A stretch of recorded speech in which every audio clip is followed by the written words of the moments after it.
most of us navigate the world with a quiet, persistent suspicion that we are entirely at the mercy of our surroundings. We feel swept back by a chaotic current of events that seem to happen to us, completely out of our control.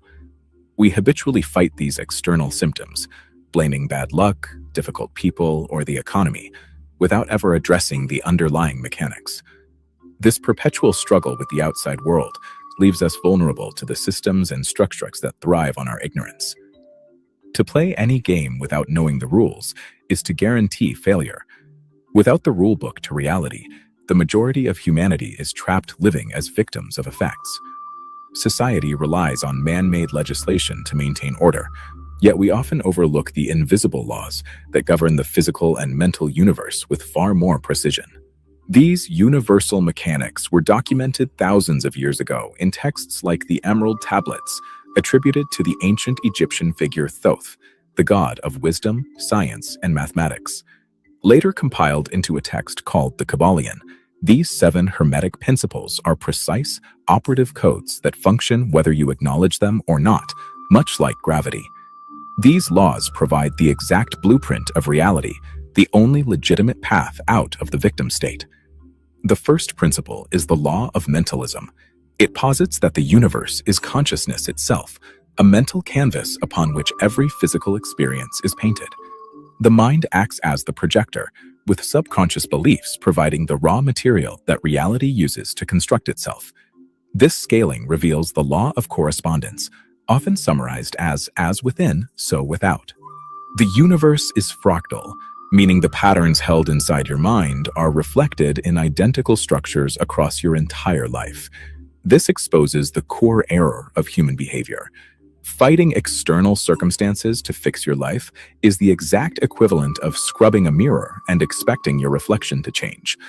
Since the outer world is strictly an echo of your subconscious, you can only alter physical circumstances by rewriting the internal mental architecture generating the image. The law of vibration defines the frequency of that architecture. Nothing in existence actually rests. Every thought, expectation, and emotion you harbor emits a literal, measurable resonance. Like a tuning fork, you continuously broadcast a signature that reality reorganizes itself to match and attract.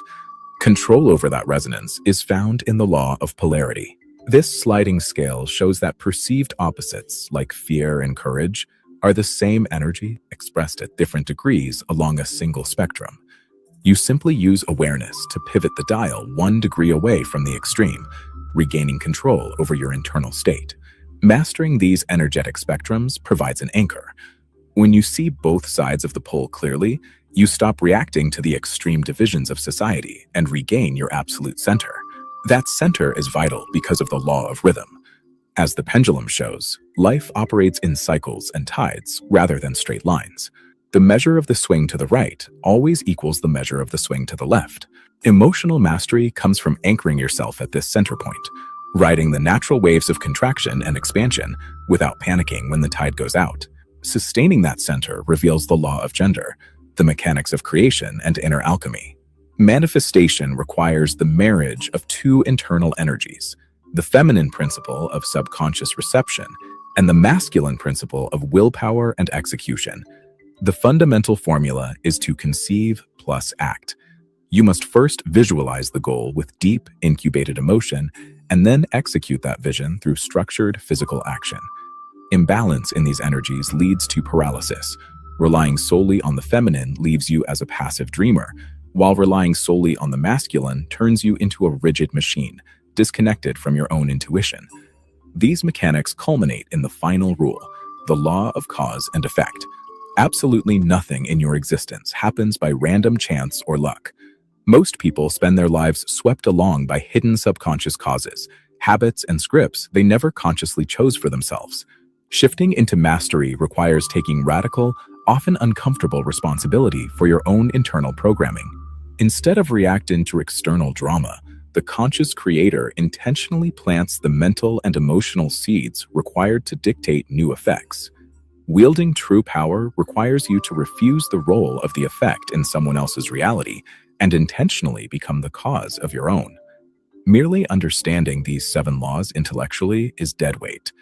Knowledge without the relentless discipline of actual embodiment serves no purpose. Shadow work, meditation, and subconscious reprogramming function as the mandatory system updates required to rewrite your internal code. By committing to this discipline, you shed the identity of a helpless observer and assume your role as the sovereign architect of your experience. When your internal architecture aligns with the universe, the struggle dissipates. Life stops happening to you and begins happening through you. This blueprint for reality is hidden in plain sight, reserved only for those brave enough to open their eyes and rewrite their own code. For over a century, they observed you, measured you, questioned what they could not explain. Reports were written, then filed away. Findings whispered in academic circles, yet never spoken in classrooms. Knowledge stored like a secret, visible but never illuminated. But the silence only lasts so long. Eventually, truth resurfaces. The great book of melanin research opens the door to what was gathered and concealed. Decades of studies, global reports, and scientific notes that reveal more about identity, culture, and human design than they ever expected. This is not myth. This is not speculation. This is the record they left behind. A record meant for anyone but you. Order today, and the Police Stop Law package becomes your free companion. A guide to protection, awareness, and grounding in the world you navigate daily. For a century, they studied you in silence. Now the silence breaks, and the knowledge returns home.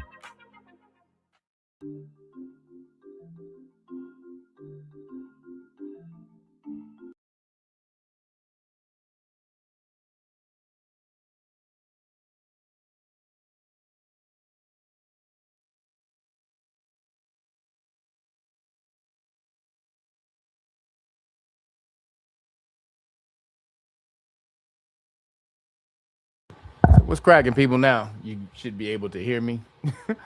What's happening, people?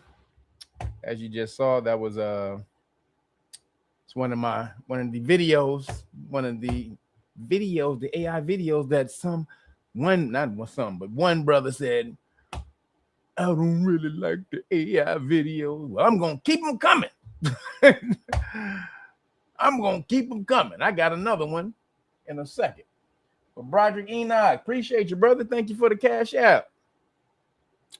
Thank you for getting it going today. You guys know that we have a goal for the CashApps, for the donations on Saturday. So appreciate you guys for helping me get to the donations. Hold on, let me give you some love for that, bro. Thank you, sir. May the force be with you. And I have to show these videos in these live streams because you guys don't watch the video. You guys want to come to the live stream when I put out all the damn super dope knowledge in the videos. Only a few of you watch the video, so you got to watch them during the live stream if you're not going to watch them when I post. I haven't posted these yet, so just so you know, I just finished these last night, so I didn't post them. I'll post them after the live stream if you guys want to show them and show them to your family or somebody, or send it off to somebody. But when I say them, I also mean this one right here. I have another one. Also breaking down the aspects of universal law, but how universal law comes together with man-made law. So break it out.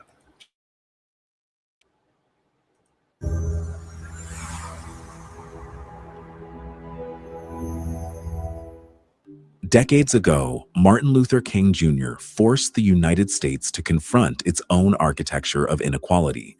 He faced fire hoses, dogs, and repeated imprisonment to dismantle the legal foundations of segregation. Simultaneously, Malcolm X demanded complete autonomy, refusing to negotiate with the institutions enforcing that oppression. Both men were eventually assassinated for their work, leaving a massive void in the struggle for liberation. Today, many of their descendants live in a state of paralysis. They stand motionless in a world that feels increasingly chaotic, existing as passive observers of their own lives. Reacting to the symptoms of this paralysis, like poverty or police harassment, ensures you remain on the receiving end of the system's output. By fighting the effects rather than the causes, the cycle of victimization continues uninterrupted. Imagine sitting at a high-stakes poker table without knowing the value of the cards. Your opponent understands the odds, the house rules, and exactly how the dealer operates. You are being legally robbed because you don't know the rules of the game. American legal and political frameworks produce exactly what their architects intended. These systems leverage a citizen's lack of knowledge to extract wealth and freedom through a process most people never think to question. Breaking this multi-generational loop requires moving from a reactive state to a causal one. It starts by mastering the invisible laws that govern your reality. Ancient Egyptian wisdom, attributed to the figure Thoth, identified a set of immutable principles that function like the spiritual operating system of the universe. These are the 7 hermetic principles. First, mentalism, the idea that the universe is mental and your mind projects your reality. This connects to correspondence, the law that your outer life is a fractal mirror of your inner state, and vibration, which dictates that every thought and object is in constant motion. The map continues with polarity, showing that opposites are just different degrees of the same thing. Rhythm explains the natural tides and cycles of your emotions, while gender teaches that creation requires marrying feminine intuition with masculine action. Finally, the law of cause and effect states that nothing happens by chance. Every result has a specific point of origin. While these principles are often hidden in plain sight, the ruling elite have historically used them to their advantage, distracting the public with complex external rules, while they strategically set the internal causes that dictate the direction of society. To see these distractions in action, we look to the external rules created by man, starting with the earliest legal codes in ancient Sumeria and Babylon. The Code of Hammurabi, often cited as the birth of justice, was actually a manual for class control. It established a system where noblemen could bypass penalties with silver, while the enslaved and lower classes faced violent physical retribution for the same acts. This established the blueprint for every civilization that followed, a set of house rules that prioritized the protection of elite property and the subjugation of those who cannot read the fine print. This ancient strategy of elite protection was imported directly into the American colonies, appearing first in the form of Southern slave patrols. These patrollers were policy enforcers, not legal scholars. Their sole purpose was to track runaways, monitor travel passes, and use violence to maintain the policies of plantation owners. During the Industrial Revolution, wealthy factory owners needed similar enforcement to suppress labor revolts. Municipalities responded by absorbing these private patrols into local governments, using taxpayer funds to finance what we now call the modern police force. This lineage is proven by history. These departments were the primary force used to enforce the Jim Crow laws and black codes, ensuring that marginalized communities remained under the control of elite policy. The modern justice system operates as a policy enforcement weapon. It relies entirely on the fact that most citizens will never learn the legal rules used to manage them. Sober legal illiteracy has a high cost. In 1989, police coerced 5 teenagers in New York into false confessions by lying to them about their rights and the evidence. Because the boys didn't know they could simply remain silent, they spent years in prison for a crime they didn't commit. In contrast, Huey P. Newton and the Black Panthers used legal literacy as a shield. Newton studied the law for months to understand the exact boundaries of police power. They used California's specific statutes on open carry and observation distances as a tactical martial art. By knowing the rules better than the officers, they legally monitored police stops and neutralized harassment. These leaders understood that the law is a weapon of liberation when mastered, and a tool of oppression when ignored. Surrendering that knowledge through apathy is a choice to remain defenseless. Real liberation requires a dual mastery. You must learn the external legalese used in the courts while simultaneously commanding the internal spiritual laws of the universe. This means using the law of mentalism to reject a subjugated internal state, then using legal literacy to navigate the external system. When your internal belief and external action are aligned, you stop being a victim of the game and start setting its terms. The people in this crowd faced dogs and violence to secure your standing. They did not sacrifice their lives for their descendants to remain passive observers. who are too apathetic to read the rules of their own society. Break the cycle of oppression.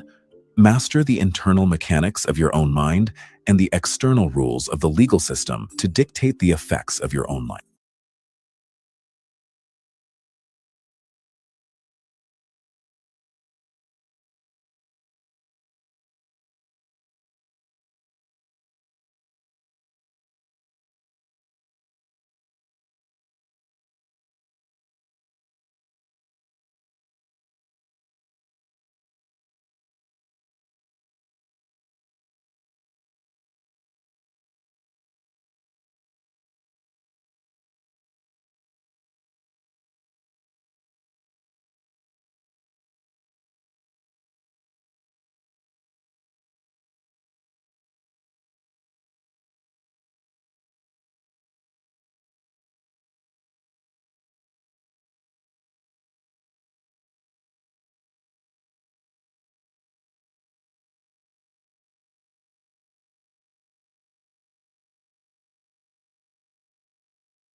No sound?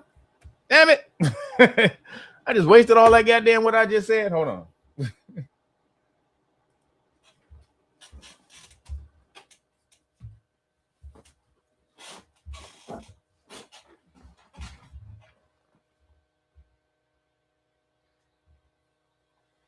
dang it. All right, I'm back. So I just wasted all that I said. Hold on. Let me give some shout outs first. Appreciate you. Thank you, Jaylene Brooks and Lane Elliott for the Cash App. Appreciate you. May the force be with you.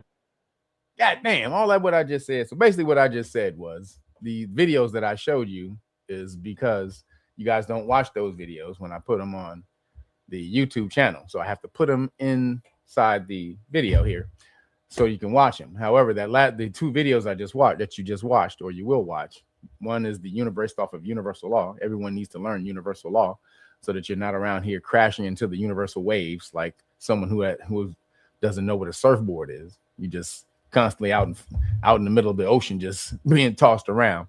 If you understand the tides, you understand how the waves move, then you can basically move through that ocean, through that water effortlessly with harmony. And so you want to surf these waves like the Silver Surfer is what I was saying when I pointed at the damn camera. Silver Surfer, shout out to Silver Surfer. But that's what you want to do. You want to be the Silver Surfer out here surfing the universal waves with harmony and balance. And if you don't understand or learn those laws, you can't do that. And so man-made laws are based off of universal laws. Now, knowing universal law won't make you learn or make you know man-made laws. You have to go learn those on your own. Basically, come to Know Your Rights Foundation will teach you that. But it makes it a lot easier to understand man-made laws when you have a foundation of universal law. So if you're not doing that, this is how you know thyself. This is the ancient saying that's written on the pyramids. Know thyself. How do you know thyself? You have to go within. You have to understand the laws that dictate everything around you. Then you know how you fit within those laws. So those are the videos right there. Shout out to the peoples. Yo, we got a super chat. Appreciate you for the super chat. Says we have sound now. Yo, the intro is dope. Appreciate you. We got sound. Thank you, Gov't 24 and everybody else in here. There's a whole lot of y'all. Damn, I can't run through the damn names, all the names right now. Started early so we can get, because there's a whole lot of information. So I give you guys a shout out throughout the thing if I can, but we got to get to this information. Everybody, appreciate you guys for showing up today. On this, we did it early. I know you were like, what the hell? 11 o'clock. Yep. I had to show those videos, but we have other things to show. Also, the sale that we have going on, the Mother's Day sale for Know Your Rights for Real Nagas. If you want to get the great book of melanin research. Bam, right there. You get the Great Book of Melanin Research. You get the whole police stop law package, the Know Your Rights Manual, Public Official Bonds book, the Constitutional Rights cards, and the flashcards. But you get the new you get the new Constitutional Rights card right there. You can have that one, or the Civil Rights card with the Civil Rights gods on it right there. Then that comes with the qualified immunity notice right here. So your Constitutional Rights card, you hand that to the officer when you get pulled over with your driver's license. If it's a lawful stop, if you got pulled over lawfully, you hand all of that stuff over with your driver's license, and you say, "Officer, I don't answer questions," and let them read it. And that card, this constitutional card right here, Constitutional Rights card, lets the police officers know what your rights are, what will happen when your rights are violated. And then this card lets them know that they lose that qualified immunity, which is the shield they get from the Supreme Court when they violate your rights and they don't know they violated your rights. So when you alert them to the fact on camera that they're in danger of violating your rights, then you got them when they do it after that, because they can't say, "Well, I didn't know, Your Honor, I didn't know." Then this is a videotape of him telling you that you're in danger of violating his constitutional rights. You had a duty as a officer sworn to uphold his constitutional rights to at least check that out. And there's a case behind that that says that police are supposed to institute the least what is it? Can't paraphrase it, but the least extraneous efforts possible to. That's not necessarily the word, but they're not supposed to go through all this. If there's an easy way to alleviate a situation, they're supposed to take that way first. And that's in the Supreme Court, Florida versus Royer, I believe. So if there's an easy way for a police officer to resolve the situation, they're supposed to take that off ramp first. And if you tell them, "Hey, you need to check the law first before you violate my rights," that's the easiest way for us to get past this, and they don't do it, bam, they lose that qualified immunity right there. And then it also,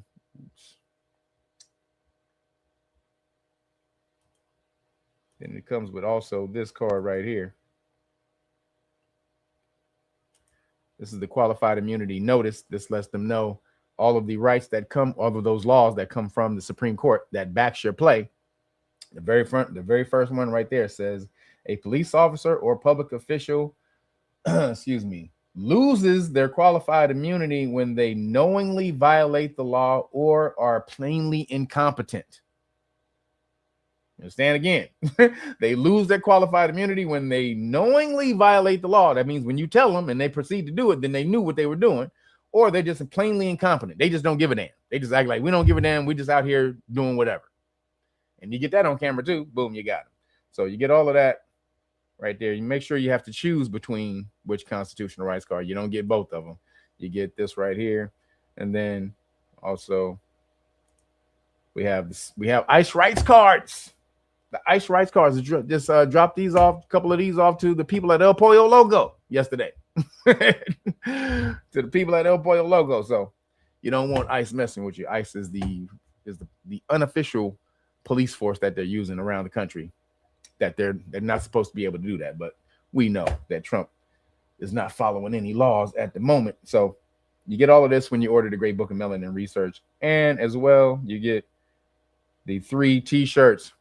I'm going to throw in the 3 Now the deal is Mother's Day is tomorrow, but I always go to the post office most of the time on Tuesday. So I'll give you till Tuesday for the deal. So today, tomorrow, Monday, and Tuesday are the last days for the deal if you want to order that. But you get the 3 shirts, you get the 3 T-shirts. Check this out. Bam. Oops, where'd it go? You get the 3 Robstrology shirts that come along with this. And I just got, let me show you right here. So this is Rapstrology Volume 1. Rapstrology Volume 2. Bam. Rapstrology Volume 3. Shout out to Ice Cube and Big L. Y'all don't know this. Y'all don't know Razkaz, do you? Only real hip hop heads know who Razkaz is. Shout out to Razkaz. What up, baby? And he used to come on the show when we were on the Zo What show. So Razkaz used to be on there. So shout out to Raz. He was on there a few times. And then the new one I just put in there yesterday, and somebody bought it. This is crazy. I just put this shirt in here yesterday, and somebody already bought it within the first 10 minutes. I didn't even know. I'm like, damn, I don't even have it, but somebody ordered it yesterday. So shout out to you who ordered this yesterday. And we have the Rapstrology groups. We got it, baby. It's here. Rapstrology groups. Now, how I did this is I did it by their album date, their first release of their album. So whenever they released their first album, the date that it came out, that's the astrology sign I assigned to them. And it's not in order because certain rap groups have the same astrology sign. So I just did it by, how it would look. So we got Fat Boys. We got the Fat Boys are back. And we can never be whack. This is an old school. This is the shout out to the old school right here. This is all of these groups came out in the 80s. We got Run DMC. So Fat Boys first came out on May 29th, 1984. Shout out to the Fat Boys. They were all 16 when they got their deal. 16. That's how dope they were. Run DMC. Shout out to Run DMC. Aries, baby. You got the best position. Run DMC. Their first album came out March 27th, 84. So just a couple months before the Fat Boys, they came out. Then we got Salt and Pepper. See, Salt and Pepper as the Sagittarius. Their album came out 12/6/86. Then we got the Beastie Boys. I had a little horsey named Paul Revere. Just me and my horsey and a quart of beer. Riding across the land, kicking up sand. Sheriff posse's on my tail because I'm in demand. Shout out to Beasties.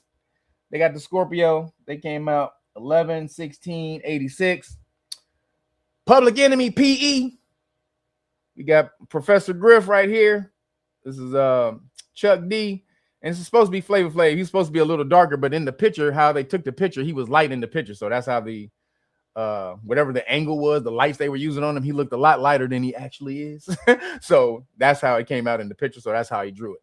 So that's Flavor Flav right there. And Public Enemy came out 12/10/87. So they got 2/10/87. My bad, I can't see right now. 2/10/87. They're Aquarius. Then we got Eric B and Rakim. Shout out to Eric B and Rakim. They came out. Oh man, I can't. This is all upside down. 7/7/87. So they got the Cancer. And this one right here, this was the one I had in this position at first. We had X Clan. And X Clan looked dope. But a lot of you, more so than not, you told me that I should change it to De La Soul. So De La Soul wins on this one right here. So shout out to De La Soul with the Pisces right here. They're 3/3, March 3rd, 89. And then we're going to round it out with EPMD. Eric and Parrish making dollars. Shout out. They got the Gemini spot. They were 6/7, 1988. And then the last one, Houdini. Houdini. Come on, baby. Y'all know Houdini. So Houdini's first album was 10/13/83. The freaks come out at night. The freaks come out at night. The freaks come out. The freaks come out. So shout out. This is the new one right here. And you see we have the Rapstrology. We also have there's the other one in here with the yin yang logo symbol in the middle if you want the yin yang, but we have the Rapstrology in the center right here. So this is the new one right here. You can get this as one of your 3 if you want, if you get the Great Book of Melanin Research. Bam, the hard copy. Got to get the hard copy, people. Got to get the hard copy. Bam. You want that? Get the hard copy. You get all of that. So appreciate you. Also go to patreon.com/realnagas and sign up to the status class level. If you want to have one foot in the system and one foot out, you want to take yourself out of the jurisdiction of the United States of America, Inc. So that's a big task that you got to do there. Not big, but very tedious. I would say it's not very big, but just the tedious way. And I show you all the steps to make you do that so that you can have one foot in the system and one foot out. You don't want to be in or out. You want both, this and that, not this or that. So I teach you how to retain all of the documents of the corporation so that you can move through your life freely. However, these documents do not obligate you and put you in the jurisdiction of the corporation. So you have to learn the law to be able to do that. So get over to patreon.com/realnagas, sign up. I teach you that, and sign up to the highest level. At the highest level, you will get the paperwork for free. when you can explain it. All right, you have to be able to explain the paperwork. When you can explain it, you will get it for free. All right, people, y'all ready to get into it? We had a whole lot of shite to get into. There's a whole lot of shite to get into today. Hold on, my computer's. All right, there we go. So let's see.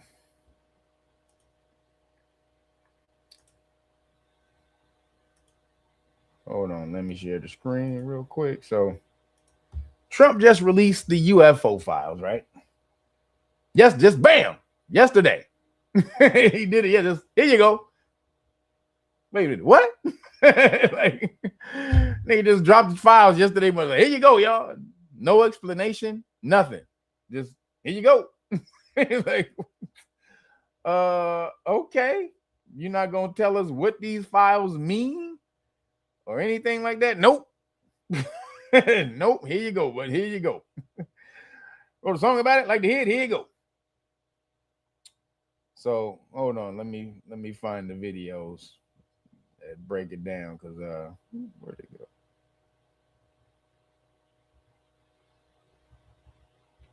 Because there's a reason we got there's a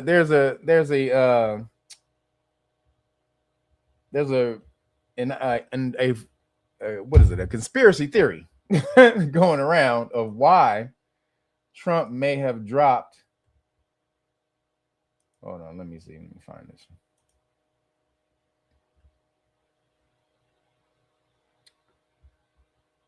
Why Trump may have dropped the file. So let me check. So here we go.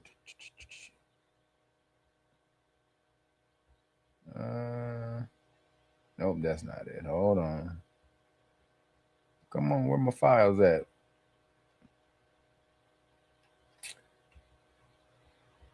I think. God damn it. All right, this is it. Here we go. Uh-oh. You guys can't. Hold on. Why can't you guys see that? Hold on.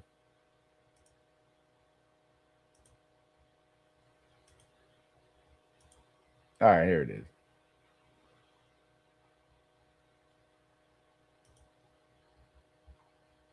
All right.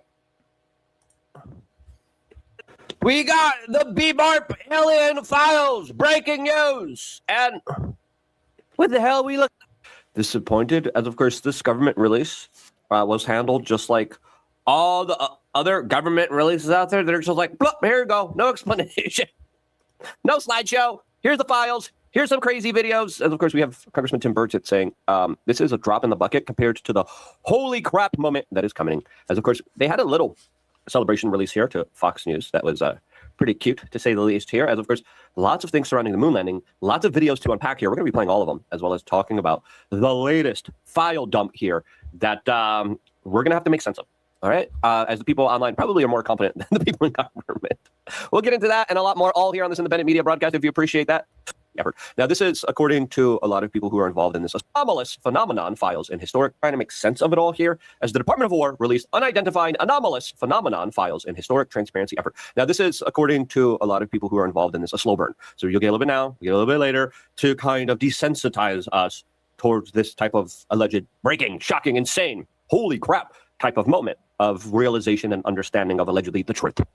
I say allegedly because when it comes to anything with government, there's a lot of shenanigans at play here. As I think we figured out maybe one potential or ulterior motive here from the government here. We'll get into that at the end of this particular video here. As of course the documents are out, and everyone's like, are they gonna buy a member of Fox News receive a hard drive that he was showing off, being very happy. I think that's Mr. Belusion, being very happy and cheerful. Look at me, I got information. Release all of it. As the White House now is releasing things like this. UAP files released. NASA photograph from landing site of Apollo 12 as already. This is how we're beginning moon landing. So basically, it's a lot of fragmented stuff going. It's a lot of fragmented stuff, and so within the files, you have to basically they did like the Epstein files. Here you go. We're not gonna tell you what's in there. If you find it, then great. If you find something in here, now they didn't even release a lot, but what's in there is some good stuff. So like, let me see.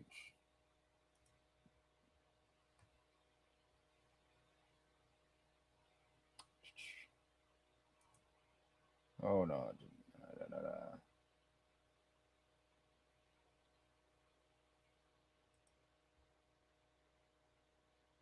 So check this out. This is Tim Burchett. He was on he was on damn it, come on, man. Damn.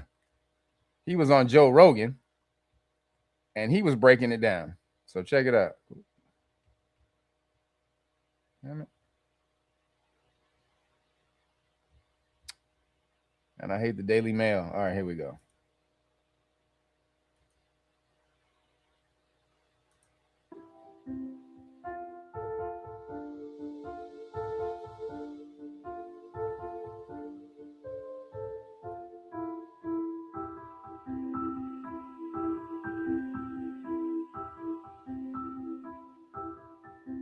Yo, y'all see that? We're going to talk about that in a second, too. So here we go.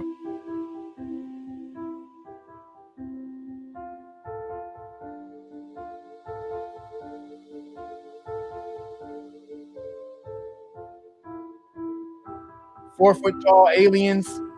We're going to see that. We're going to talk that. Yo.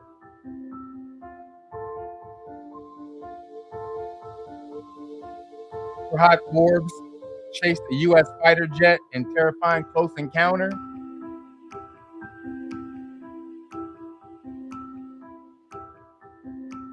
UFO file video shows 8-pointed star with shape-shifting arms. So they basically they're telling a lot. FBI informant feared for her life after UFO sightings. This is MacArthur Park. In July of 2025, heavily armed ICE agents conducted a show of force operation. When Trump sent troops here, they weren't.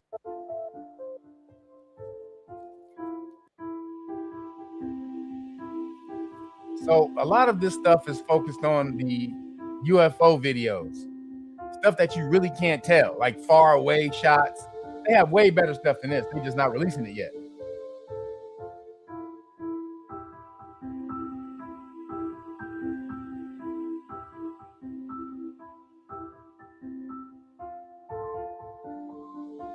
Hold on. So I don't know what that is. Why they throw the iPhone shit in there? So I don't know what the iPhone thing is. So now, why did Trump release the files? He said he was going to release them a long time ago, but why did he release them now? Why did he release the files like right now?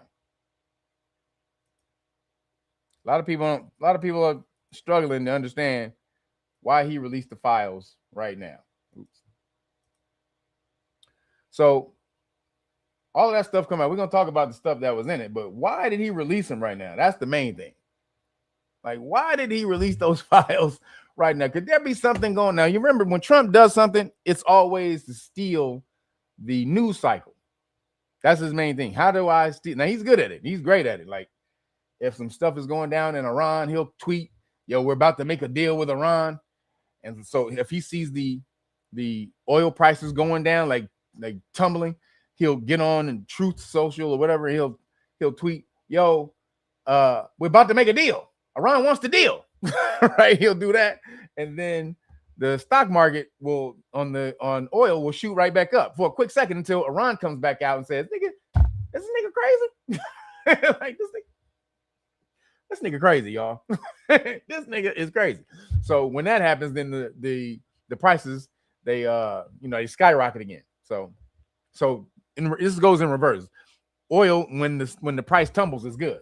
When it skyrockets is bad. So when Trump comes out and tweets about Iran going to war, the price of oil drops. And so he or Barron allegedly they manipulate manipulate the stocks, and then they gain a whole lot of money when he does that. But he's good at keeping the narrative. He wants to keep the narrative. The narrative in the news cycle. So why does he do that? Why did he do that right now? Well, earlier this week, there were some reports, or actually some ladies who had a press conference. One of them was the victims from the Epstein files. and she came out and gave a biggity bomb. I mean, she tried to bomb the hell out of Trump this week. She came out and said that he was in the files. There's video. She got video. And whatever she would show, the videos that she knows that she has, Trump would have to leave office. She said the videos that she got where Trump is in, Trump would have to resign immediately. Now what? Release him. What you waiting on? See, she don't want to get stuck though. See, if she gets stuck, she don't want to get stuck. So check this out. Oops, hold on.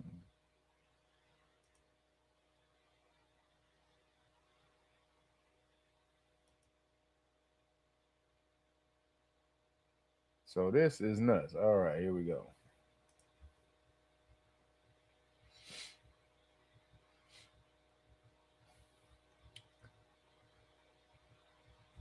And come on, brother. All right, here it is. So check this out. This came out this week, right? When he was trying to. So let me say this. It came out. So when it came out, he first tried to strike Iran. So he tried to go in and called it Operation Freedom. Did y'all hear about that? So the first one was Operation Epic Fire, right? That was the first one. Yo, Leah, appreciate you. Thank you for the cash app.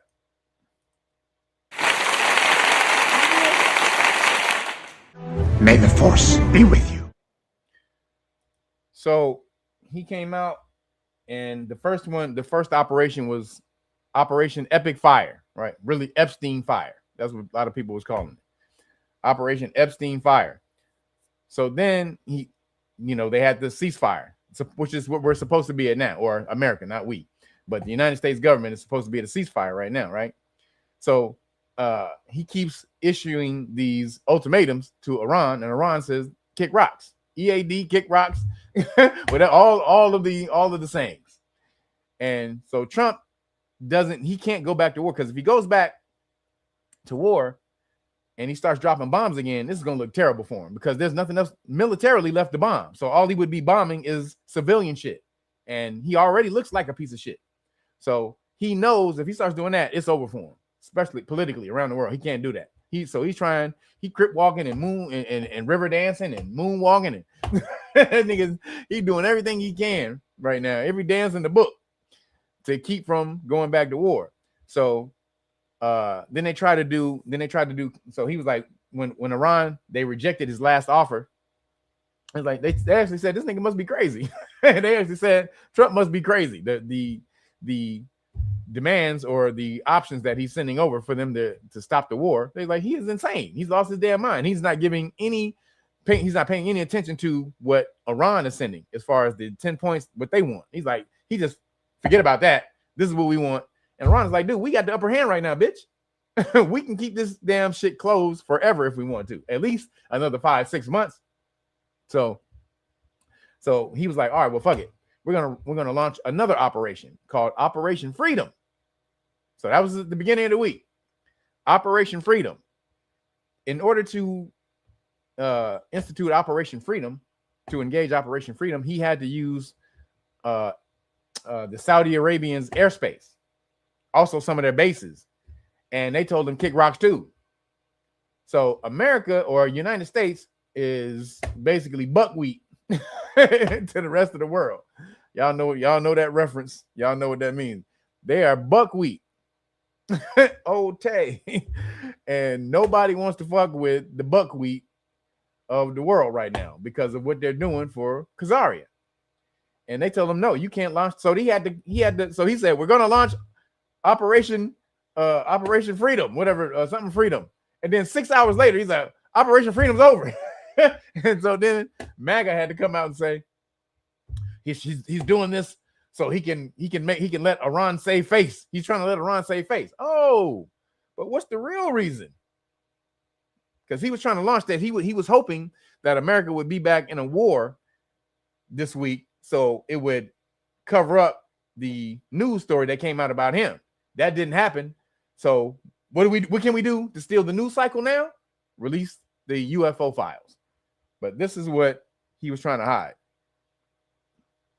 We have some big Epstein news. There has been a breakthrough where an Epstein victim says that she has tapes of Donald Trump doing things that will force him to resign. And there must be something in the air because Marjorie Taylor Greene came out and exposed the truth about Donald Trump and Epstein. And House Republicans are considering giving Ghislaine Maxwell clemency. I think all of these things are related. Let's get to Marjorie Taylor Greene first, who went viral for this speech she made about Donald Trump and how he reacted to her trying to get to the truth about Epstein. So we're gonna get to the files. Hold on. We're gonna skip forward. And so this is what came out. Now, I'm going to go through what one Epstein victim has asserted that she knows about Donald Trump and Epstein. This is just her story that I'm retelling. And we're also going to censor some of these words because otherwise YouTube tends to suppress these videos. And we don't want that. We want as many people to see them. So Epstein victim says she has tapes of Donald Trump doing things that will force him to resign from the presidency. Jeffrey Epstein kept blackmail videos that showed Donald Trump having with many girls supplied by him, according to the latest bombshell claims and newly unsealed court documents. And the latest dump of papers made public last year are emails sent by Epstein victim Sarah Ransom to columnist Maureen Callahan in 2016. At the time, Callahan worked for the New York Post and was reporting on Epstein. Ransom claimed in those emails that Trump had sex with many girls, including a friend of hers who is not named, who she says also slept with Bill Clinton and Virgin billionaire Richard Branson. In 2016 email, Epstein victim Sarah Ransom told Maureen Callahan that her friend had sex with Trump, Clinton, and Richard Branson. She claimed Epstein took videos of the encounters that she had seen the footage. And here's actual evidence from that email. Saying here, when my friend had with Clinton, Prince Andrew, and Richard Branson's tapes were in fact filmed on each separate occasion by Jeffrey. Thank God she managed to get a hold of some footage of the film tapes, which clearly identified the faces of Clinton, Prince Andrew, and Branson having course with her. Frustratingly enough, Epstein was not seen in any of the footage, but he was clever like that. Now, Ransom also claimed that Trump did this stuff during sex. I cannot say this out loud. I'm going to leave a screenshot here for you. We are going to put it up for a moment. Perhaps if you want to pause and read this, please go ahead. But if I read this out loud, I do feel like YouTube would delete the actual video. So pause and read this, please. Check this out. First of all, can you guys hear me? Put a 1 in the chat if you can hear me. Somebody said YouTube muted me. Yo, yo, yo. Can y'all hear me?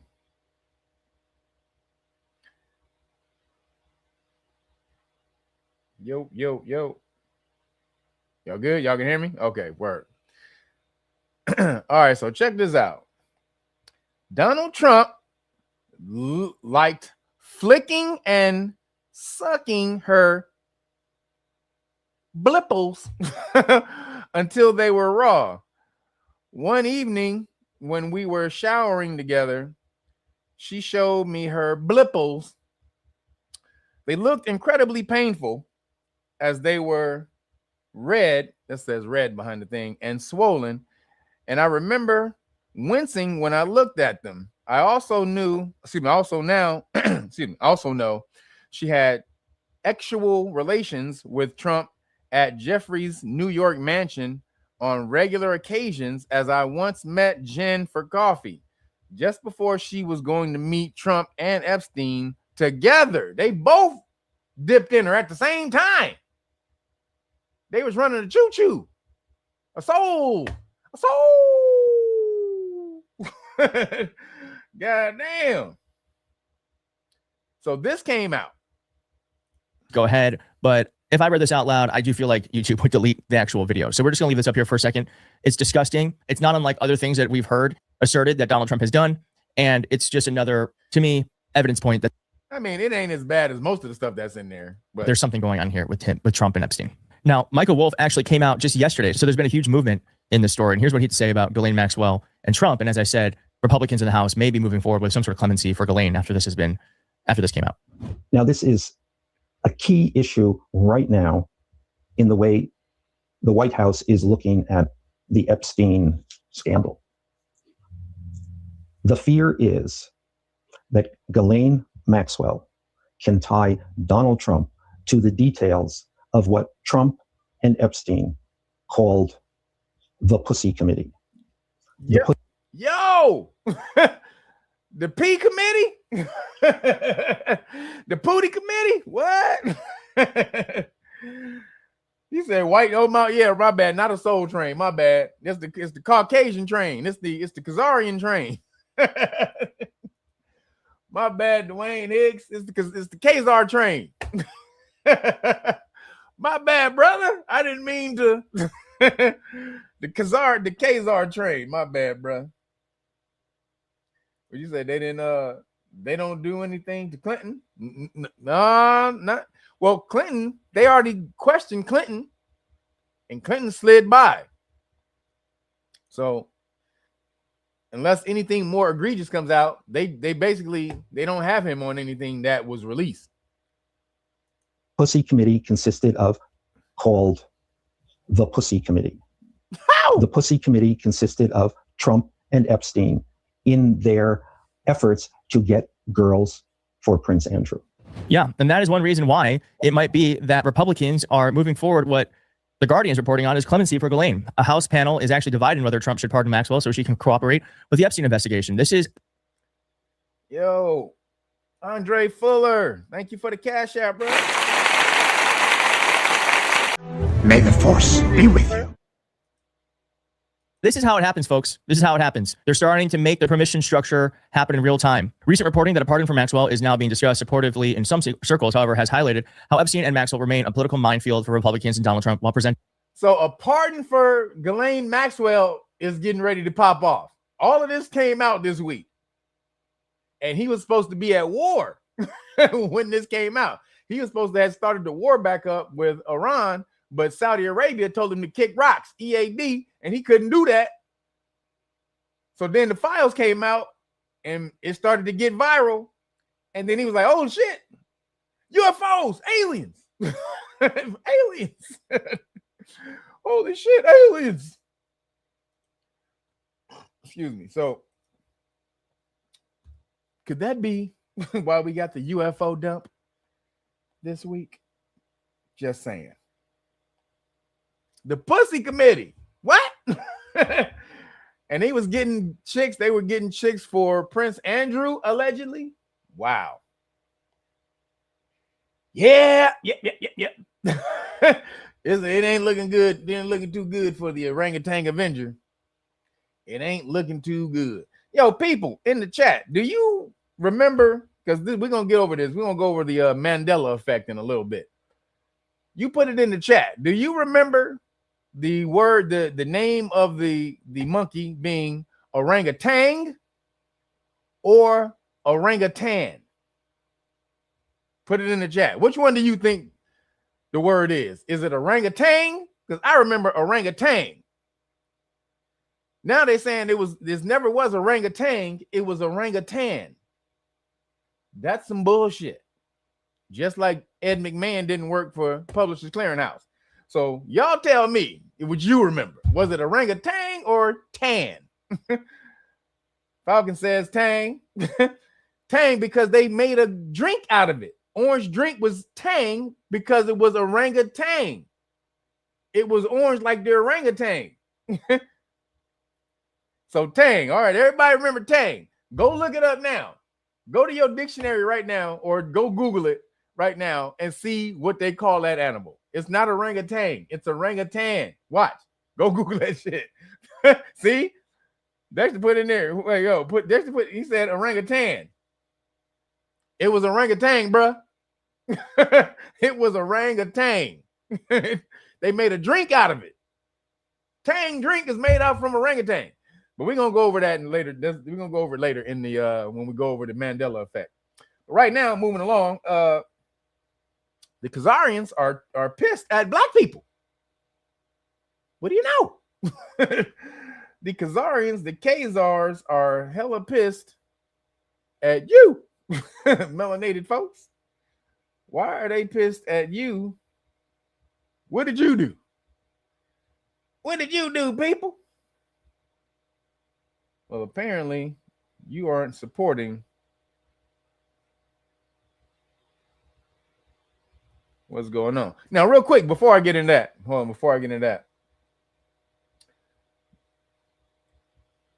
I have one more thing with the UFOs, because even though Trump was trying to hide something, this came up.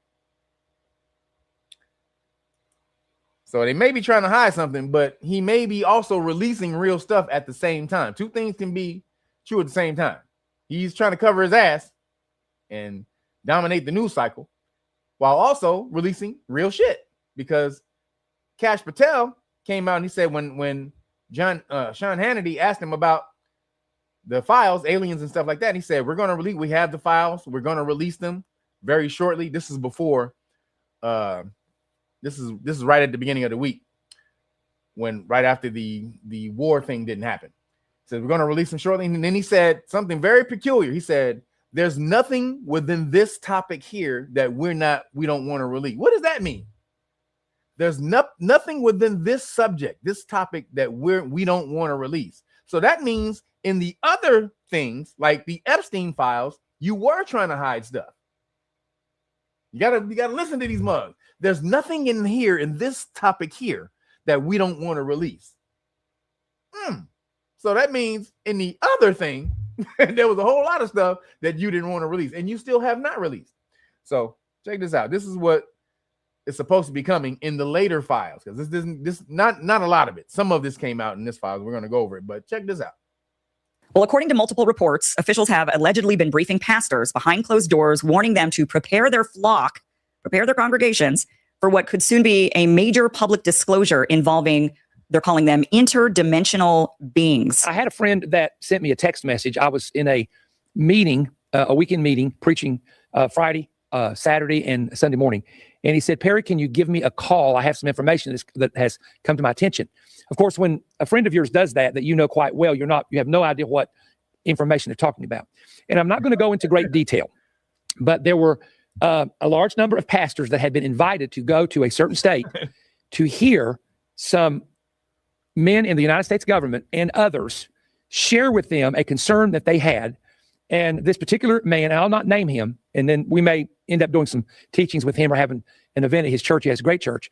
But he said, Perry, what they're about to release, from what we're hearing, there's going to be a release concerning aliens and concerning unidentified flying object spacecraft that some of the people who were in the meeting were telling us as pastors, you need to prepare your people and you need to get ready to answer them for what you're about to hear being released.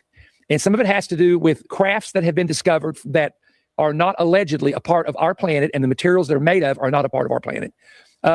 Very strange reptilian-looking creatures, and other things that almost sound like something out of a sci-fi movie or an Orson Welles book.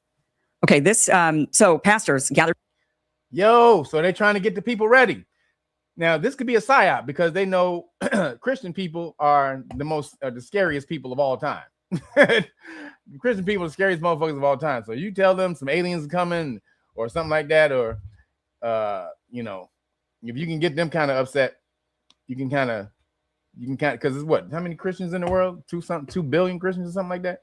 So if you can get them kind of off their rocker. Now what they're saying is they were trying to get them ready to, prepare the mind of your constituents, not your constituents, but your parish, your followers or whatever.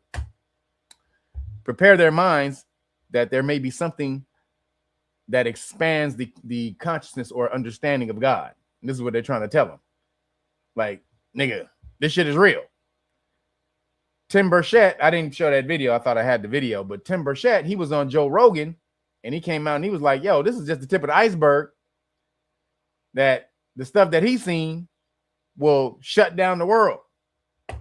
He said, it'll fuck your mind up. So basically they're telling you aliens are real. They just not really telling you who the aliens are. They're telling you, yeah, aliens are real. Are we going to tell you who they are and where they at? We're not doing that just yet.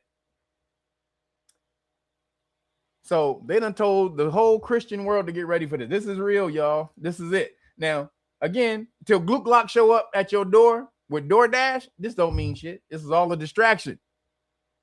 This is all still a distraction from what Trump is doing.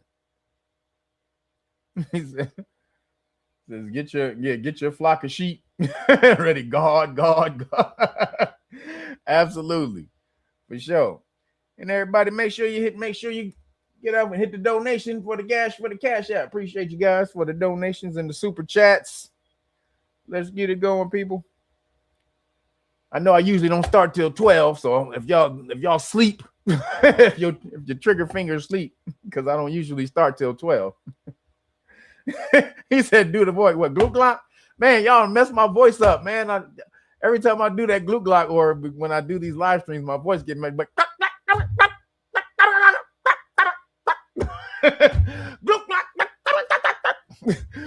he's coming. Glue glock here, y'all. Basically, glue glock is at the White House, chilling, chilling with Trump. Maybe Epstein too. You know, we never know. But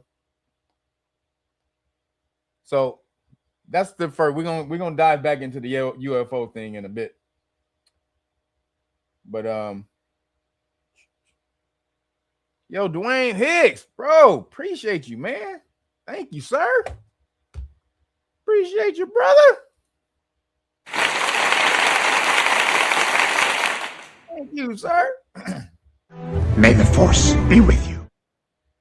Man, appreciate you hooking me up like that every week, bro. Appreciate you, man. All right. So actually, one last thing about we're gonna dive one last thing into the UFO thing. One last thing. We got one more thing in the UFO thing, and then we'll let it go because there was a lot in the files. You had to sit around and sift through the files. So there was a bunch of people finding out different stuff within the files. But this came out. This came out in where'd it go? God dang it. I hate when I do this. All right.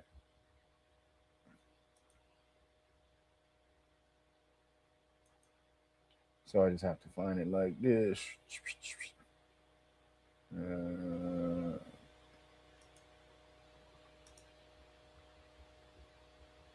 Come on, man. What are you doing? All right, there we go. So right here.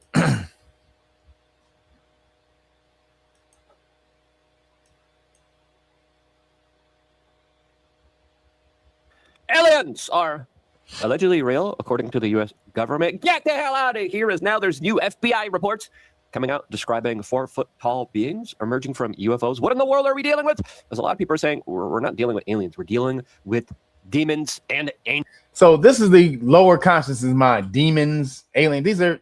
These words don't even mean what they think they mean.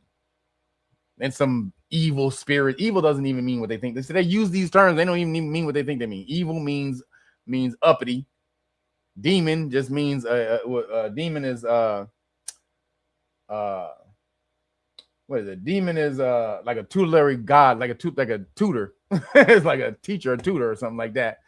And then what is it? Devil is somebody who talks shit. So all of these terms aren't really that extreme when you really do the etymology of these terms. So when they keep saying they're evil, they're demons, then it doesn't know. And if they were evil and they were demons and they've been here all this time, why haven't they done anything to humans thus far? If they're so evil. So this is the Christian world. This is why I'm trying to say they released this to the Christian world first, because the Christian world is going to think that they're demons because J.D. Vance said they were demons, right? He's a Christian or Catholic or whatever it is. So J.D. said they're demons. And then if J.D. says it because he's a vice president, then that would probably spark off the Christians to be like, oh my God, demons, right? So this is the bullshit. Angels. What's the real truth here? Of course, there's a lot of spiritual talk, especially when it comes to the Bible, fallen angels, depictions in biblical references that are being brought up right now in light of new footage. Of course, I think this conversation is absolutely worth starting. And if you agree, share, subscribe, and click the notification button. We greatly appreciate all the time that you spend with us. As of course, a lot of people are saying the conspiracy theorists are being vindicated once again. As skepticism is at an all-time high here. As Tulsi. The Cash App is at the bottom of the screen. Can you see it? Oh, wait a minute. That's the wrong one. Sorry. I got the wrong banner up. There you go. There it is at the bottom of the screen. Appreciate you. And also make sure you go to rapstrology.com to get that new groups, the Rapstrology groups, the old school. What are you doing in the damn live stream? Dude always calling me during the live stream every damn fucking Saturday. I just told him I have live stream, and this dude calling me during the live stream. So yeah, so the Cash App is at the bottom. Appreciate you guys for the Cash Apps. So here we go. Gabbard just posted that once again, as skepticism is at an all-time high here. As Tulsi Gabbard just posted, the American people have long sought transparency about the government's knowledge of unidentified aerial phenomenons. Under President Trump's leadership, the Office of the Director of National Intelligence is actively coordinating the intelligence community declassification efforts with the Department of War to ensure a careful, comprehensive, and unprecedented review of our holdings to provide the American people with maximum transparency. Today's release is the first in what will be ongoing joint declassification and release efforts. See, they're going to slow release it to you till you get numb by it. Then the real shit is gonna come out in like another month or two, 3 months when you used to all the little small flying little UFOs and all that little bullshit, like the real bull crap, like the real low bottom of the barrel stuff. Then they go hit you with the big guns. When you desensitize to all the rest of this shit, they're probably not gonna hit you with the big guns until after Spielberg's movie come out. Spielberg. So I told you they was now. If anybody been following, y'all been following me for a long time. When did I said this a couple of years ago that they was going to release this in 2026? Did y'all remember that? I said it. And I don't like to be the one that say I said it, but yo, I did say, and I kept saying it. I said it a couple of years ago. I said it last year. They're gonna release Glock in 2026. If y'all were listening, y'all were here. Y'all remember I said that.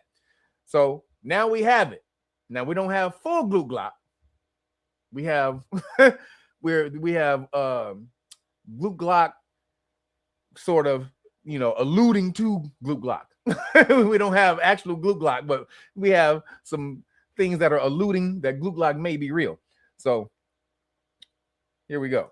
As we have phase one of the binder release, and we're going to have now multiple phases here. As I think the biggest kind of revelation is that the astronauts that allegedly went to the moon saw UFO craft all around them with these new photos and videos and testimonies coming out. As now there's also, so they say when they landed on the moon, the reason they looked weird, because everybody believes that they didn't really go to the moon, and that's because that part of that is because how the astronauts acted when they got back. They acted real funny when they were asking questions about the moon and what did you think and blah blah blah. They weren't excited. They had crazy looks on their face. They were looking weird as shit. Go look at the press conference. You can Google YouTube the press conference of the astronauts when they came back. They looked like, first of all, this is why everybody thinks that they didn't go. They looked like they hadn't been anywhere. But the story comes out in the files that when they were there, when they got there, they saw a bunch of goddamn ships already there. That was already on the moon. They said, yo, there's a whole bunch of vehicles already parked over here. What the fuck? That's what was cut out of the transmission. They was like, yo, it's already some bitches here. They were like, what? So that's why they looked weird, because they couldn't really tell what happened, what they saw when they came back. So an FBI report revealing 4-foot-tall beings emerging from these craft, allegedly. As the Daily Mail writes, newly released FBI files have revealed shocking details of mysterious 4-foot-tall crewmen exiting a UFO in the 1960s. The documents released Friday as part of the Trump administration. Yo, let me slow that down. He speaks too fast. Hold on. Let me slow it down a little bit. UFO crewmen, 4-foot-tall beings emerging from these craft, allegedly. As the Daily Mail writes, newly released FBI files have revealed shocking details of mysterious 4-foot-tall crewmen exiting a UFO in the 1960s. The documents released Friday as part of the Trump administration's UFO disclosure detailed how investigators reviewed reports that 1965 marked the year of the greatest number of UFO sightings observed by multiple witnesses across the world. This was in. So that's telling you right there, aliens exist. They just told you right there with that release right there, 4-foot-tall beings came out of a craft that was not human. That was not man-made. That's not from this planet. That is disclosure. If you're listening, you got your get the sugar daddy out your ear. That's disclosure. Everybody thinks it's supposed to be on news at 11, and it is actually, but not mainstream news. It's really on. You got to go to alternative news sources to see this. But they just told you aliens exist. They just told you. 4-foot being. Now, if you go watch the Bob Lazar documentary I told you to watch last week, what was it? What is it? Oh, S4, the Bob Lazar story. Go watch that. S4, it's on Amazon. S4, the Bob Lazar story. When they show the craft, because they recreate the whole thing, they show the craft. They show the small little seats inside the craft that would fit a 4-foot alien, a 3 to 4 foot alien. So homeboy Bob Lazar said, yo, no human could sit, no regular sized man or woman could sit in these seats. So this lines all up. All of this lines up. Now, again, it's all a distraction. Let me just say that again, though. We know, if you've been into this for a while, I got so many UFO videos and documentaries in this goddamn house since the past 30 some odd years. We've been on this for a minute. So this is nothing new if you've been in this genre of information for a long time. This is just, oh, finally. Goddamn. Finally. But and funny, my first journey into this, when I was introduced into this, there was a TV show that used to come on in the 90s. It was like something Encounters or something like that. And so when I went to CSUN, I was at Cal State Northridge. We were watching this. So it was a bunch of us in there. A lot of us who played football and stuff like that. We were on playing Tecmo Bowl and stuff like that. So a lot of us was in the dorm room, and then somebody else put on one of the other TVs in the corner. They put on the alien show, Alien Encounters, I think it was called, something like that. And so they were showing the UFOs and all that type of stuff. And homeboy was really into it, and I wasn't on any of this shit then. And do you know we clowned him so bad? We clowned that dude. So, nigga, you believe in aliens, nigga? Oh, goddamn, nigga, what the fuck? Wait, nigga, where your daddy? Your daddy one of them little green niggas? We clowned him so bad. So bad that I feel so bad today. He was like, nigga, this shit is real. Nigga, all these people around here seen aliens shooting. And he had his case. He was making his case and everything. And I was like, nigga, that's bullshit. Ain't no damn aliens. And sure enough, the government just released yesterday. Yeah. There's aliens, guys. So, what'd you say? Tridactyl, yep. Alien mummies in Peru, yep. So I love how people don't believe things are true unless the government tells you. Like the government is the most trustworthy people of all time. But they had to release this because Trump didn't want it. He didn't want you looking at those damn Epstein files I just showed you. So moving along, like I was saying now, the Khazarians. Oh, wait, hold on. Yo, real quick. Charlie J. Scott. Hold up. Charlie J. Scott, appreciate you, brother. Thank you for the cash. Thank you, bro. May the force be with you. Appreciate you, bro. Always hooking me up. Thank you, good guys, for everybody who always hooking me up with the cash apps and the super chats. Appreciate you guys for your donations. I truly do. All right, man. All right, you said, what'd you say? They Live. Yeah, the movie They Live. That was my movie. Roddy Piper. Shout out to Roddy Aries. Roddy's and Aries, everybody, just so you know. He's from the Aries clan. So, like I said, moving along. So the Khazars. We got to show the Khazars real quick. The Khazars seem to have a problem with melanated people in America, specifically. Just melanated people in America. The Khazars seem to be a little pissed. Let me find it.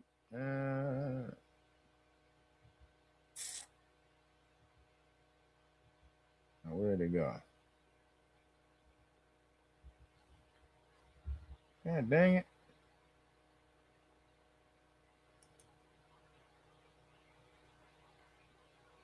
All right, here we go. So check this out. Israel is tripping. Bitch real. That's what I call them. Either New Khazaria or bitch real. So bitch real is tripping. Check this out.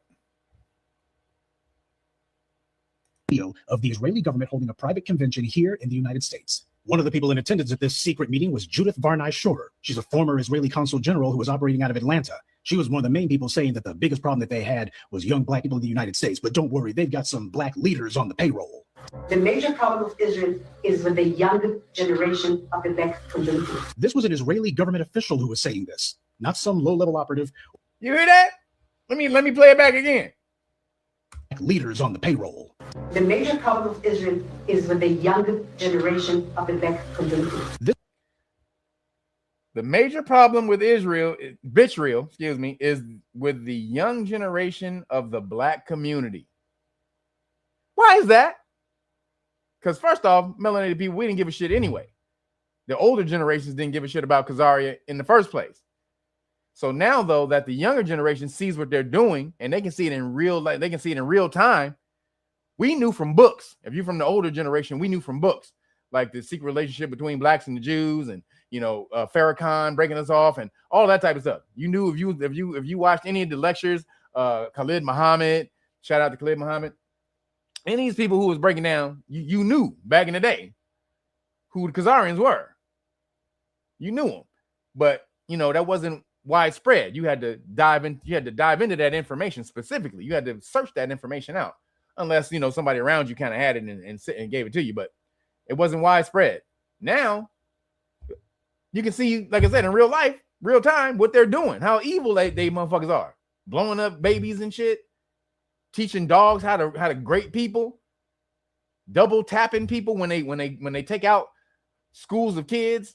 Somebody comes to rescue them, then they double tap, they shoot them again. I mean, it's crazy, man. So these people can see, or the youths can see in real time that these cats are evil, and they're not having it no more.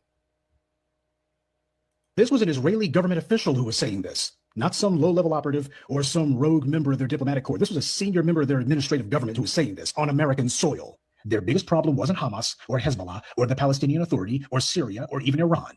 She said that Israel's biggest problem was young black people in the United States. I got a serious question. Why can't clear people leave black people alone? What in the ever do black people got to do with what the hell is going on in Israel? Why is it y'all always trying to find a way to put some shit on black people? Our president ain't even black no more. It's a white man. So what is happening? I legitimately need a white person to tell me what is y'all problem with black people. For real. The major problem of Israel is with the younger generation of the black community. I wonder why Israel's biggest problem is the young generation of the black community when we're all the way over here. We don't have no land. We don't have no communities. We don't have no commodities. We don't have any resources. We don't have any bombs. We don't have any nuclear weapons. We don't have any missiles. We don't have any military. Why would we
God damn it.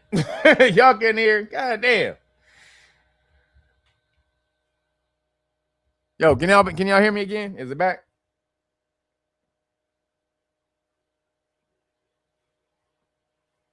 All right. God damn. Cut the mic.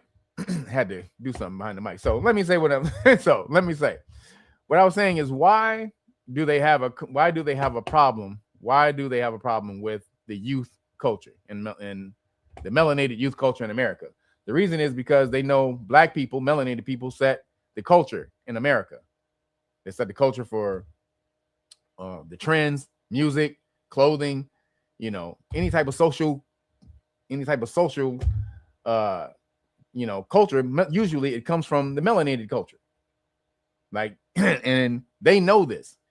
And the fact that the youth are not with them, not only are the youth not with them on whatever they're doing, the youth can see it now in real time, whereas the old people back in the days when, you had to find that information, you had to go seek that information to come to you. Like, if you were watching Farrakhan, or you had the book, The Secret Relationship Between Blacks and Jews, or Khalid Muhammad, or any of these places.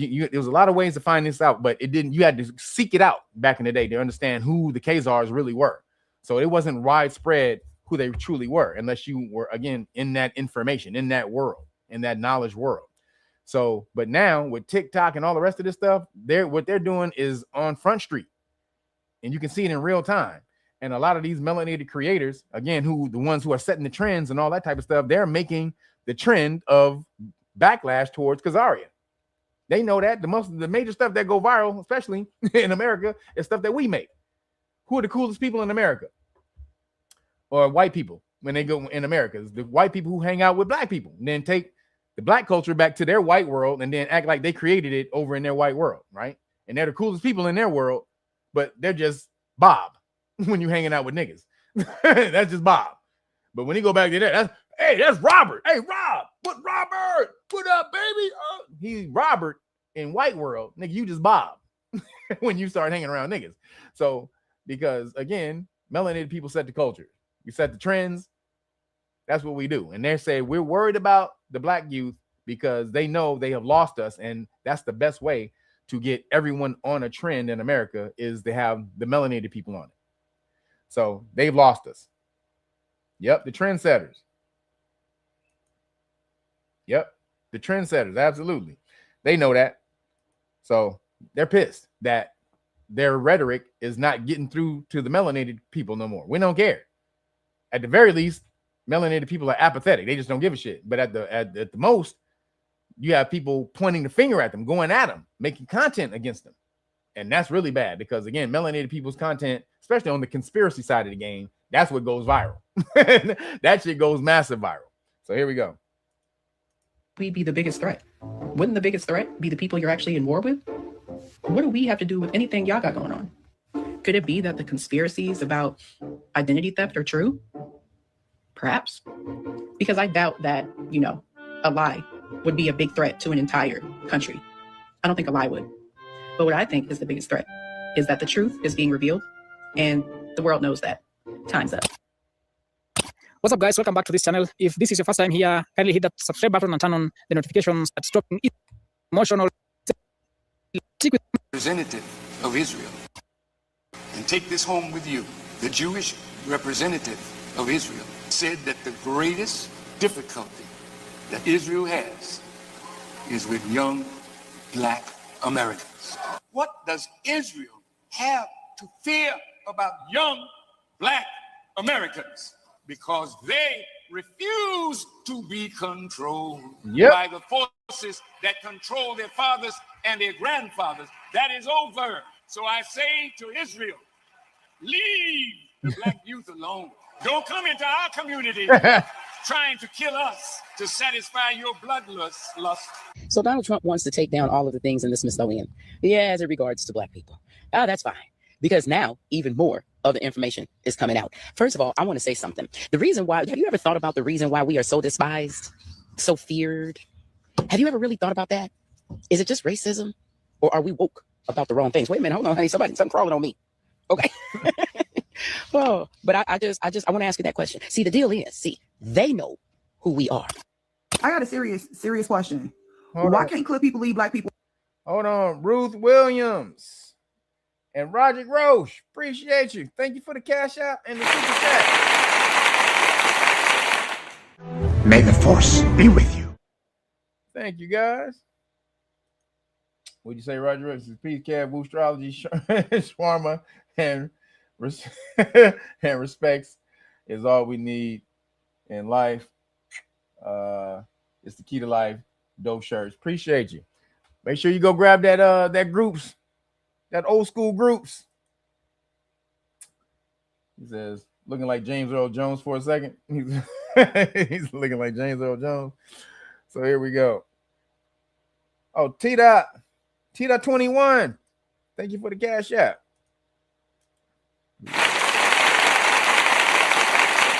May the force be with you. All right, here we go. Alone. What? I got a serious question. Why can't clear people leave black people alone?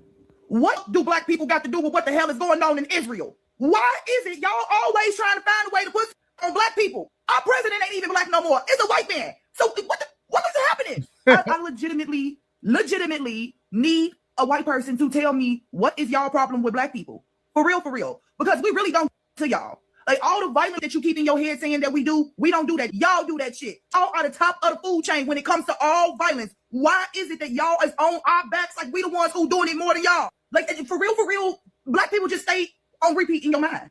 And I really need to understand why. You know what? I know why. I don't know why I'm playing around. I know why. It's because we the chosen people. We the chosen people. And the white people is trying to do whatever they can to eradicate our ass because they don't want us to go home. That's what it is. We are the holders of the earth. And yes, they understand. They've taken that. They know who you are. They've taken your identity. They've stolen your identity. As I showed you last week. If you didn't watch it last week, I showed you they were called the name stealers. They would go to your culture, suck up your culture, suck up to you, be all nice, then in the middle of the night, kill everybody, and then steal your whole culture and your name. That's what they were back in the day, the Asians. That's what the Chinese said about the Khazars, the Khazarians. They were the name stealers. So if you didn't see that video, go back to last week and check that video out where Homeboy was breaking out. So again, they steal pretty much everything. I'm talking about the Khazarian, new Khazarians. Everybody's not like that. Everybody who's a Khazarian is not like that. But I'm talking about new Khazarian, bitch real. So they got a problem with us, y'all. And I say, let them keep having a damn problem. Let them keep having a goddamn problem, because whatever they're doing, again, the black magic they're trying to work on America is not working on us. So shout out to all the melanated people. When the pushback, get your shields up. Get your shields up. So moving along, the Caucasoid colonizers. All right. So if you're in America, there's a history of, they'll try to tell you, again, the history is told from the winners, right? The people who won. So according to American history, America was the good guys. British was the bad guys, right? Because they were trying to tax the colonizers without representation, and they had the Boston Tea Party and said, no, you're not going to tax us, man, without representation, bro. We need representation, man. We need it. We got to have a representation. So apparently they went and threw all the tea into Boston Harbor, and that was the pushback. That was the beginning of the revolution, right? But maybe not. What really happened? Were the British really the bad guys? So if you go back in history, and I've talked about the Northwest Ordinance, but what happened before the Northwest Ordinance? So the Northwest Ordinance was in 1787. This is like 3 years before they did the census. So, but what happened before that? You had the French and Indian War, right? So the French and the Indians teamed up, the Aboriginals, they teamed up to kick out the colonizers. They was like, fuck these bitches. And France was like, yeah, you know what I'm saying, man? You link up with us, baby. You can link up with us. We'll kick these bitches' asses, kick them out, and boom. So French and Indians, they teamed up against the colonizers. But then Britain came in, and you know, because back then still the colonizers were under British flag, British rule. So Britain came in and they helped smash against the French and the Indians, right? But so when the fighting stopped in 1763,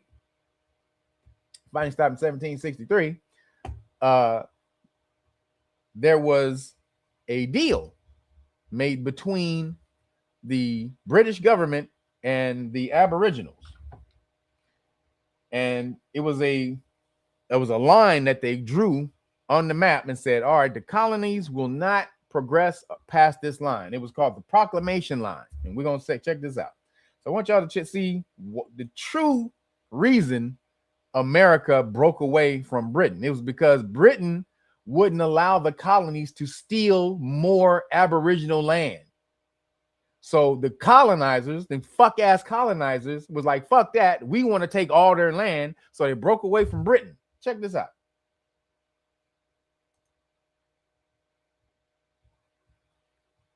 This dude gives a pretty good breakdown of the story. So check this out.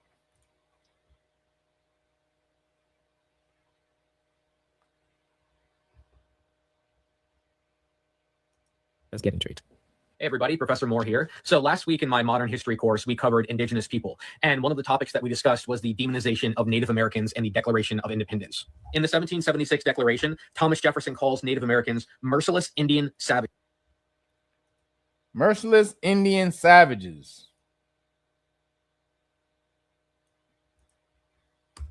And he argues that what makes them, Thomas Jefferson calls Native Americans merciless Indian savages. And he argues that what makes them savages was that their rule of warfare is an undistinguished destruction of all ages, sexes, and conditions. So there's 2 points to be made here. Number one, yes, indigenous people did kill American settlers. However, these were violent acts of resistance against a genocidal settler colonialism. The second point is that, in my mind, this is a clear-cut case of psychological projection, because what Jefferson was accusing the Native Americans of doing was exactly what Europeans and Americans were doing to indigenous people.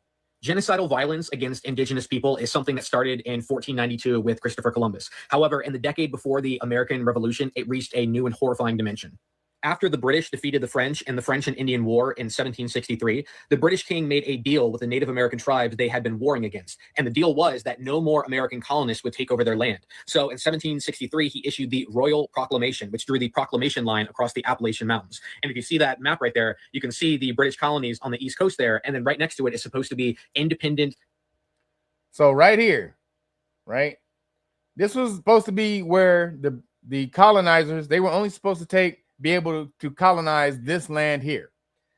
Proclamation line right here. You can't go past this. So then in 1765 is when the revolution happens. So the revolution is 1765 to 87? And then, excuse me, or 1786 or whatever it was, whenever they won the war, Revolutionary War. Then right after that, they did the Northwest Ordinance. So before that, within that 2-year period, when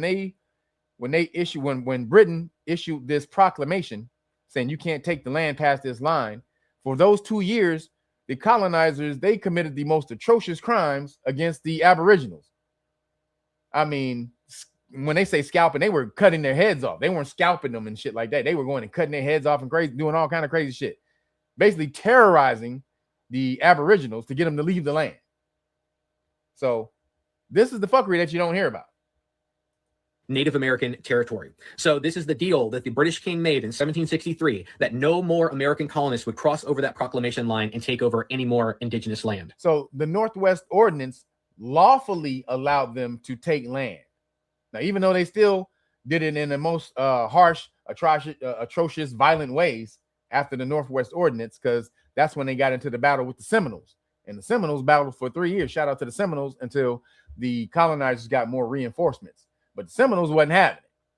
But so that's, again, the Northwest Ordinance came. They battled from 1765 to 1787. Then lawfully they were able to issue, after they won the war, they were lawfully able to issue this Northwest Ordinance that allowed the colonizers to take land of the Aboriginals. However, the American colonists did not listen to the king. They basically said, screw you, we're going to continue to do what we've been doing and take over more indigenous territory. And that's exactly what they did. And it's interesting that in most American schools, we're taught that one of the first big grievances that the American revolutionists had against the British Empire was taxation without representation. It's all about the Stamp Acts and the Boston Tea Party. But in reality, one of the first cases of American colonists disobeying the British king and rebelling was going against the 1763 proclamation line. When the king drew that line and said, do not cross it and take more Native American land, the American colonists disobeyed. In fact, a decade after the proclamation was issued, over 50,000 settlers had crossed over that line and were taking over Native American territory. When American colonists crossed over the proclamation line, the explicit goal was to take over indigenous land. And in order to do that, they had to exterminate the people that were already living on that land. And one of the ways that they went about doing this was forming these local militias or these vigilante groups, which were really nothing more than death squads or murder squads that were going out and committing horrific acts of violence against the Native Americans. There was a strong incentive for people to go out and to murder indigenous people. In 1763, one of these vigilante groups, these death squads in Philadelphia, were offering cash for evidence of dead Native Americans. And the evidence that they were requesting was the scalps of these individuals. And here are the cash rewards that they would offer to these individuals. They would pay you $134 for the scalp of an adult man, $130 for the scalp of an adult woman, and $50 for the scalp of a child. And it wasn't just these vigilantes. Damn. Scalp a kid. These colonized, boy, you don't hear nothing about this. This is why they didn't want critical race theory in school. See, this is why they wanted you to take critical race theory out of school. They didn't want you, they didn't want nobody learning the fuck shit that they did to take the land. No, let's move on, guys. We're gonna move on. We're all okay now, okay? We're all good. You're good. I'm good. I'm good. You're good. You're good, Bobby. Yeah. Ted, you're good. Yeah, we're good over here. We're good. You should be good too.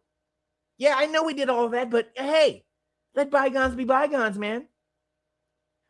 Yeah, we kept the land. Yeah, but you can have a couple of corn on the cobs. How about that?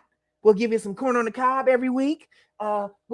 Give you a couple of pumpkins. How about that? Is that good? Like, motherfucker, I will beat your motherfucking bitch ass. Get the fuck off my land. So this is what they want you to forget. They stole all your shit. The violent, foul way they did it. Just you forget everything. Everything's good now, right? We're America. We're the biggest country in the world, so it's worth it. We're the biggest country in the world now. We're the richest country, biggest country in the world. Yeah, we know you don't have anything, but we're good. Did I mention that we're good? Like, bitch, show whole ass up. Squads that were offering cash rewards for the scalps of Native Americans. In 1755, the governor of the town of Spencer, Massachusetts, offered cash rewards for Indian scalps. He gave out 50 pounds for the scalp of an adult man, and he issued 12 pounds for every scalp of such female Indian or male Indian under the age of 12 years old. So also offering cash rewards for the killing of women and children. And remember back to the Declaration of Independence, when Thomas Jefferson said what made Native Americans savage was that they killed regardless of age or sex. But we can see in these examples that the governors of towns and cities and states were offering cash reward for the killing of women and children.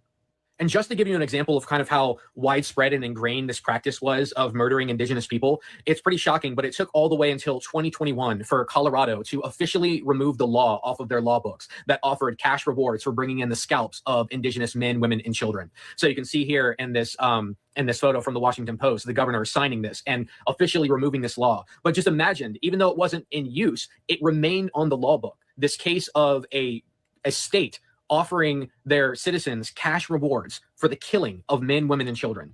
The violence that American settlers unleashed on Native Americans only continued to grow worse and sometimes culminated in massacres that are almost completely lost to memory and history today. For example, in 1782 in Pennsylvania. Yo, real quick. Hold on. Thank you for the cash app spread. Well, Appreciate you, bro. We're at 250 for today. 250 for today. May the force be with you.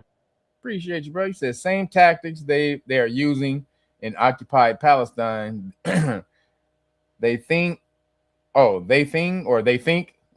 is these people never come up with anything new, which is why they gotta go. Allegedly. YouTube. Allegedly. Don't be trying to get me banned. Don't try to get my video taken down, spread well. No, I'm just playing. So people who are saying no sound, you need to speed up the video. We got sound back. Hopefully. You guys can hear me, right? Did the sound go out? He said the sound went out. Yo, let me know if the sound is back, if the sound is good, because somebody, they just may be behind in the video and may not have any sound. So here we go. Let's finish this up. Pennsylvania. One of these vigilantly lost on Native Americans only continued to grow worse and sometimes culminated in massacres that are almost completely lost to memory and history today. For example, in 1782 in Pennsylvania, one of these vigilante death squads murdered 96 members of the Delaware tribe, 96 Native American men, women, and children. Yo, that's the Lenape. That's my people. 96 people. They murdered my people. God damn it. Bitch ass mother. Delaware, that's the Lenape. Children. And these individuals had of the Delaware tribe, 96 Native American men, women, and children.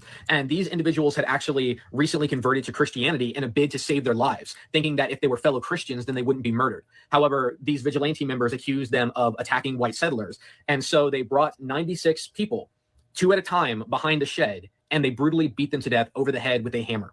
So this is the type of violence that happened. And this is just with a hammer, yo. That has got to be one of the worst ways to die. You getting beat over the head with a hammer? Oh, hell no, man. I promise you, I would have took out a bunch of them motherfuckers with me. I'm just not going to sit there and let you beat me on the hammer and beat everybody. Fuck that. You got to shoot me. I'm not going to get beat to death. I promise you that shit. Nigga, anybody who get beat to death, you wanted to die. Nigga, you need to get killed trying to kill that motherfucker. If anybody's, you need to die. If somebody's trying to kill you, you need to die trying to kill him. That should be the way you die. You don't sit there and just take it. The way you die, if you have to die, should be fucking unleashing massive amounts of carnage on the motherfucker trying to kill you. Like, nigga, you ain't getting out of this unscathed. Nigga, you going first. That's the mentality you need to have. Take one of them hammers and smash on the rest of them bitches who are hitting everybody else. You can't, man. Oh, man. I can't just imagine all those people standing around getting hit like that. Just one single episode that I'm flagging up over hundreds. So this is the type of violence that American settlers were using against indigenous people. This type of genocidal violence against indigenous people is something that remains consistent throughout the 1600s, the 1700s, the 1800s, the 1900s. In fact, in the year 1900, celebrated children's book author L. Frank Baum released The Wonderful Wizard of Oz. I actually really loved this original book when I was a kid. However, I was shocked to hear L. Frank Baum's opinion about indigenous peoples. Here is what the children's book author said about Native Americans. He said, "The whites, by law of conquest, by justice of civilization, are masters of the American continent, and the best safety of the frontier settlements will be secured by the total annihilation of the few remaining Indians." By the law of conquest, are masters of. See, this is what they think. This is how they think. We just conquer you. We'll come in and conquer, steal your shit. Another way for saying steal your shit. Because if you're nice and you don't have any, what's the term I'm looking for? You're not skeptical. You don't have any skepticism because you have a good, pure heart. You don't look at people as being evil or they have ulterior motives. When they come at you, you just want to help somebody. This was a lot of the Aboriginals. This is the fault they had when the Khazars came over. I mean, not the Khazars, but it was some of the Khazars, but the colonists. When the colonists came over here, they wanted to help. The Aboriginals were stewards of the land. They didn't own it. They didn't believe in that. So any children of the earth is allowed to partake of the land. This is what they believe. And still to a greater degree today, still believe that. So we shared the land. And they were like, these crazy motherfuckers they giving us some of this shit. They giving they what nigga? Hey man, they giving us some of the land. Yeah. Hey, we're brothers. We're brothers. We're happy and we're singing and we're not colored. You're colored, but hey, give us a high five. Like, nigga, no. You're colored. We're not colored. We're happy and we're singing and you're colored. Man. The frontier settlements will be secured by the total annihilation of the few remaining Indians. Why not annihilation? Their glory has fled, their spirit broken, their manhood effaced. Better that I'm not going to say they didn't have any discernment. They had discernment.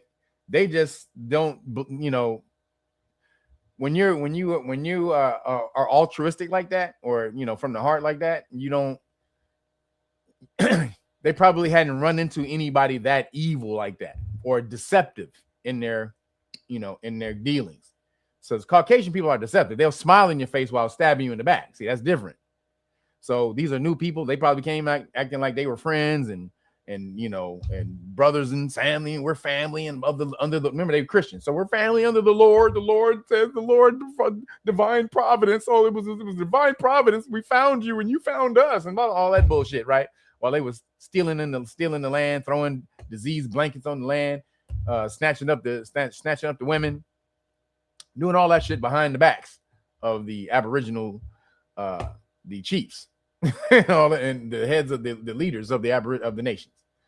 So I don't know if it wasn't discernment. They have, you know, once you don't, I guess you don't, as far as having an altruistic heart like that, you don't take people as being evil when you come in. You have to give freely. You have to give freely. Like, you don't have any type of cutoff, because in order to receive like that, you have to give freely. So if you come in and you think people are all evil, that's, now you should have some type of discernment because of the way people truly are in the world and the way the world has evolved. So people are evil, and you need to have some type of guard and shield up just in case, you know, some people are on some fuckery. But back then they weren't really like that. They die than live, the miserable wretches that they are. This type of genocidal rhetoric and this language of total annihilation, total extermination can be found everywhere you look. It was U.S. Army General Philip Sheridan who coined the famous phrase, "The only good Indian is a dead Indian." U.S. President Teddy Roosevelt said, "I don't go so far as to think that the only good Indians are dead Indians, but I believe that 9 out of every 10 are." Yeah, this land is your land. This land is our land bullshit. No, this land ain't your land. This land is our land, bitch. This land is your land. This land is our land. From California to New York Mountain. Boy, they was just indoctrinating and conditioning all these little jingles. All of this is psyops, is mind science. Your body, whether you know it or not, you adhere to jingles, because the universe is vibrational. It's sound, it's frequency.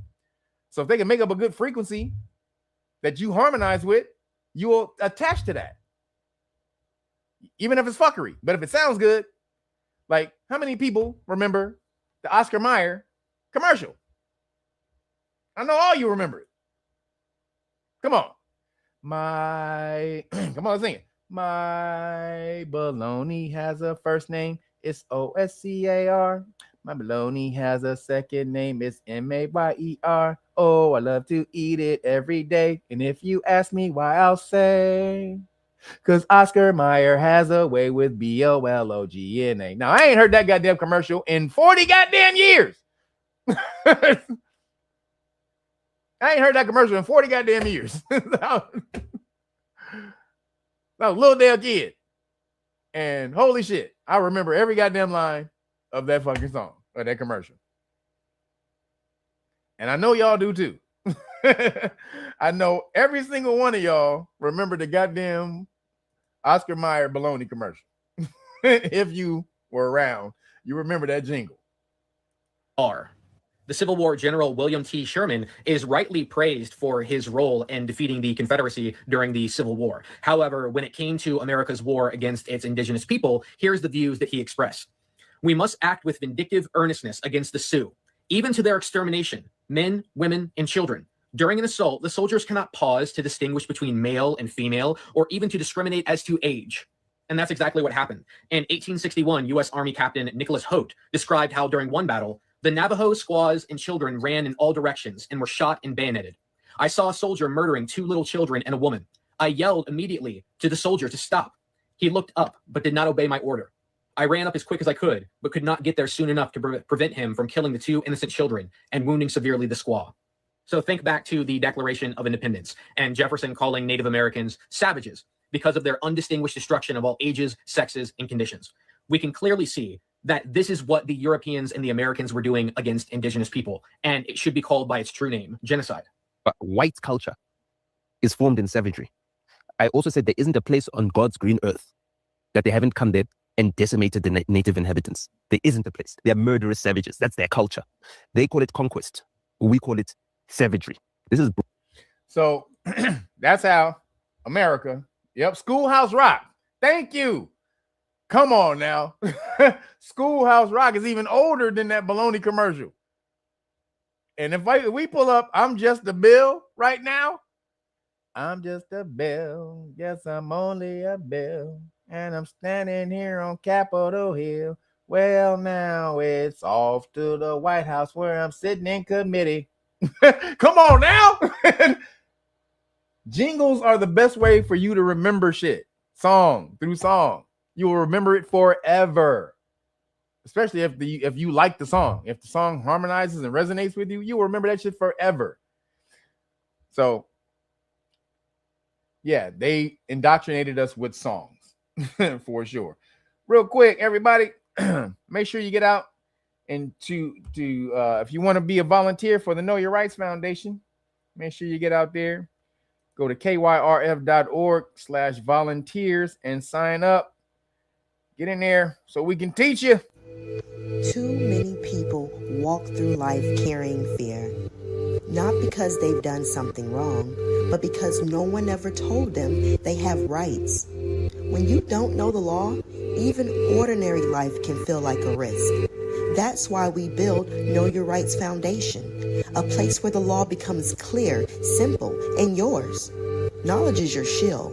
The law is your defense. Start learning today at KYRF.org.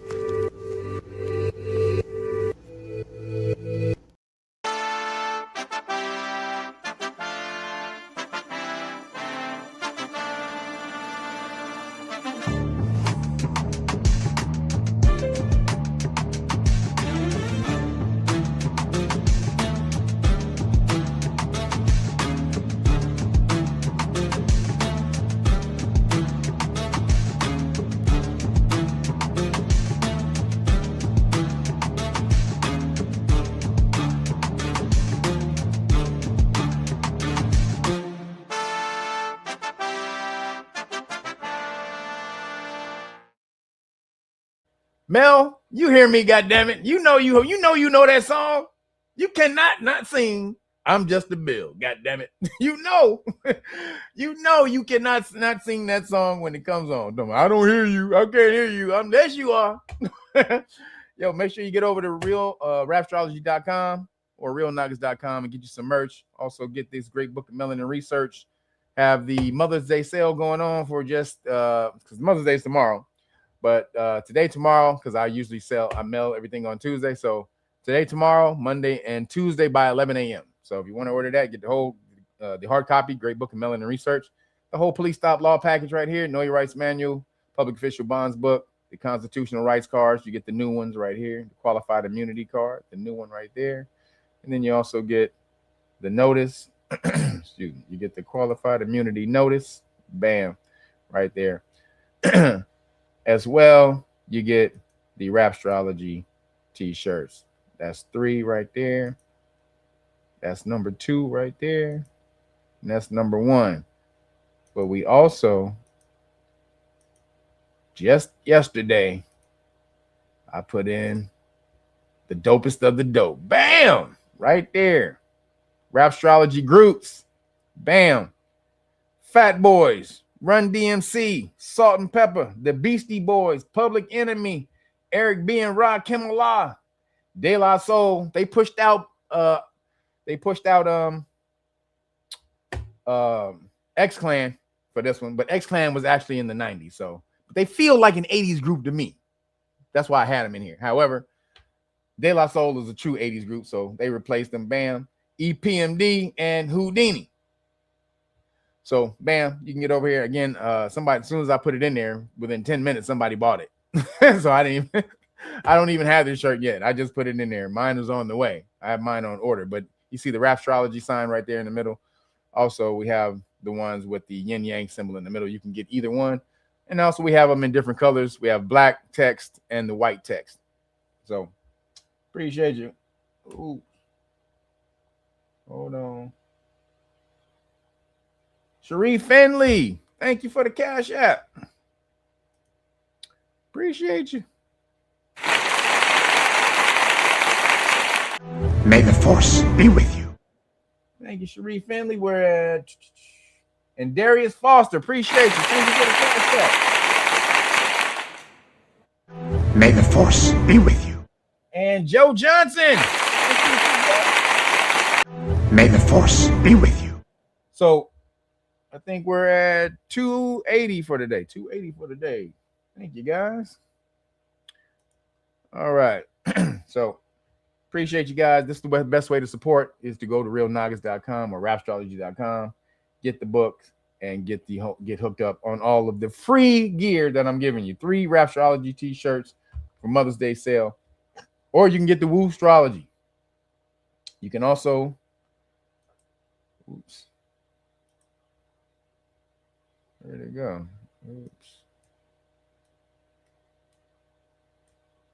You can also get, where'd it go? Oh, there we go. Son of a.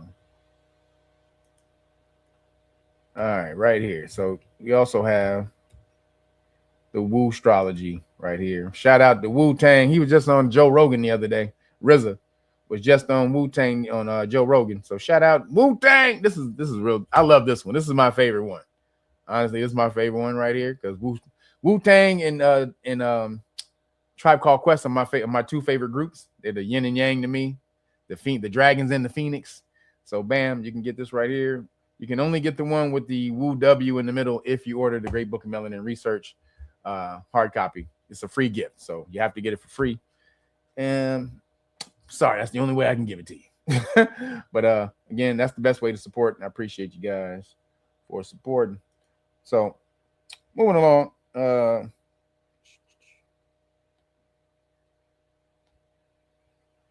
From the colonizers, moving along from the colonizers. So a cruise ship is being quarantined because of the Hantavirus. Now, apparently the Hantavirus is not supposed to be that contagious to humans from human to human like that, right? You had to actually have been around Hantavirus comes from rat droppings. So if you got rats, you might want to get rid of rats because it's very bad. And wait, where's my stuff? Hold on, I got it. Hold on.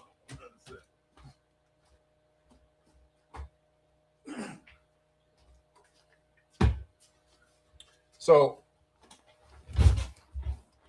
the Hantavirus is what they call a hemorrhagic virus, right?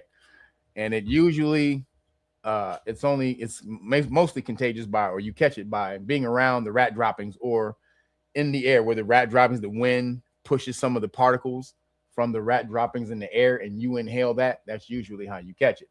Not really contagious from human to human. However, apparently this new, or I don't know if it's new, but on this ship, this new incident, it's being passed from human to human pretty easily. Could this be some new allegedly engineered thing going around to create a new PANDEEZY? Oh, you be the judge. Hey, YouTube. I'm letting them be the judge, YouTube. But you judge for yourself. Check this out. Now, real quick, let me hold on before I do this. Hantavirus is a hemorrhagic virus. So what is a hemorrhagic virus? Again, you guys need to learn prefixes. If you learn prefixes, you'll learn what most words are. So the word heme is blood, like hemoglobin, right? So heme means a hemorrhagic virus means the blood. It gets into your blood, right? Well, this one, they said, is affecting your lungs. Your lungs fill up with fluid, and then you can't breathe and stuff like that. So, yeah, somebody got it. Who got it? Yeah, the blood. Yep, you got it. So, yeah, heme is blood, everybody. So, now, I would say, I'm not going to say what this is, but we're going to do that. You might want to get you some of this because this, in the testing, because this is patented. This has the patented right here. In the testing, it took out those V's, a bunch of the hemorrhagic V's, allegedly. I got to say allegedly because boom, but it's in. If you go to the patent, it's in there. I've read the patent. You can go. If you go there, the patent is on the bottle, and then you can go to the patent office and type in the patent, and you can read it. And you can read everything they've done. All of it's in there. Bam. It's this right here. You need to grab you some again, let me put it. Bam. That right there is what you need to grab. Boom. What'd you say? This is get it in blue. It's a nice shade of blue. Man, get out of here. You and your damn blue bull crap. So that really, again, in the testing, that protected against that. Just letting you know. in the testing, it protected against that. So here we go.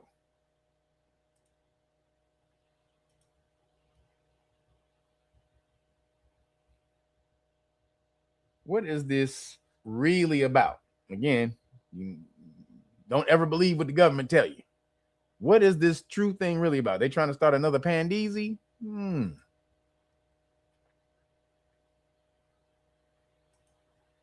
what just happened? Hold on. That's not what I'm trying to do. Hold on.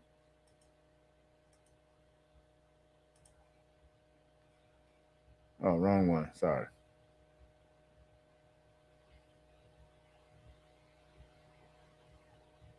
Man, where is it?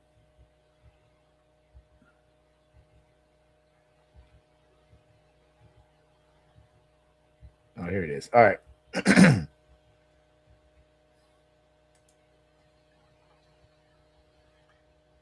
Check it out.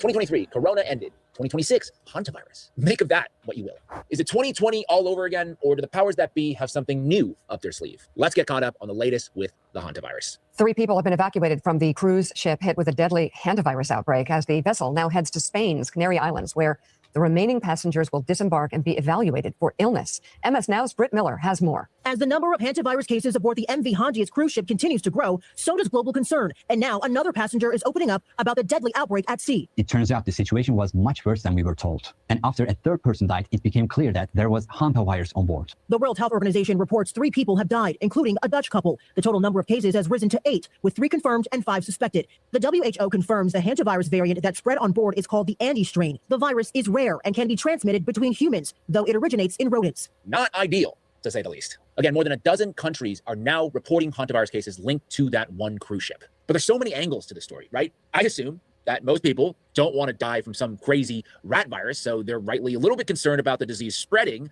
Others, I think, learning from COVID. Yes, it is. This is a way for them to implement control around the world. Yes, right before that happens. Yep. The World Cup is coming to America, straight up. And our experience through that, or maybe saying, hey, let's chill out a second. Let's not let the media whip us into another crazy frenzy with crisis actors and all of that. Speaking of which, I normally wouldn't make a video like this, but I feel like I need to say something, so I wrote a few things down. I am currently on board the MV Hondias, and what's happening right now is very real for all of us here. We're not just a story. We're not just headlines. We're people with families, with lives, with people waiting for us at home. There's a lot of uncertainty, and that's the hardest part. Do those tears look real to you? Homeboy from Canada, first off, homeboy from Canada. Now, this started in Argentina. Apparently somebody got on the boat in Argentina that had it, and then somebody died. This old dude died, 70-year-old nigga died, and then his wife got sick, and they didn't know that she had it, and so they got her off the boat. They had took her to the hospital, then found out she had it. Then some other person died right after, allegedly. And then I gotta say this because they be fucking up my channel. Then a few more people on the boat died. So then they were holding the people in the boat in the middle of the ocean, Caribbean. They was like, "Nah, nigga, y'all can't come. Y'all can't dock, nigga. Y'all can't dock nowhere, nigga. Don't come over here with that bullshit." Niggas, they had fingers up like crosses and shit. They was like, "Hell to the no, bitch. Get your ass away from here." And then finally, they let these people go back to their countries. Now, allegedly, or apparently, there's three Americans who had it in America, because there was 3 Americans on the boat, and they came back to America, and now there's 3 people in America with it. All we want right now is to feel safe, to have clarity, and to get home. So if you're seeing coverage about this, just remember that there are real people behind it, and that this isn't something happening. Say you're reading scripts and cutting mad onions. Oh, that's hilarious. They got an onion right up under his lap. Happening somewhere far away. It's happening to us right now. I'll share more when I can, but for real quick, just make sure I got y'all on point around here. Remember, PSYOP starts with a P. Everybody, just so we're clear, PSYOP starts with a P, like psyche, like psychic. There we go. For now, I just ask for your kindness and understanding. Thank you. Right, it's happening to all of us right now. And my question is, how did the New York Post get hold of that video? Why did they post that video? Why did they choose to post that video from a passenger named Jake Rossmarin? Because the online sleuths have exposed that Jake's sister, Rachel Rossmarin, works at a company named Haggerty Consulting, which is an advisory firm that specializes in global health and disaster recovery. Well, isn't that interesting? Their website says, "We help clients prepare for, respond to, and recover from disasters, delivering innovative solutions to tackle challenges and propel organizations." So this is this guy, the guy you just saw crying, his sister. This is his sister, works for this company. That Jake's sister, Rachel Rossmarin, works at a company named Haggerty Consulting, which is an advisory firm that specializes in global health and disaster recovery. Well, isn't that interesting? Their website says, "We help clients prepare for, respond to, and recover from disasters, delivering innovative solutions to tackle challenges and propel organizations forward." So is that the cruise line doing some sort of PR damage control, or maybe probably just a coincidence? Those things, I guess, do happen, I suppose. Now, yesterday, it was reported that 23 Hantavirus cruise passengers returned home to all corners of the globe, including to the United States, and 1 is already sick. At least 6 U.S. passengers from Hantavirus cruise ship have returned home, including to California, Texas, as outbreak fears spread. Like, this is where I'm getting a little bit baffled by what's going on with the public health response, right? Do you guys remember the beginning of COVID? Trump was like, no, I do not want these cruise ships docking. I like the numbers where they're at. But this time around, it's Hantavirus with a 40% mortality rate, and we're just going to be letting these people off the ship and re-enter the population. Very bizarre. The WHO is saying that this is... The test ground to see how fast it would spread. Allegedly, to see how fast it might. If it were a real thing, YouTube they got me on clamps over here, y'all. Yes, that's the yes. I agree with don't call me Unc. I agree with don't call me Unc. Yep. That was a testing ground. Holy shit. This is why I don't believe in going on cruises. Fuck that. Fuck that. Nigga, I do not believe on going on cruises with a locked up in a prison in the middle of the ocean with a bunch of niggas. Fuck that. Well, you can't do nothing? Oh, y'all crazy for that shit. Y'all crazy. People are going cruises, y'all crazy. You literally in the middle of the ocean, locked on a goddamn prison. You're in a prison. If anything goes down, you can't do shit. In the middle of the ocean, nothing, as we see right now. You gotta be crazy as hell to give up your freedom like that. Conceptual elixirs. Thank you, bro. Appreciate you, bro. May the force be with you. Always hooking me up too, man. Appreciate everybody who always hooking me up. I really do appreciate you guys, man. So here we go. So this dude that was crying, his sister worked for that company. So her job is to basically spark up fear so that she can do her job, right? Her job make money when you and scared of pandemics and shit. Nothing nefarious, nothing to see here. is because hantavirus is not like SARS-CoV-2 in that while it is much more deadly, it's not very transmissible.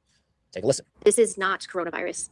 This is a very different virus. We know this virus. Hantaviruses have been around for quite a while. There's a lot of detail that we know. I'm going to ask Anais to come in and say this, but I want to be unequivocal here. This is not SARS-CoV-2. This is not the start of a COVID pandemic. This is an outbreak that we see on a ship. There's a confined area. We have 5 confirmed cases so far. We completely understand why these questions are coming, and we are trying to provide all of the information that we can. That's why we're having a press conference here to give accurate information, and we're grateful for all of those out there who are asking these types of questions. But this is not the same situation we were in 6 years ago. It doesn't spread the same way like coronaviruses do. It's very different. It's that close, intimate contact that we've seen. And most hantaviruses don't transmit between people at all. Most hantaviruses are transmitted from rodents or their feces or their saliva in their droppings to people. And only this one particular virus, the Andes virus, which has been identified here, we've seen some human-to-human transmission. And again, I want to reiterate, the actions that are being taken on board are precautionary to prevent any onward spread. And so there's a lot that is being done right now to be able to try to minimize the risk even further. But I do want Anais to come in and provide a little bit. No? Okay. Oh, okay. The guy off camera is like, nope, don't get me involved in all that. Anyway, the WHO is telling us that this is nothing like 2020, but are they telling us the whole story? Because here's an update that's being reported this morning. An air stewardess has now been hospitalized after coming into contact with rat virus cruise passenger as infections rise to 9. A Dutch air host. Uh-oh, here we go. Rise to 9. Here we go, y'all. This has been hospitalized after coming into contact with a rat virus cruise passenger who boarded a plane to Amsterdam. The KLM stewardess is being treated in the Dutch capital with quote-unquote mild symptoms after encountering an infected woman who later died of hantavirus. Now, this could just be super bad luck, but once again, doctors and experts are telling us that it is very, very rare to contract this virus, even in close contact. Take a listen. We have known about hantavirus for many years and have a better understanding of its characteristics compared to back in 2020 when SARS-CoV-2 was a novel virus where we really didn't know what was going on, and it turned out that it spread very quickly, and as it mutated, it started to spread a lot faster.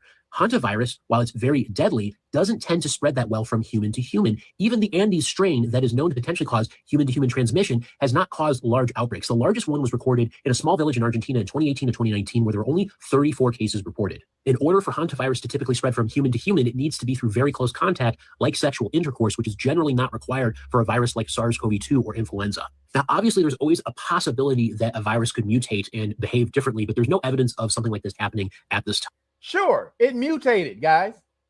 Hey, everybody, it mutated. It had mutated the whole time they've been studying it.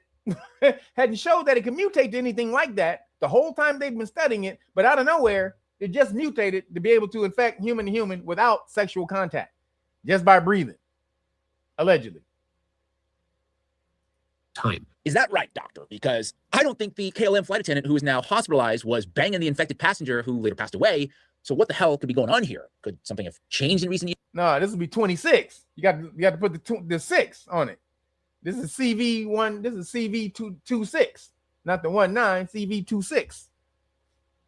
Here's a mutation of sorts, maybe even a man-made one. This is a tweet from 2012 from Jason the Germ Guy Tetro, who is an immunology researcher, and he said, quote, "Overheard behind me while watching H5N1 NAS workshop today. You really want to make a pandemic, make hantavirus human transmissible." Purely hypothetical, but I think the question that everybody has and everybody wants to know is, have we been doing something like gain-of-function research on the hantavirus? Well, here's what I found. Quote, research into the hantavirus often involves studying viral entry, replication, and pathogenesis to develop vaccines and therapies. While much research focuses on understanding natural virus behavior, some experiments aim to enhance, reduce, or alter viral characteristics like transmission or virulence to better prepare for potential outbreaks. Then it goes on to the key areas of hantavirus research. The Andes virus, which is the one that we're dealing with right now, ANDV, studies on ANDV, the only hantavirus known to transmit between humans, are critical for understanding pandemic potential. Researchers use lab models, including stem cell-derived organoids of lungs, hearts, and brains to study how the virus infects tissues. And then a little footnote, this is where it gets interesting. The studies mentioned, such as those published in PLOS Pathogens in 2025, are typically aimed at improving understanding of the virus rather than intentionally creating a more dangerous pathogen for malicious purposes, but they still fall under the broad definition. Yeah, first is a bat, now it's a rat. What's up with these ATs? These niggas must can't spell. This is like a kindergarten spelling group. These niggas can't spell past 3 letters. We got it as a bat. Now it's a cat. No, it's a rat. Like, nigga, what's up with you and these AT words? Are you a little stunted on your learning? There was a bat, there's a cat, and a rat, and a hat. I'm Dr. Seuss today. I'm Dr. Seuss. Get my Dr. Seuss on. Definition of gain-of-function research. So no, we're not doing gain-of-function research, but we also technically kind of are. Cool. I acknowledge this is now much above my pay grade in terms of truly understanding the nuances of the science here. So if you are an epidemiologist or no one, please help us out. Now it's being Reported by the BBC as of 50 minutes ago that scientists are working to create a hantavirus vaccine. Quote, an international team of scientists is working to create a vaccine against. There it is. A new crack scene, huh? Oh, and boom. And game. There it is. A new cupcake being baked in the oven as we speak. Goddamn. A virus suspected of killing 3 people on a cruise ship in the Atlantic. Chemist Professor Asel Sartbeva from the University of Bath is part of a team involving experts in the United States and South Africa currently working on a vaccine. Quote, obviously developing a vaccine would be amazing because we can prevent instances of this disease happening or at least mitigate the really bad consequences of the infections, he said. Now, some people will see this and say this is all a big conspiracy, that they either created this virus or wanted this to happen to push a vaccine, or maybe all of this is part of a population control scheme or something along those lines. I don't know. Again, much above my pay grade. Oh, this is interesting. Prem Talker of Zateo News. This person has only 5 tweets. He said, I got ratatouille flu.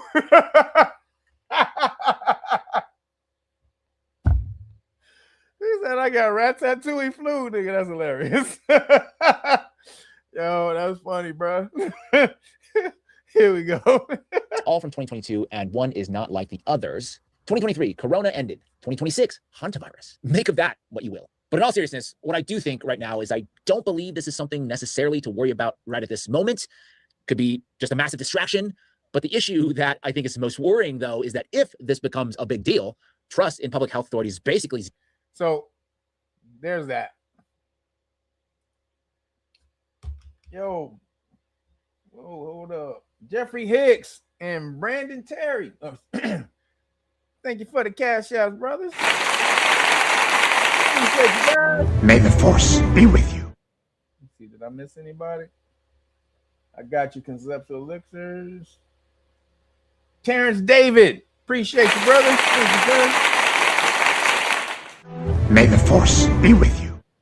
So, yeah, that's that, man. Yo, just be on the lookout. We're not falling for the same bull crap. We're not going to fall for banana in the tailpipe this time. No, you're not going to fall for the banana in the tailpipe. So we're not falling the banana in the tailpipe this time, guys. We're not doing it. Not falling for it. We didn't fall for it last time. Most of us didn't fall for it last time. We damn sure ain't falling for it this time. It's not gonna happen.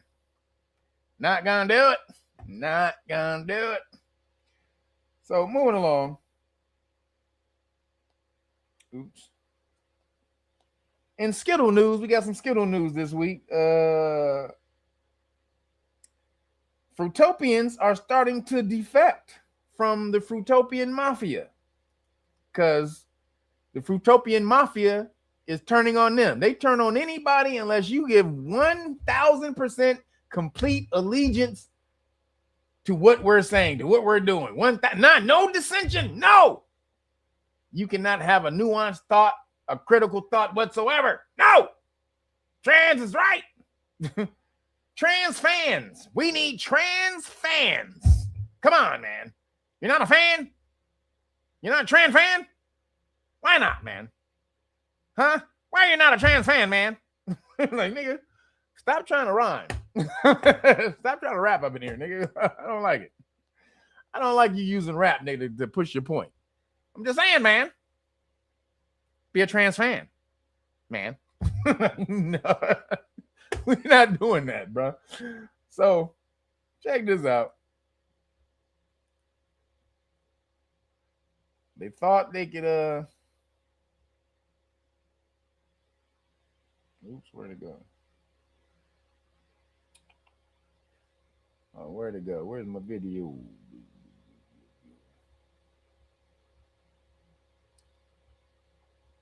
Uh-oh. I think it might have cut out. Oh, here it is. All right. I'm no longer a Democrat because I'm a liberal. At this point, it's beginning to feel like I'd be better off voting Republican and fighting against bad ideas within the Republican Party than voting Democrat and fighting against bad ideas inside the Democratic Party. For example, when I bring up concerns I have with friends on the right about like LGBT rights, immigration issues, abortion, gun control, more often than not, there is room for finding some kind of a middle ground. But when I bring up concerns I have with people on the left about anti-Semitism, Islamism, communism, more often than not, the response is either intimidation, condescension, or just a demand for complete obedience. When your politics require people to submit to orthodoxy, that is not liberalism. That is fascism. So we got to talk about a fascinating video that is going viral of a young woman who happens to be LGBTQ, I believe, and even somebody like her, who you would think would be aligned with the left, is deciding that they are going to leave the Democrat Party, abandon the far left, and to be Republican, right? To support Republicans because of the excesses of the left, right? The intolerant left. And this is a trend that you're still continuing to see, despite Trump being in power, despite Republicans being in power. Democrats have not dealt with the excesses of the left that, in my opinion, are the reason why they lost in 2024. Okay, they're doubling, tripling down on far left woke lunacy, and that is causing people to still continue to leave the party, like this woman right here. So without further ado, let's go ahead and get into this. All right, y'all. I'm officially coming out as a Republican. The left has truly swayed me over to the right. And I think they're proud of it too, because all of this stupid controversy going on because of a comment that I made on a TikTok video. The left mob is absolutely losing its mind. And I used to be on the left. I used to be gung-ho LGBT. I was an activist for the LGBT people before they, like, gays even had a legal right to marry. I was going out and I was a Glenson representative in my school district. But at this point, I don't want to be associated with the LGBT either, despite even being gay, because I can't stand y'all anymore. Like, I make one comment about a grieving mother who was very respectful about how they were referring to their trans child, by the way. They were referring to them as both Michael and Lexi. And in the comments of people that actually knew her child were referring to her child as Michael. And she was shit on in the comments for referring to her child as her son. Because the left, the trans mob, will never accept that. They can't let a woman who is taking responsibility for not being a present enough mother, for not loving her child enough, for who's trying to be a better person and being vulnerable in her grief journey, it's still not good enough. So they have to shit all over her and kick someone when they're down, right? Because that's the righteous thing to do if you're a part of the trans mob, insane, like, liberal left. Yeah, I mean, this is par for the course. I mean, I'm not surprised at all. She's just realizing what millions of people have realized over the past. Social contagion. All of this stuff is not real. This explosion of femitopia, of fruitopia around the goddamn country, around the world, really. They're just, everyone else is just has contagion from America. America affects everyone else around the world as far as culture. So, especially pop culture. So whatever gets popular in America, it trickles to every other country. So now America has exported fruitopia to the rest of the world, being fruitopian. And now they're starting to see these niggas is crazy. Yes, you are, again, you floating, nigga, you out there. When you start to believe that men can become women and women can become men and all this and that type of shit, and you only can do this because of man-made technology. Drop a person who thinks they're a woman, a man who thinks they're a woman, or a woman who thinks they're a man, drop them off in the middle of the Amazon or the middle of the desert where they don't have any technology and all that. Promise you, even if they had a sex change, within about a year, they would go back to being who they are. The nature would turn them back to who they truly came here to this universe as. You can't stop. You can't change it. There's only man-made drugs and chop shops, body chop shops and shit that keep this shit going. Because again, if left to your own devices in nature, even if you got one of those from a chop shop and you went out and you was the only person in the middle of the Amazon or the middle of the desert, your body would turn itself back. Because that's what it is. So this is absolute social contagion. Because they wanted to take over mainstream with this. This is a way for them to take over mainstream. Again, I'm trying to tell you guys, become a group, an organization, then you have power. We're going to get into that in a second, too. All right, here we go. Decade or so about the Democrat Party, which is that they are extremely, extremely, extremely intolerant. They are literally pushing people away from them as they liberal. I mean, they let me get back to it. Apparently that's saying you have every right to refer to your child as your son. Apparently that's the worst thing you could ever possibly. The woman called her son a son, but because they didn't call it she when it was supposed to be transitioning, the mother is evil. The mother is now evil because she didn't call her son into the transitioning pronoun. What? What the fuck? Yo, this is dying. This shit is dying. It had no life anyway. It was finite. It had a shelf life. Because let that go on, there is no more life. So obviously it had a shelf life. Life will go on no matter what. Life finds a way. You ever seen Jurassic Park? What my man say? Jeff Goldblum. Life finds a way. And life will always find a way. Possibly do as a human being, because I have people coming onto my page, screenshotting my TikToks to shit on my appearance and put it in the comments there. Meanwhile, they look identical to me. They're just white liberal women, just flooding the TikTok. That they look like me, like basic white girls. Yeah. No, that's the demographic that's running the Democrat Party, right? That is running the far left. Okay, leftist white women. Okay, yeah. They're the most radicalized out of everybody, to be honest with you. But they're going to shit on my appearance because I said one thing that they disagreed with. It's like, tell me you're mentally ill without telling me you're mentally ill. Like, they're advertising it online at this point. And then just the bullying, like coming to my page when you don't know me, and because I made a comment on someone's TikTok that you don't know them either, coming to my page to find videos of me grieving my dead mom, for you to go, talk about him and just misgendering my mom to try to offend me. Like, I don't get offended by pronouns and little tiny. So they went and found some shit on her, and found her. She had a dead mom, and start calling her mom her dad, trying to offend her because she agreed with the mom being able to call her son a son. These people is nuts, man. And it ain't even the people who are actually like that. It's the allies, these so-called woke Karen ally motherfuckers. Them bitches. Those are the ones. And the woke ass white Karen dudes. Them bitches. They both bitches. Dudes can be bitches. Straight up. I call everybody bitch. If it fits, if the bitch fits, then wear it. That's what. Look, no, everybody can get it. Straight up. And those are men bitches. And then the female Karen bitches are the ones who perpetuate this and keep it going because they need to replace God in their life with something because they don't have spirituality or God in their life, so they need to replace it with something.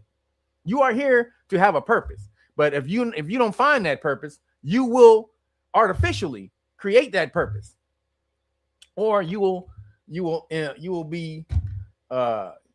siphon in someone else's purpose, or what someone else told you was your purpose. You'll attach that to your own being. Like, is that what I'm supposed to do?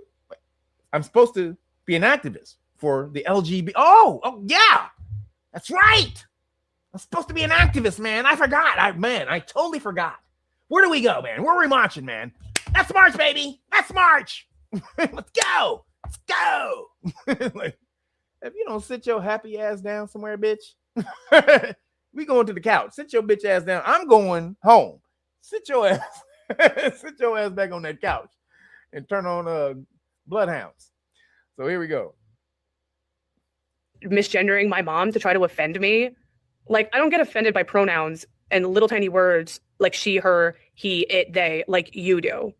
And the fact that you would even go to like my page to shit on my dead mom, like, hello, is this you trying to convince me to get to your side on the left to be pro-trans? I was never anti-trans, and anyone that knows me knows this. I've never been shitty to any of the trans people in my life. I've been nothing but supportive. Like, I just, like, hello. So, yeah, at this point, I'm coming out. I'm voting Republican down the fucking line. She said, peace out, Democrat bitches. She said, y'all niggas crazy. Just so we're clear, the Republicans are crazy too. All of this is bullshit. All this identity politics, left, right, movement, man, all of this is bullshit. It's still divide and conquer. She flipping and going on this side. Man, it's all divide and conquer still. But at least she left the crazy side. The Republicans are just pieces of shit. They just assholes. They're not necessarily crazy. The Democrats are crazy. Straight up. The Democrats, these motherfuckers is nuts. They insane. Excuse me. So there's a civil war in the Democratic Party, in the Fruitopian Party. There's a Fruitopian war, civil war going on. So moving along, still in Skittle news. This is crazy right here. The Met Gala, they honored a person with 18,000 infinity stones of wokeness at the Met Gala, which is, this person is insane. Crazy, insane, crazy. Where's that from? Does anybody know where that's from? Crazy, insane, crazy. If you know where that's from, you are really a movie head. I'm gonna give you props all day if you know where that's from. Insane, crazy, insane. Yo, tell me where that's from. You win the day if you can tell me what movie that's from. Yeah, straight. Wait a minute. Did you get it? Wait a minute. Hold up.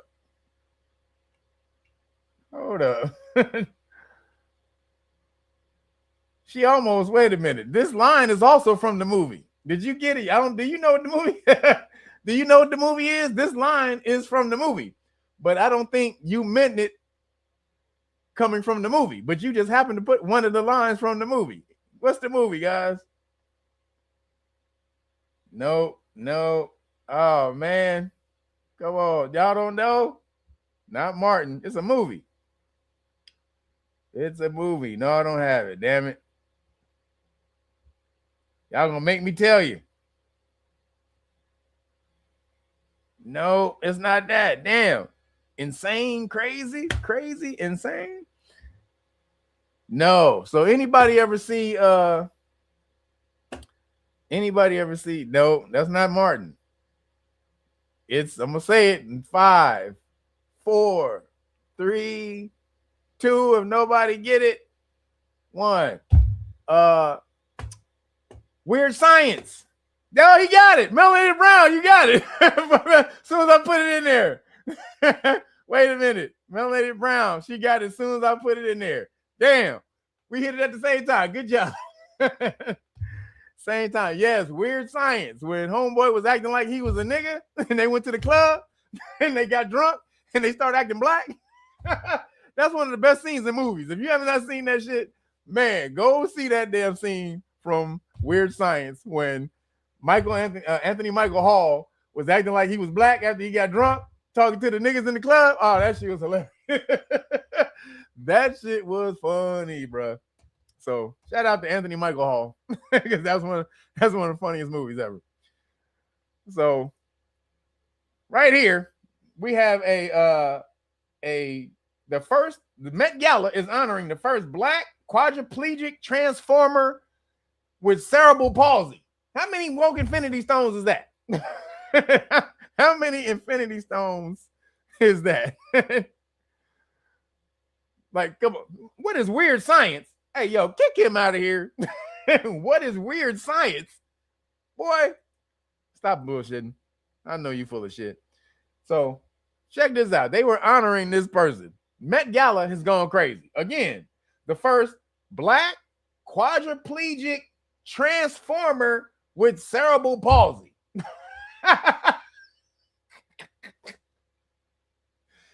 God damn, nigga, could you get a bigger woke blimp? They just inflated a giant woke blimp and start flying it through the city. Like, nigga, we woke. We on some bullshit. All right, here we go. You haven't seen Weird Science? One of the greatest classics of all. Oh, man, you tripping, bro. Weird Science is a dope movie, man. Before all this bullshit came out here. Dope. And just for that scene alone, just go watch. That scene happens actually at the beginning of the movie. Within the first 30 minutes of the movie, that scene happens. The bar scene. When Anthony Michael Hall, as a kid, he was mimicking black people so good. I mean, wherever he went and he hung around a whole lot of black people because whatever. I think he tells the scene about how he got like that. He went and hang around a lot of niggas and shit. But he mimics niggas so good in that movie, and he's only like 15 or 16 in that movie, and he does it so damn good, man. But here we go. I like men. I like cis. I like men. I like cis men. Hey, if you told me that it would have been like this child. Oh. And I mean that as in like girl. Wow. It's hell. Like it's literally like hell if you are transgender and you like cis men. It's hell. That's a message. That's a message you got for Beyonce. That's God. Oh my God. How'd you feel about the Met Gala today? Okay, now I'm gonna be serious. No, be serious, seriously. Come on, man. These jokes just write themselves. See, I can't. Hey guys. Everybody look that. No, I'm just... I can't do it. Come on, man. Everybody look good. Everybody look good. Do I look good? I look okay. I look okay. No, I'm just...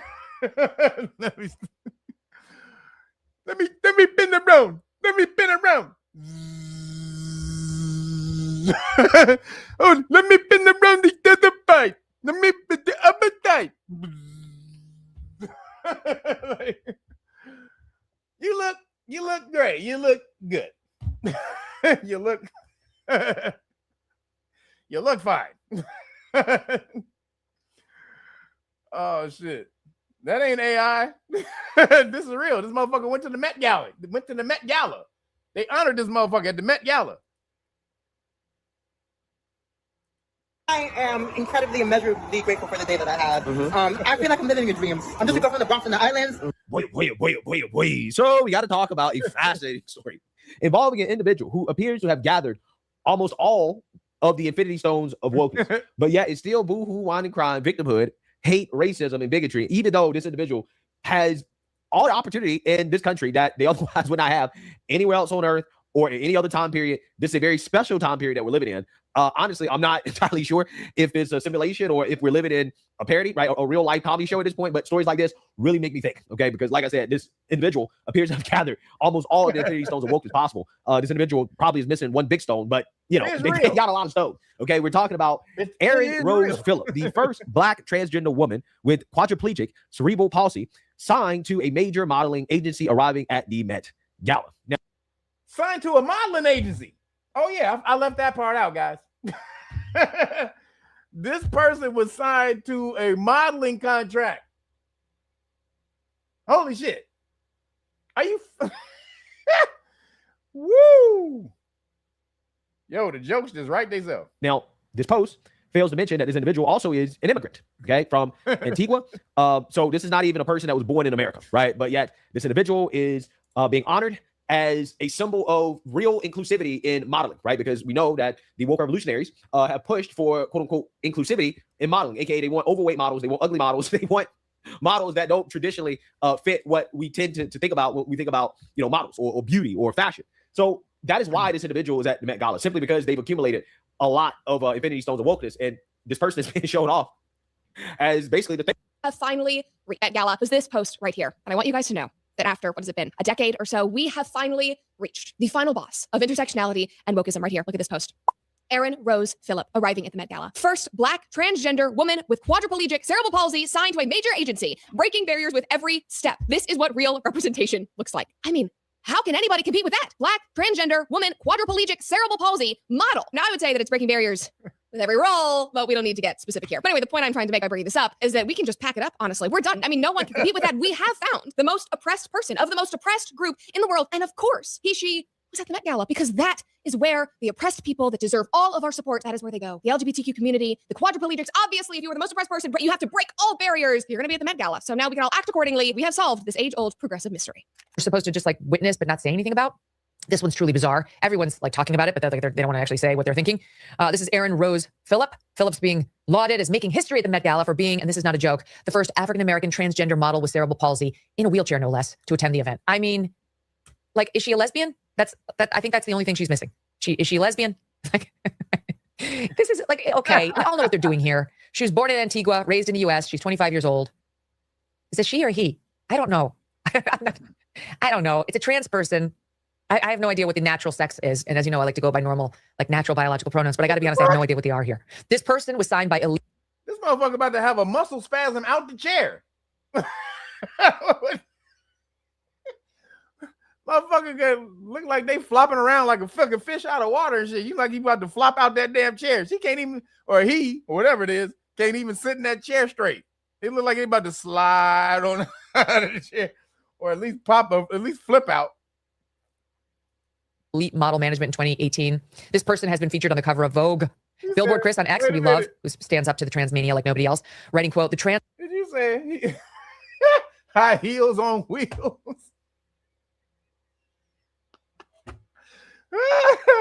Yo, high heels on wheels, yo. Yo, that's hilarious, nigga. This industry never found a person they will not use and abuse for profit and propaganda. They'll even give cross-sex hormones to a quadriplegic with cerebral palsy. I can't. Okay. It's ridiculous. So the Met Gala is tonight in New York City, and I've already seen a number of viral posts from Republican accounts mocking this woman in particular. Her name is Ariana Rose Phillips. She's the first Black transgender woman with a physical disability to be signed to a major modeling agency, and you can only imagine what they're saying in response to her. Normal people would look at this woman and be like, wow, that's really impressive. That's Yo, man, y'all niggas hilarious. Yo, man, I'm supposed to be going through the story and watching the story. Did y'all niggas is cracking up? I can't be focused if got cracking jokes. I'm trying to focus on the story, damn it. Y'all niggas crazy. That was hilarious. That's a first in this industry, but MAGA is saying these awful things about her when she hasn't even done anything. Just her existence has pissed them off. And look, I think this is a testament to how sad some of these people are. Like, these faceless accounts on Twitter are making fun of someone who is very accomplished, while they're sitting in the basements of their parents' home typing on their Cheeto dust covered keyboard. King of the betas, the beta bitches right here. Is anybody listening to this bitch? But beta bitches, come on, bruh. Get some bass in your voice first off, just for anybody to take you goddamn serious. Get some bass in your voice, and then oh, I don't know what else. I don't know what else after that. I don't know what advice I could give him. This nigga looks like he's far gone. Keyboard. Maybe this is just very accomplished, while they're sitting in the basements of their parents' home typing on their Cheeto dust covered keyboard. Maybe this is just the crazy liberal in me, but I can't imagine being a person who sees someone with a disability or someone who's different than me and having my first thought being, you know what? I want to make their life even harder. Yeah, I want to pile on right now.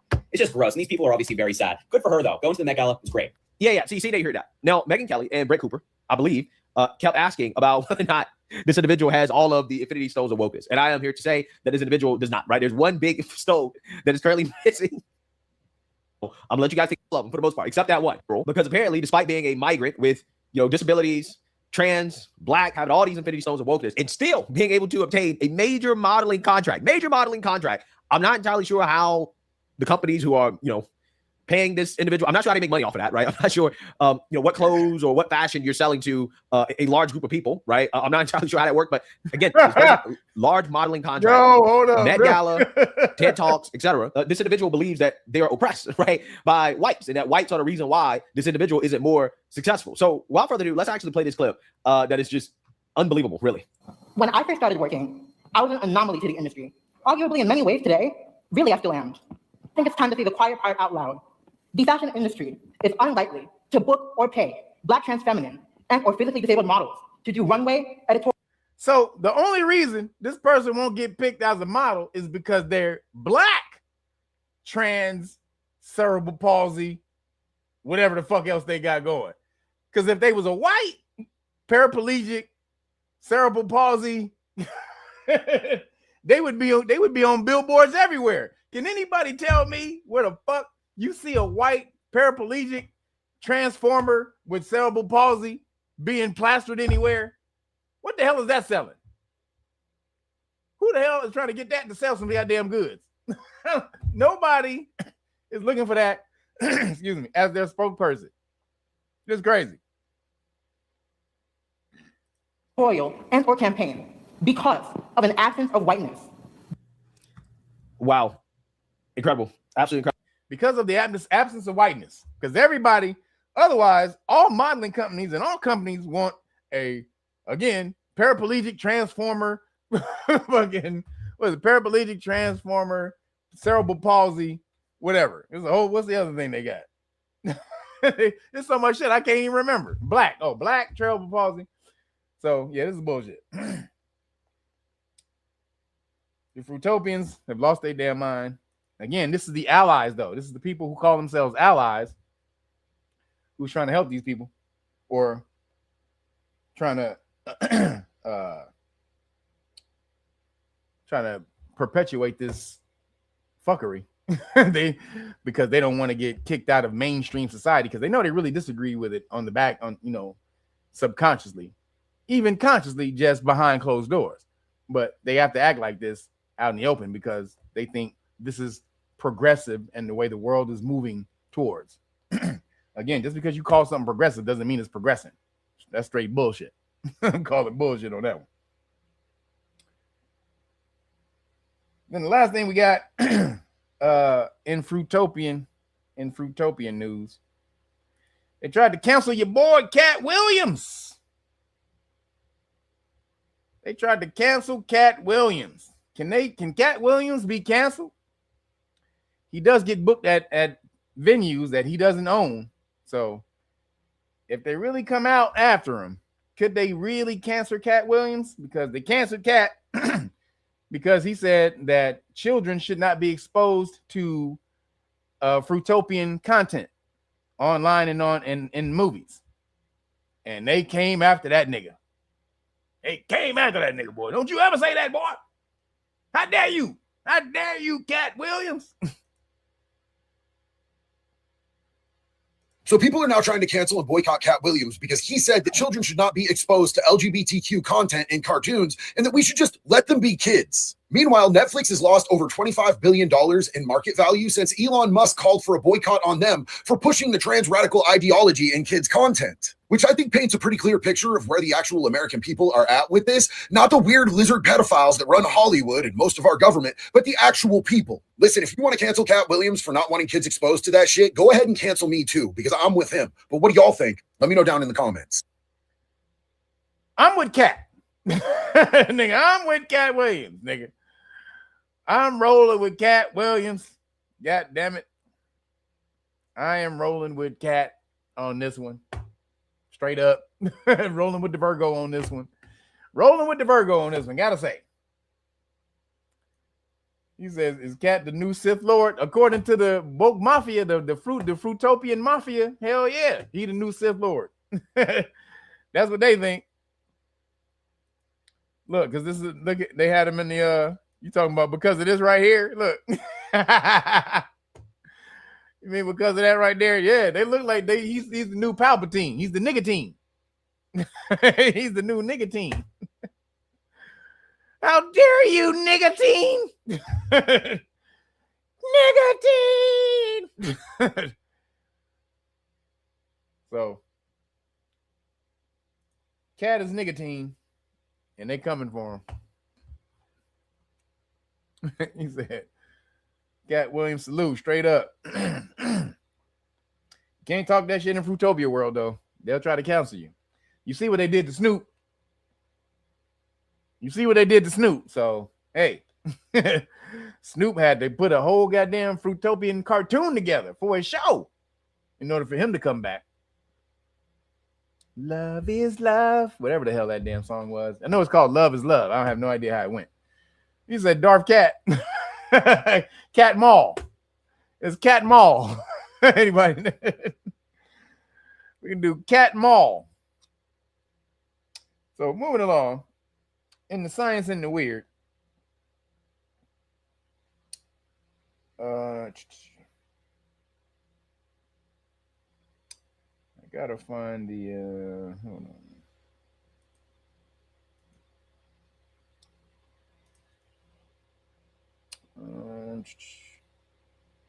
hold on. Hold on. Yeah, damn it, where'd it go? Where'd it go, bro?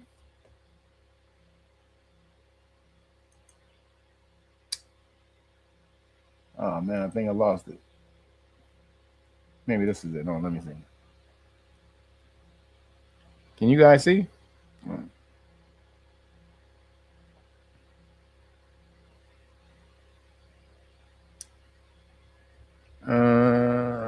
That's not the one. Hold on.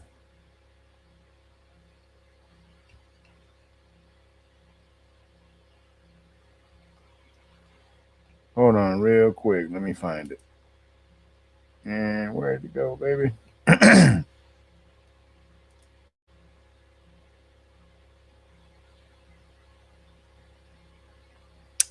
it. So if you guys went on, damn it, I thought I had the Tim Burchett thing. Oh, here it is. I do have it. Wait. No, I don't. Damn it. I don't have it. So you got to go to Joe Rogan and watch Tim Burchett on the congressman Tim Burchett. Watch him on Joe Rogan this week, and he talks about he said what you guys get, what they released as far as the excuse me, the files. This is nothing. He's like, this is nothing, especially from what he's seen. He said he's only seen like a small percentage of what they have in a skiff. He said he basically alluded to the fact that it would take down the world. Like the world would be kind of fucked up if they seen what just he's seen. And he hasn't even seen everything. So he's like, if you've seen what I've seen, and I haven't seen everything, this would fuck up the world. So, Tim Burchett, stop beating around the bush, man. Say fuck it. Just tell everybody. He'd go to jail for like ever and shit if he told. But remember the girl who said she was getting hit with the girl who she got killed? She was saying she got hit with energy weapons. And hold on. Said she got hit with energy weapons. Okay. Damn it, where'd it go? And so they just came out and said that energy weapons are real. Hold on.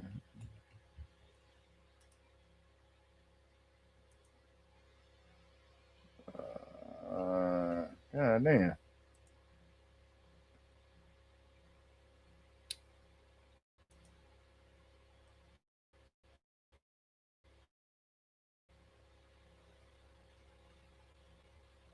Are you kidding me? What the hell happened to the video? Damn.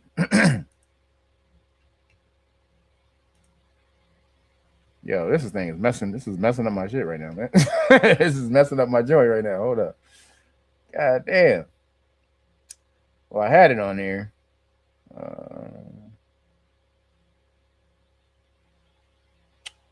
Son of a. Well, I guess I lost it. I lost the goddamn thing. God damn. God damn it. I lost it. Oh, man. But apparently, Pete Hegseth, so I lost the video, but Pete Hegseth went in front of, in a news conference, he said that energy weapons were one of the best weapons that the United States had in its arsenal. It's like a new weapon. So, remember that, what was they calling that, what was that thing that you get where they talk to you in the mind or whatever, and they call it some type of Havana syndrome. That's what it's called, the Havana syndrome. So look that up. Remember the Havana syndrome where they'll hit you with this energy weapons and you'll hear voices in your head and all that type of stuff. So that's what that is. That's one of the energy weapon things that they have. And Pete Hegseth came out and said, yeah, we got that shit. So they're just telling everything. They're just releasing everything right now at this point. They don't give a goddamn. They are telling literally everything that they can tell at one time so that you'll forget it. See, if they dump, this is one of the reasons for a giant information dump like this, because they dump it all on you. You don't have time to sift through it and go through it. And then by the time you do have time to go through it and find something crazy in there, it's been so long since they dropped it, something else dominates the news cycle. So nobody's really going to care at that point. So this is why they do large information dumps like this. And then they seep in some misinformation along with it. But that Havana syndrome, everybody's been talking about for years. And now Pete Hegseth just admitted, yeah, we got that. What? Why is nobody else talking about this? You got it. What the fuck? Yeah, okay.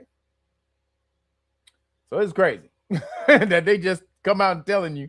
They just coming out and telling you now. Now, Trump has been more transparent in this administration as far as Epstein files. And he had to release the Epstein files, but he did. He released them. He could have just held it back. He did release them, and he released the UFO files. So he has released a whole lot of shit since he's been in office. And so this is probably the most actual information we've gotten from an administration as far as top secret shit. Black Ops and all that type of shit. This is probably some of the most we've gotten.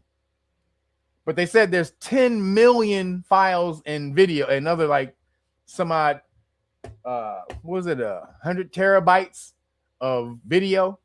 So on UFOs and all that type of stuff. So we'll see if they release everything. But I think they're going to release it right after the Steven Spielberg movie. Mark what I said. What's the day? May 9th. Today is May 9th. I said it on May 9th that they're going to release full information, full disclosure after the movie Disclosure comes out, or whatever that Steven Spielberg movie is. Havana syndrome lasts for months and includes disabling cognitive problems, balance problems. Yeah. And it's supposed to be from the direct energy weapon, getting hit with a direct energy weapon. That's what everybody was talking about, where it comes from. And so then Pete Hegseth said, yeah, we got it. We got that shit. Now I can't find the article because I had so much stuff to show you guys. The article got messed up. But the last thing I got, though, in the science and the weird, because most of this was about, most of the science and the weird today was about the UFO stuff. That's all that was in the paper. But there was something that caught my eye. So this was a woman. I told you about the I just told you about the Mandela effect. So a woman breaks off how it is a psyop. She did some investigating. Shout out to this chick. She went and did some major ass investigating. Hold on, where is it? So shout out to her and her investigation skills. Because check it out.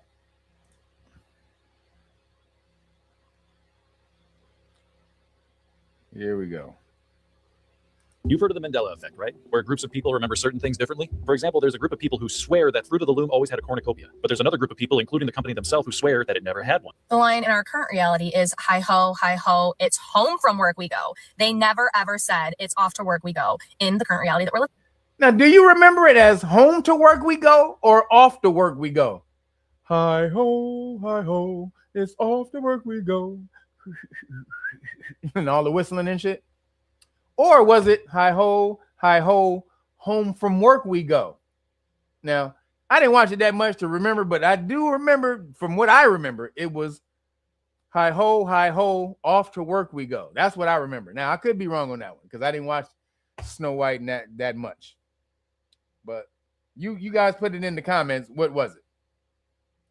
Living it. Richard Simmons allegedly had no headband, wore no headband during any of his recorded shows. And I know this one's hard to see, but if you was a kid in the 80s, you remember Richard, whatever his name, Richard Simmons with a headband. Now they're trying. Why would they be changing the reality? Are they changing the reality? And if they are, why would they be doing it? But let's peek. During any of his recorded shows. And I know this one's hard to see, but between Shaq's playoff performance against Chicago and Shaq's movie Shazam, which yeah, I know, but still, and that's 1996. Now they said there was no movie with Sinbad called Shazam, or when he played a genie. Was there a movie with Sinbad with a genie back in the day? Was there a movie with Sinbad with a genie as a genie back in the day? They're saying there was no movie with Sinbad as a genie. Now, I don't know why I remember Sinbad as a genie. But they said it didn't happen. It was Kazam, not Shazam. Kazam with Shaq. Facts that upset me the most. This timeline really did the Monopoly Man dirty because they took away his monocle. I'd give anything for a box of Cheez-Its, but since they don't exist, I'll settle for the real deal, which is a box of Cheez-It. Smokey the Bear wants to keep the world from burning down. Wrong, his name's actually Smokey. So, it used to be Cheez-Its, did it not? Now they say it's just Cheez-It. Wait a minute. I know it was Cheez-Its. Are you kidding me? It was Cheez-Its. Y'all ain't fooling nobody, man. Fuck that. Come on, man. For the real deal, which is a box of Cheez-It. Smokey the Bear wants to keep the world from burning down. Wrong, his name's actually Smokey Bear. Are you kidding me? They said his name is not Smokey the Bear. It's Smokey Bear. Get the fuck. I know. I used to watch Smokey in them. He used to come on when you during the cartoons, in the middle of the cartoons, then after school specials. It was Smokey the Bear. Y'all full of shit, man. That was Smokey the Bear. Wrong. It's no, I am your father. I love the breeze as much as the next gal, but if you want to be in this timeline, you have to take out one of the E's. I know what a cornucopia is because when I was younger, I was shopping with my mom at JCPenney and I asked her what was on the Fruit of the Loom logo and she said it was a cornucopia, and I'm so grateful for my incredible imagination for making up the cornucopia that has never existed in the Fruit of the Loom logo. I've always loved the Laughing Cow's nose ring until I found out it doesn't.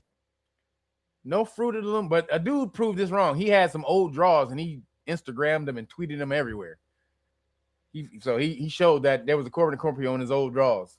And they don't treat your old drawers, nigga. Exist. Another style. This was one of the wildest videos I've researched. The Mandela effect is something that you thought you knew what you saw, but you didn't really see it and it didn't really exist. There are some really, really interesting videos in this video. And I see people that say, well, it never existed. And then there's a lady at the end of this video that said, you know what? I found old newspapers. It did. Let's go down this rabbit hole. It's going to be great because I want to know what you think in the comments down below. Did it exist? Did it not? Do I remember it right? Or is this just some alternate timeline? Let's go. Especially the sunglasses, which I apparently made up. I love Jiffy peanut butter, even though the company is trying to gaslight me into believing that it's always been called Jif. Iconic.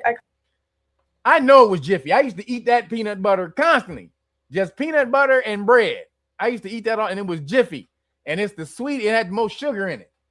That's why everybody loved Jiffy. So you had either Skippy or Jiffy. They saying it's just Jif. Wow. It's just Jif. It was Skippy peanut butter and Jiffy. Skippy and Jiffy.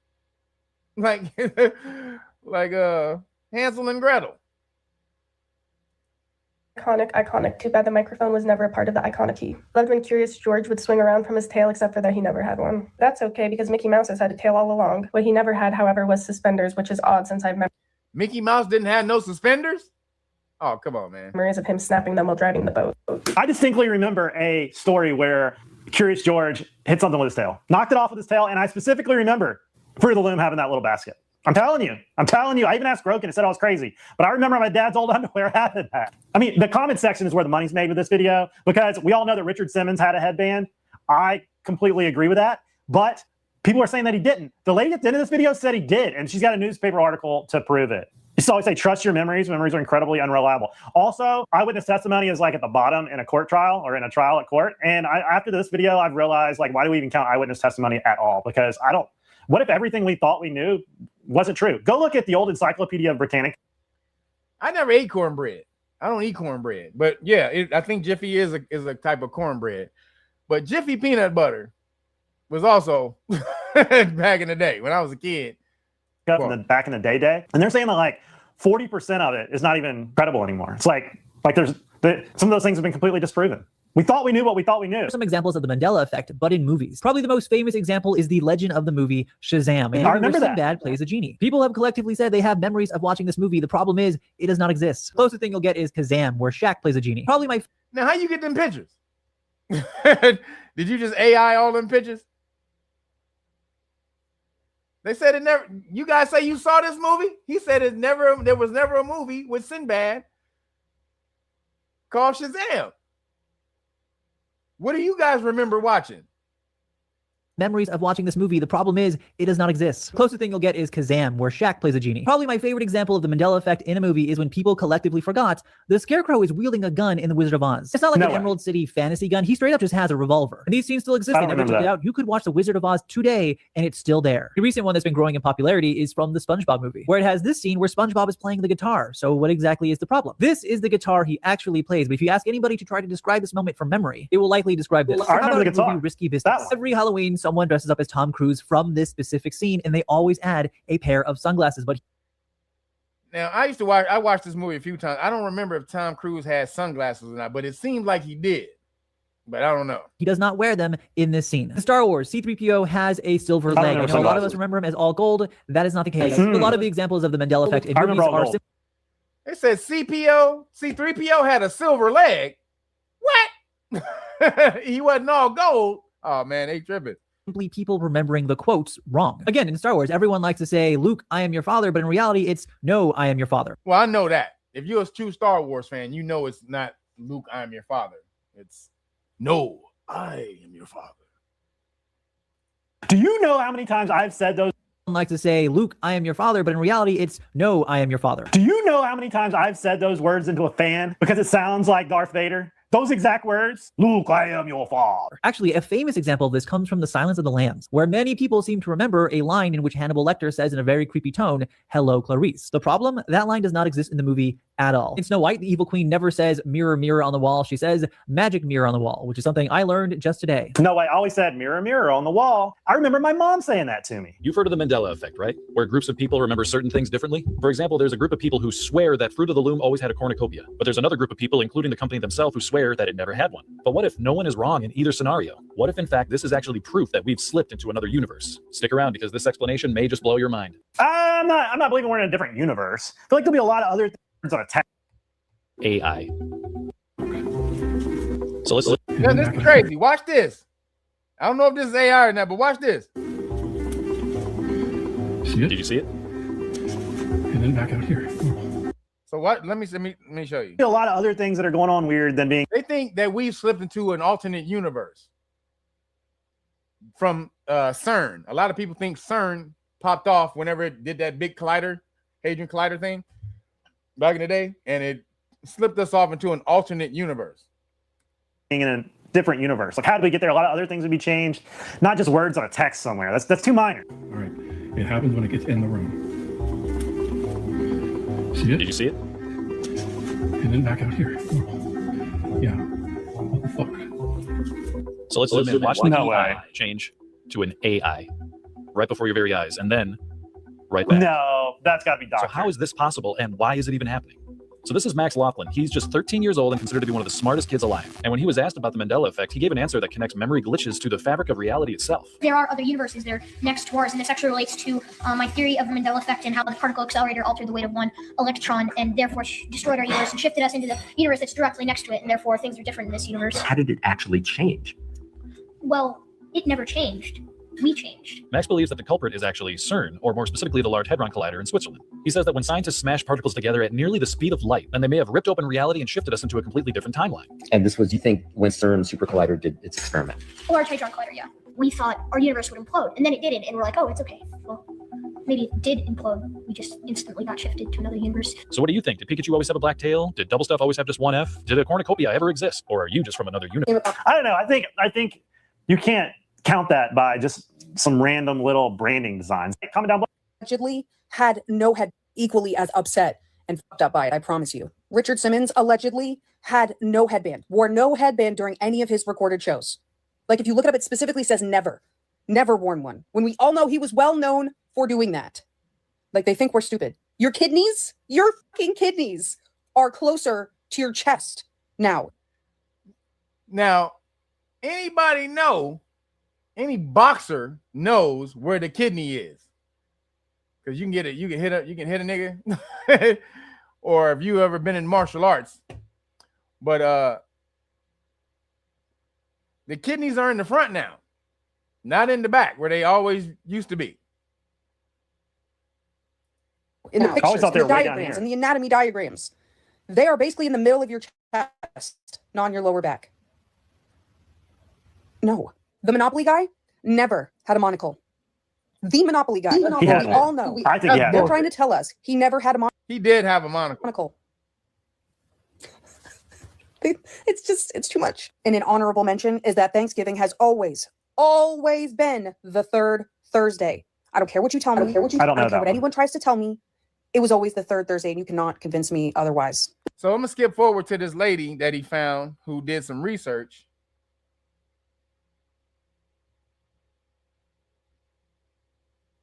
Oh yeah, Tinkerbell. They said Tinkerbell was never in the Disney thing. Tinkerbell never made the Disney logo. Do you guys remember Tinkerbell making the little arc on the Disney thing when she goes around? In the intro. So if you remember seeing Tinkerbell, you're not.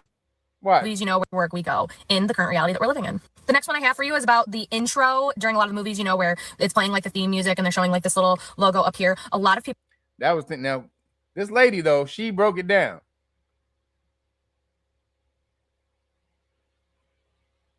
So that's Mirror, Mirror on the Wall, Cinderella. Are we gonna get to bam? So these a whole lot of things we knew as kids. But watch this lady. If we can find it. On the stone. So to me, I remember the sword being in a stone, but These minor things. Hold on. The dates that we're calculating on free trial that I had gotten with the newspaper archive. You know, the logistics to keep a conspiracy going would be wild. Listen to this lady. My ADHD meds have been on back order for a week, which means that when I was supposed to cancel was the temporary field free trial that I had gotten with the newspaper archives website so that I could track down some specific dates that we're calculating on Google for my theory. I decided I'm going to make use of the $74 that I just flushed down the toilet because I forgot to cancel the free trial by just perusing it. And I do want to clarify that I'm not sure where my thoughts on the Mandela effect sit. Okay, it's too compelling to ignore, but at the same time, there are too many. What are we exactly saying the narrative that would explain it is? That's where my hesitation comes, but it's compelling. And so I decided to take a look. 1986, 1977, 2012, 2010. I would like the movie Shazam. Boom, there it is. Bam! 1996. Look at that. Old archive. She found it. Now, why would they lie about that movie? She found it in an old newspaper archive movie. Shazam. Look at it. 1977. 2012. Hold on. 1986. 19. Chick-fil-A's. Oh, so it's Chick-fil-A, but hold on. 77. 2012. 2010. I would like the movie Shazam. The movie Shazam. There it is. 1996. Unless it never came to theaters, they just marketed it to see if they actually should make it or not. And I know this one's hard to see, but between Shaq's playoff performance against Chicago and Shaq's movie Shazam, which yeah, I know, but still, that's 1996. And then you have here Jiffy. I think it's 19. It looks like 78. Jiffy peanut butter. Oh, who just said it was Jif in the thing, bruh? Yeah, I saw somebody said, nah, it was Jif, man. I think the newspaper. Jiffy peanut butter. And then I will say, I was noticing Jiffy peanut butter. that pictures sometimes were actually, different than the words Jiffy. We have Looney Tunes. Different than the words Jiffy. We have Looney Tunes with 2 O's, and this was posted by a ton of newspapers, the same article. See, why would they? Looney Tunes was always 2 O's because it was short for cartoon. Hold on. They do that. This is from 1981. Looney Tunes again. I don't know exactly when this is from. I can find it though. Stouffer's stovetop stuffing. Now you can't see this, but this is from 1997. And this is by Ed McMahon and his checks. Ed McMahon and his checks. Yo, this is one giant psyop, or we did move into an alternate universe and we remember the other timeline. Not an alternate universe, but same universe, just a different timeline in the same universe. And we remember the other timeline. Because look at these damn papers. One of those big Ed McMahon checks in the words of LeGrand. Baseball caps and jeans, and State Treasurer Richard Moore turned into a Tar Heel version of Ed McMahon. He held a giant check. Yes, but what if Ed McMahon's check comes and we're not there? We'll be out $1 million. Another one right there. What if Ed McMahon's check comes and we're not there? Yeah, Ed McMahon worked for goddamn Publishers Clearinghouse. They be lying their asses off. Florida lottery ticket Fernandez enters a knock on his door to find a grinning Ed McMahon standing there with a giant cardboard check. This is one about Richard Simmons and his headband.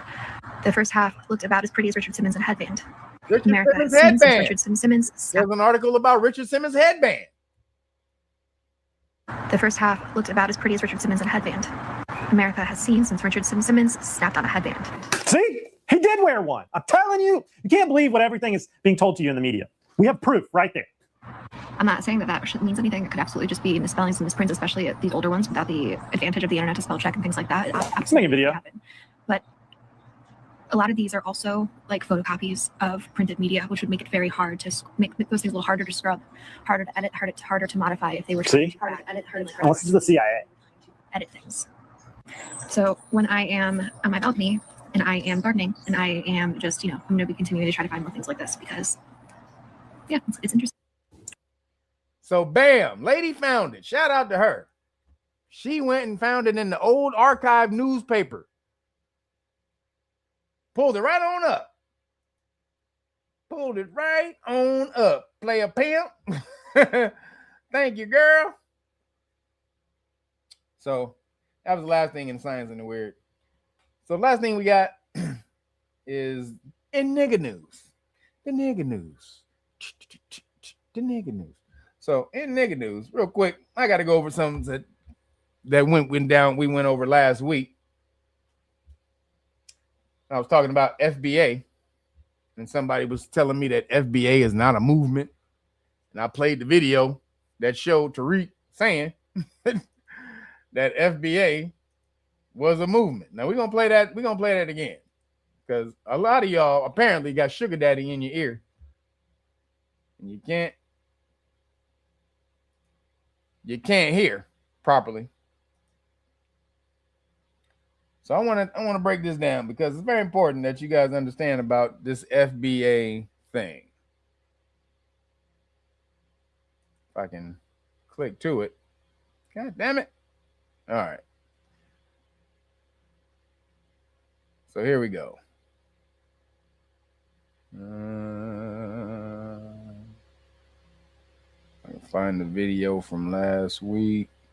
All right, here it is. Now I want y'all to hear this.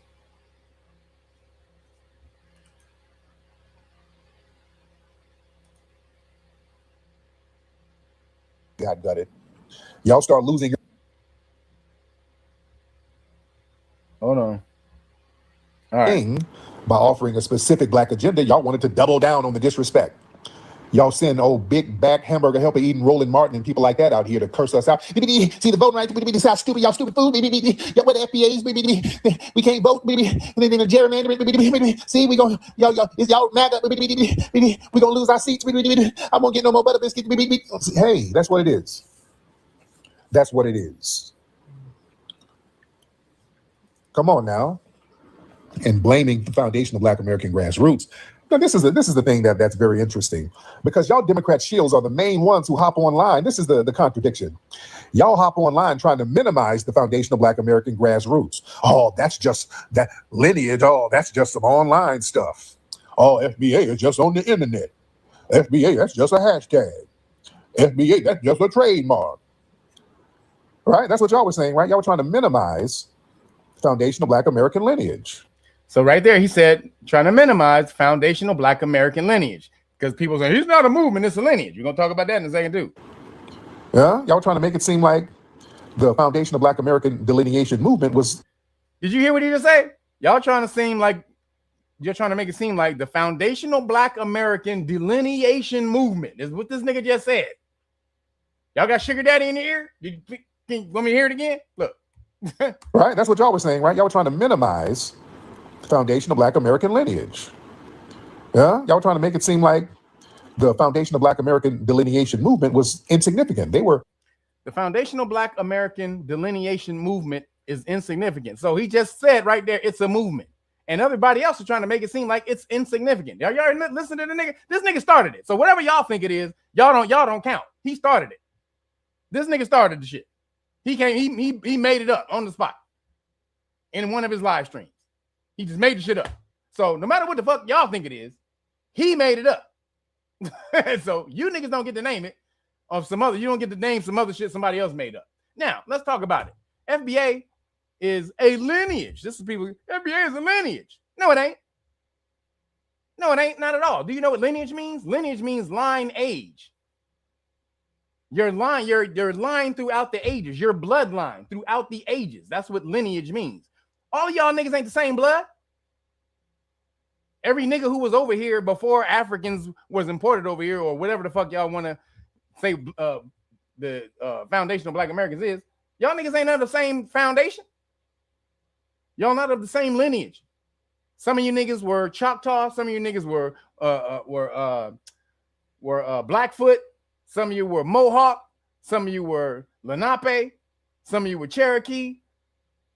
500 different nations in this motherfucker. And you think that you can claim that y'all came from the same bloodline?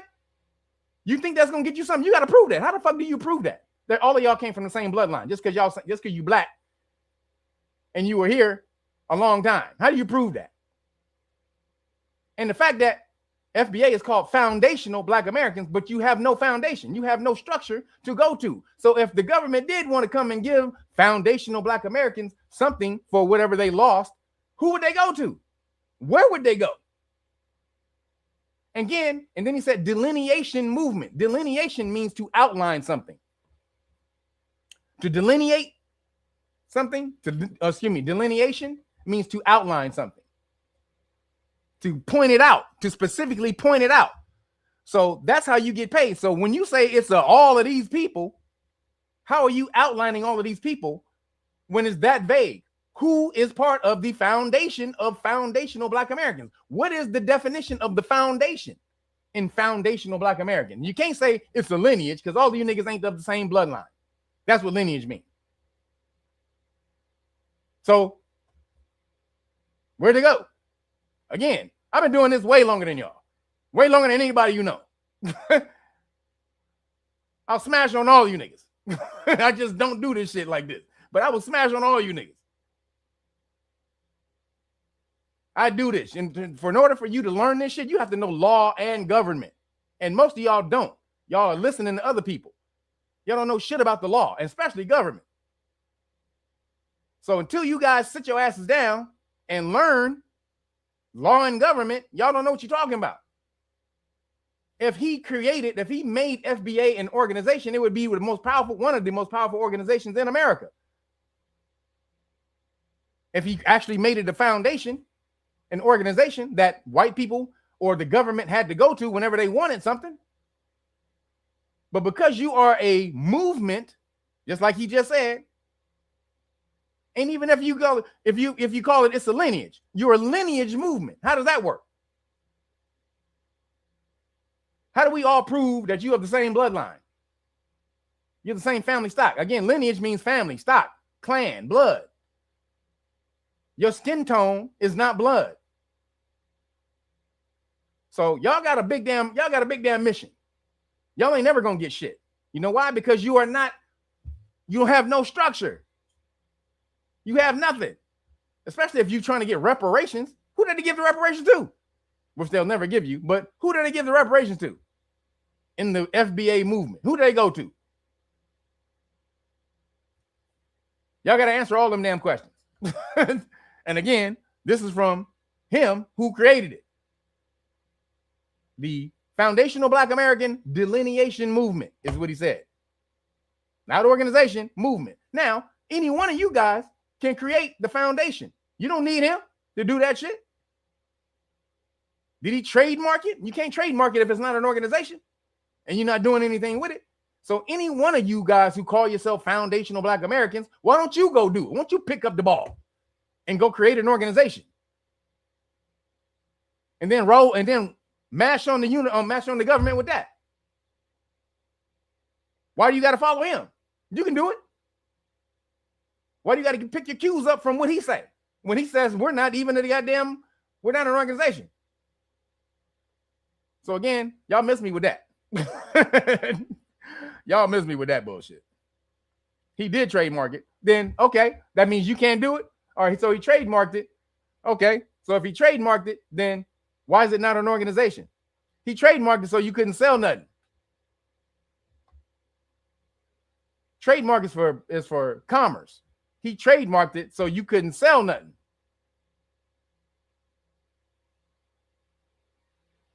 But it's not a business. You can still co-create the Foundational Black American organization.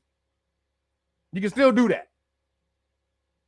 Trademarking is was only for commerce. And then even if he trademarked it, he would have to prove that he's the only one selling Foundational Black American merchandise. Just because he trademarked it doesn't mean it's actually that he wins. He would have to, if somebody else sold Foundational Black American anything, that would have to be battled out in court. And he would have to show that he was selling any of this stuff first. But forget all of that. You ain't going to get shit unless you are an organization.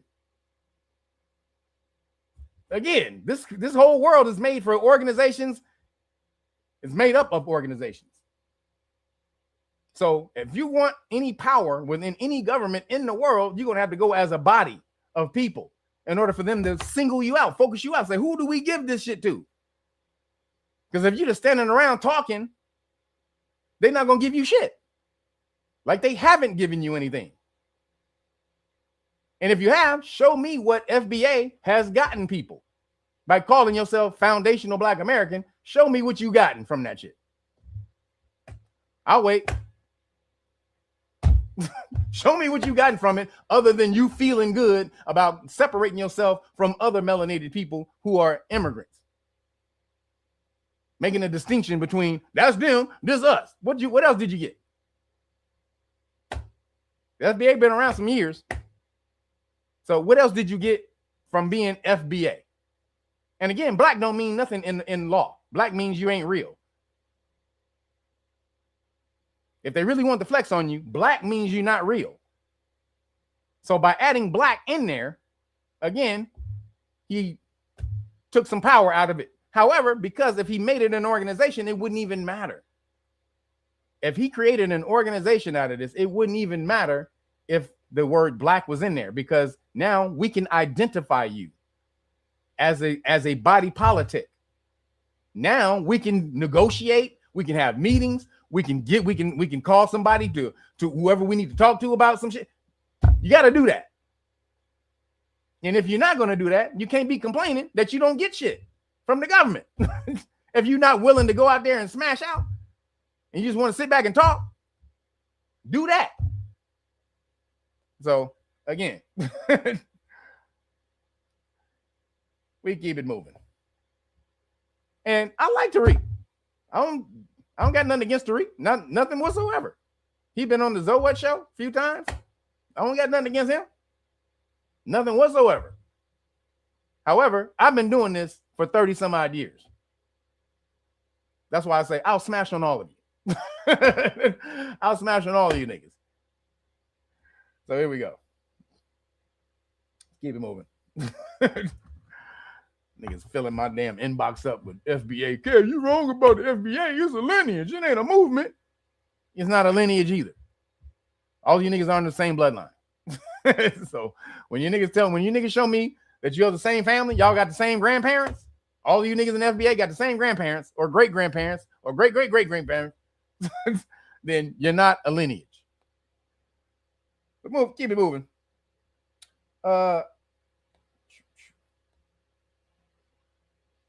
So Spirit Airlines, or better, AKA Soul Plane, shut down. Soul Plane shut down. Now they said it was because it was bad business practices. However, they were going pretty good until Trump bitch ass started a war that put the oil prices up to $105 a barrel now. Went from 70 or 60 some odd dollars a barrel to $105 a barrel. And for diesel fuel, which is what planes take, it's like $150 a barrel. So they were still able to operate, even though they were working they were working in the red. They were still able to operate and keep those people and keep people employed. So they had 17,000 people that they just fired immediately. God damn. Most of them melanated people, or what they would call so-called minorities. All of them lost their job immediately, just like that, through an email. So check it out. After bailout talks with the White House broke down. The low-cost carrier leaving thousands of workers and travelers in a major bind. Chanley Painter has the details. Good morning, Chanley. Hey, good morning, guys. So earlier today, the company announced it was going out of business and ending its operations immediately, telling passengers to not even go to the airport, saying, quote, "To our guests, all flights have been canceled and customer service is no longer available. Despite the company's efforts, the recent material increase in oil prices and other pressures on the business have significantly impacted Spirit's financial outlook. With no additional funding available to the company, Spirit has had no choice but to begin this wind down." Well, this morning's announcement could impact hundreds of thousands of travelers and They weren't crashing out. They were crashing out on me, when I tried to explain if FBA was an organization, they would be much more in line with their goals. the rhetoric that FBA speaks and and how they are organ or disorganized, they don't match. Again, you have to have some type of organization. He would be one of the most powerful niggas in America if he made foundational Black Americans an organization. Every single one of them white politicians would have to go to him or go to the organization to get something, because that's what's taking over. That mind state is taking over. But if you have nowhere to operate from, no home base, no central base of operation, then how do you get anything? Who do they go to? Who's the voice of the shit? Who's handling the deals, the contracts? If you get one, who's doing all of that? Who's doing it? Well, let me tell you, Jamal, he went to school for about 6 months. He can handle the contract section of it. And Keisha, you know what I'm saying? She been working with the kids. So anything we get with the kids, Keisha been working with the kids for about 7 months. And you know what I'm saying? Leroy, hey, my nigga Leroy over there, that nigga got it all hooked up. You know what I'm saying? If we just hook being organized don't work like that. It don't work like that, especially if you're trying to get something from the government that they ain't trying to ever give you. You got to be way more on point than the government if you're trying to get something back from them. That's how it came out. And they were trying to say, when I said it was a movement, because I heard what Tariq said, and I was just repeating what Tariq said. I wasn't saying this from my own thing. I heard Tariq say it's a movement multiple times. So when I said, yo, it's a movement, it's not an organization, they try to say, it's not a movement, it's a lineage. I'm like, nigga, do you know what you're saying? It's not a lineage. Lineage means family, bloodline. All of you niggas are not of the same bloodline. That destroys the lineage move, the lineage argument right there. Please understand the words you're using. Lineage means bloodline. You're not of the same bloodline. And if you're not of the same bloodline, that removes the FBA lineage argument. Reportedly, some 17,000 employees. Through the month of May, some 9,000 flights and 60,000 potential passengers are now impacted. Plus, the airline would have had 1.8 million seats to sell and would have had some 300 flights per day. Spirit's shutdown comes after a deal with the federal government could not be finalized and as the budget carrier struggled to get back on its feet after a second bankruptcy in less than a year. According to the Wall Street Journal, the airline had been seeking a $500 million lifeline from the Trump administration. The president said this yesterday. The fuck you say? So you just wanted to get your ass told off, huh? Why you here, bitch ass nigga? Get the fuck on. You know what? Let me help you, nigga. Don't never trust a nigga with earrings, nigga. These, you don't even know what these mean, dumbass. What does the circle mean? Symbolically. And symbolism. What does the circle mean, dumbass? I don't know. This is a nigga walking around with earrings. You dipshit. The Moors wore earrings thousands of years ago. Hundreds and thousands of years ago, the Moors wore earrings. Go look it up. This is what Moors wore. You know why? Because circles represent 360 degrees, the 9. Creation. That's what the circle represents, dipshit. But let me help you out of here, nigga. Let me help your bitch ass on up out of here, nigga. Since you motherfucker want to be talking crazy, nigga. Peace out, homie. Never trust a nigga with earrings. Oh, never trust somebody with earrings. What the fuck does that mean, boy? Fucking dipshit ass nigga. You don't know what the fuck you talking about. Nigga, I melt your brain with all the fucking knowledge I got, fool. Well, I guess we're looking at it. If we can do it, we'll do it, but only if it's a good deal. But if we can't make a good deal, no institution's been able to do it. I said, I'd like to save the jobs. We gave them a final proposal. Well, now other major carriers are stepping up to assist stranded Spirit workers and passengers, including Frontier Airlines, who tweeted, quote, "We are ready to support customers who may be impacted if Spirit Airlines ceases operations, with a focus on helping people continue their travel plans with low fare options." United and American Airlines say they are also ready to help. American says it has capped ticket prices on routes where it directly competes with Spirit to help. So essentially what you're seeing is that Spirit Airlines had already been in turmoil and trouble. A lot of people were looking to the Trump administration to save it. I said that they shouldn't save it because I didn't see a future for Spirit. It would have just been spending $500 million throwing money at the wall. And yeah, you would have saved a few jobs for a little bit, but they were losing hundreds of millions of dollars per year. And there was no path to success. My rule of thumb is if I wouldn't invest in it as a company, in in the stock market, then I would never invest in it. I wouldn't advise our government invest in it, because then it would become a nuisance. It would become the same thing that the post office is, and that they're continuously looking for money, and we're subsidizing jobs, and that's the thing that we're looking to get away with. So tell me, how do women get flew out now? Wasn't that the fly out airline? I thought Spirit was like the flew out airline. You get flued out and you don't bring no bags because they charge your ass extra for bags. So if you're coming for a couple of days, the chicks was coming with a little handbag, some little 2-day handbag. Whatever. The Instagram chicks is, they fucked. Instagram chicks is fucked, man. This is probably going to cause a crash in it. You will see this reverberate because of the economy. Like, women who are getting flown out or flew out, they was getting paid, right? So if they're not going to get flued out no more, they probably not going to get no more money paid like that. So you can probably see a dip in that side of the economy. This is going to be pretty bad. So, I remember also that Frontier was looking to merge with Spirit. I think JetBlue was trying to buy Spirit. The Biden administration actually stopped that. And now they're winding down operations. I had said this a couple weeks ago. Real quick, Jakor, I know it's flown out, but they would the terminology they would say is flued out. They got flued out. That was the slang that they use online and Instagram or whatever.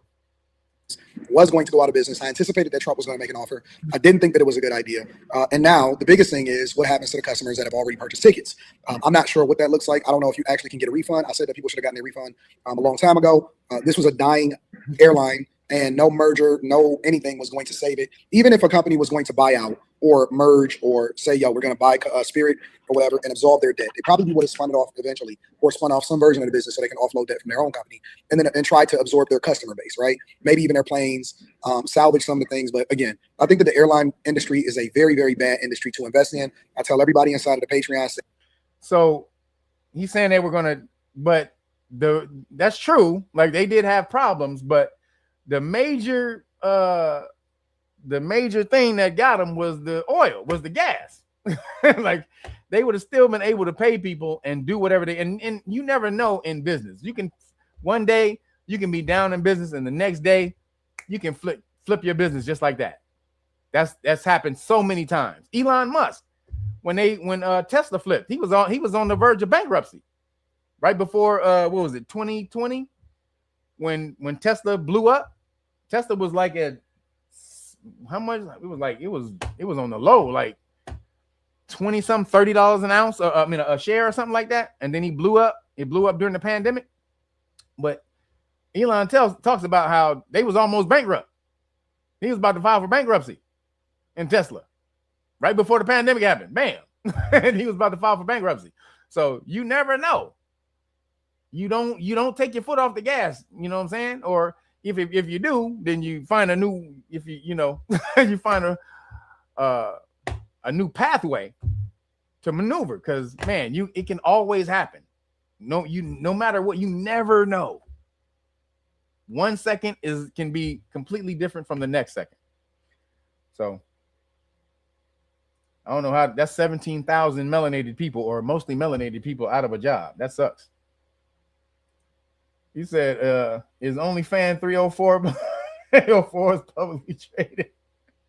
Invest. That's funny. Invest in Ho's Financial Group. Oh, that's funny. So it's sad that Homeboy Airlines fucked up, but let me tell you something, man. Real quick, I'm gonna add to show this because a lot of melanated people talk about how it's hard to get ahead in America. And it's hard to get ahead in America. Oops, let me show this. But here's I gotta show you this right here. These are two brothers who take no excuses. They just, again, this was the old Nike saying, just do it. Again, stop creating obstacles before the obstacle happens. You just mash out and do whatever you need to do. And if an obstacle comes your way. When it happens, you maneuver around it, jump over it, go under it, whatever you need to do. But don't put obstacles in front of you before they're there. These brothers are called they have a line called, hold on, let me see.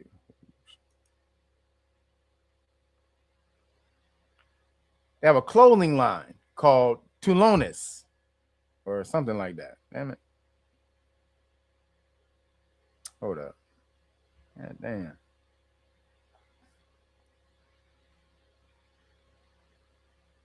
Let me see. I don't know if I can find it.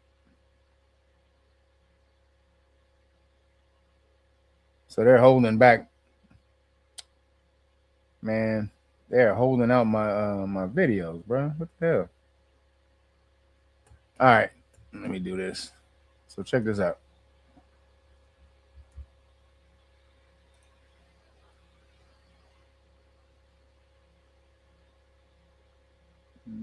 So here it is right here. So these two brothers right here. Everything we're going to be doing. School, no big. So these two brothers have a clothing line called Tulones. These just two brothers, regular hood niggas. They ain't no college graduates like that. None of that. Just two hood niggas had an idea one day about a clothing line, and they created it. And at their height, their most what they made in 1 year was $17 million. Their average, what they do is $500,000 to $1 million a month in clothing. Check this out. So for all you people who with excuses, I have a new shirt coming out. Also, a new shirt line coming out called Gods Have Ideas, Mortals Have Excuses. And the shirt is dope. The shirt is dope. I'm about to add, just wasn't able to put it in the store today. But here we go. Investors and no celebrity cosigns. Two brothers, one clothing brand, $17 million of revenue in a single year. No fashion school, no big investors, and no celebrity cosigns. So how did these two brothers turn a simple idea into a multi-million-dollar business? This is the story of Tulones and how branding, timing, and hustle helped them scale to be one of the biggest clothing brands in the Southeast. Yes, he's right. The two line S, yeah, it's two line. So the dollar sign used to have two lines through the dollar sign. Now it only has one. But yeah, two line S means two line S, like a dollar sign. Absolutely. Yep. But what makes the story interesting isn't just the money, it's how they did it. They built a loyal audience and marketed to a certain demographic of people and turned culture into a business. By the end of this video, you'll understand how they got there so fast, what are the #1 mistakes most clothing brand owners make, and what were the key moves that helped them scale to a couple $1 million. This is Behind the Brand with Tulones. Let's get into the video. We're on another series of investigating millionaire clothing brand owners. So today we're gonna go check out Gala and Benji from Tulones. You've definitely seen the logo. Yep, what up, bro? Yo, what's good? How you doing? This is the headquarters. This is nice. It literally explains itself. This will be our break room, pretty much where we put up most of our mocks. Can I see what's in the break room closet? What kind of snacks y'all be giving out? Rice Krispies? Ooh, the Nutella go crazy. What's your favorite snack? The Nutella. Y'all let the employees play 2K on this too afterwards? Yeah, we got Madden 2K, Grand Theft Auto. What are those? Those are like just some pinball machines. Just some cool stuff. We got trinkets in. You made this overseas? Everything is 100% custom inside of the warehouse. Like this isn't something you just put a sticker on. You figured out how to make this from A to Z. Of course. Like a kid in a candy store. Yo, I got a Tulones bouncy ball. Even this, how did you guys make these? Everything's made overseas. What half do you manage? I do all of the marketing for the business, all of the in-house website, email marketing. I guess everything in-house, pretty much the brains behind everything trading wise. He sources it, you sell it. Yes, sir. He grows the weed, you sell the shit. That's right. This makes our office look like shit. So this is my office. Oh shit, you got a nice office. Right. So theme is peaches and wings. This was one of our drops. It was a tribute to Atlanta. So we had two popular things in Atlanta, which is the peach steak and the wings. 3. Don't forget. Oh, and the strip club. You made this too? So let me move it on. So let me go up a little bit. So look at this cat's warehouse. These cats are crazy balling. Now remember, they not no college graduates or nothing. They just two brothers who had a goddamn idea and was like, yo, let's create a clothing line. How did they do that? With Alibaba. They did that with Alibaba. Excuse me. Alibaba will custom make in them cats in China.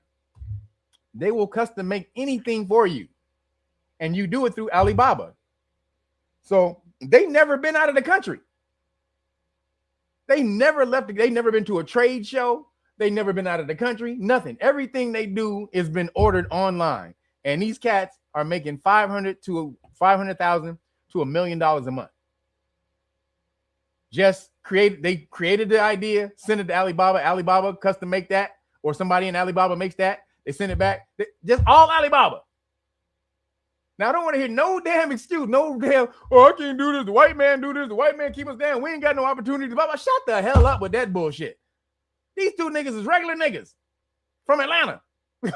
Just two regular niggas from Atlanta who are balling millionaires because they just said, you know what? We can do this shit. And if they said that, you can do it too. This is why I be hating when people come up with all these damn excuses of why you don't have no money, why you not doing anything. Again, y'all can mash the hell out if you want. All you gotta do is do what these cats did. These cats got their own bikes. They custom make their own bike. Everything they do is custom made. Every single thing. They got bobblehead bikes. They got every fucking thing with two liners. And they said the first thing they went famous on was just a headband. That's the first thing they blew up on was just a headband with the word Tulanis on it. Again, stop creating obstacles for yourself before they're there.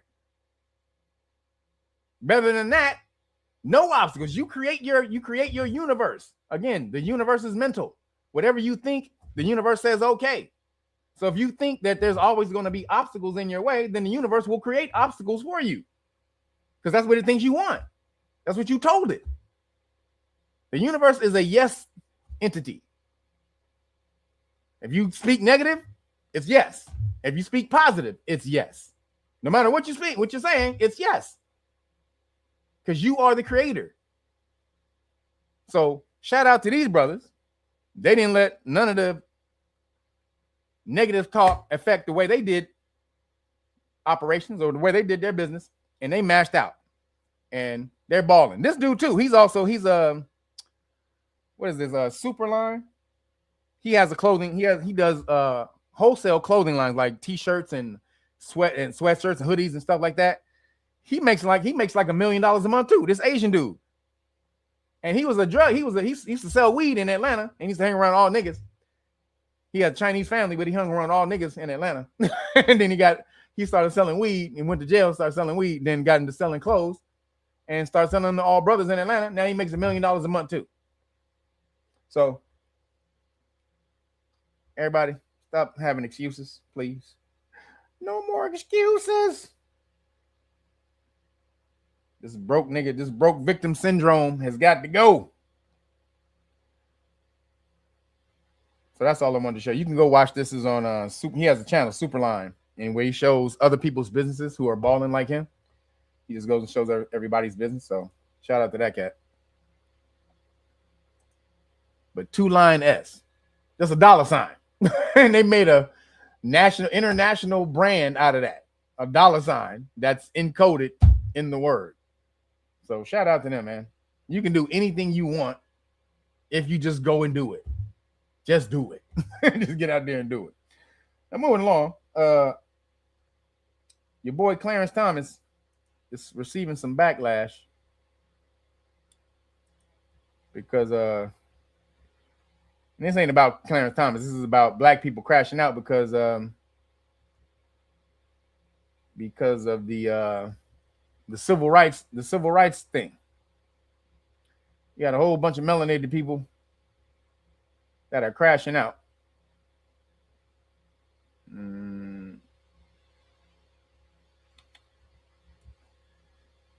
Dang it.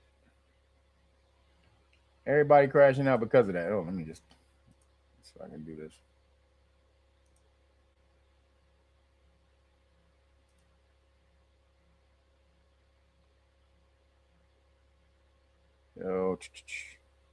Yo, Transcendental, appreciate you, bro.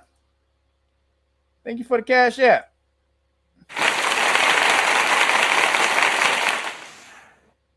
May the force be with you. Yep, that's why Bruce Lee said, don't even negatively joke. Now, I will say that's not necessarily a thing, because for you to affect your reality like that, it has to be constant. Remember, it's vibration. So one ripple. So think of it as a ripple. Take a pond, right? And so take a pebble And so pebble, it would be one pebble would be either take it as a positive thought or a negative thought, right? Hold on. You take one pebble as a positive thought or a negative thought. Then you go to a pond. If you throw that one pebble in the pond, on the side of the pond, boom, you throw it in there, it will create ripples, but the ripples won't reach the other side, the other bank, because the force wasn't that strong, right? It was very strong. Now, if you take a pebble, throw it in, then take another pebble, throw it in, it's creating multiple ripples, perpetual ripples, right? So then throw another one. Eventually, the multiple ripples that you throw in the pond will reach the end, will reach the bank of the other side of the pond, right? Or lake or whatever it is. If you throw enough pebbles in there to create enough ripples. So that's like thought. If you joke around, that's not enough energy for the universe to send anything negative back to you. But if you're constantly in thought of, damn, this shit messes me, oh, I ain't got a chance, that's constant ripples in the pond, and they will eventually reach the other bank of the pond or the lake. So that's usually how that science works. You know, you can joke around, but you know, and also the universe, again, when you're joking, it doesn't have the same energy emotionally as it does when you truly feel that that something is negatively happening to you, or that you feel that the universe is against you, or your family's against you, and that you really feel that emotionally. And that also plays to the energy force of the universe. Whereas if you're just joking, you don't have that type of energy behind it. It's just a quick, light, bam, make fun of, and then you move on. So I disagree with Bruce Lee on that one. But he understood about the negative energy, though, for sure. Damn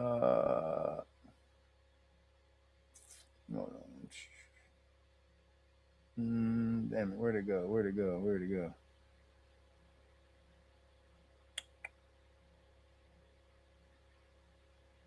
All right, here it is. Come on, man.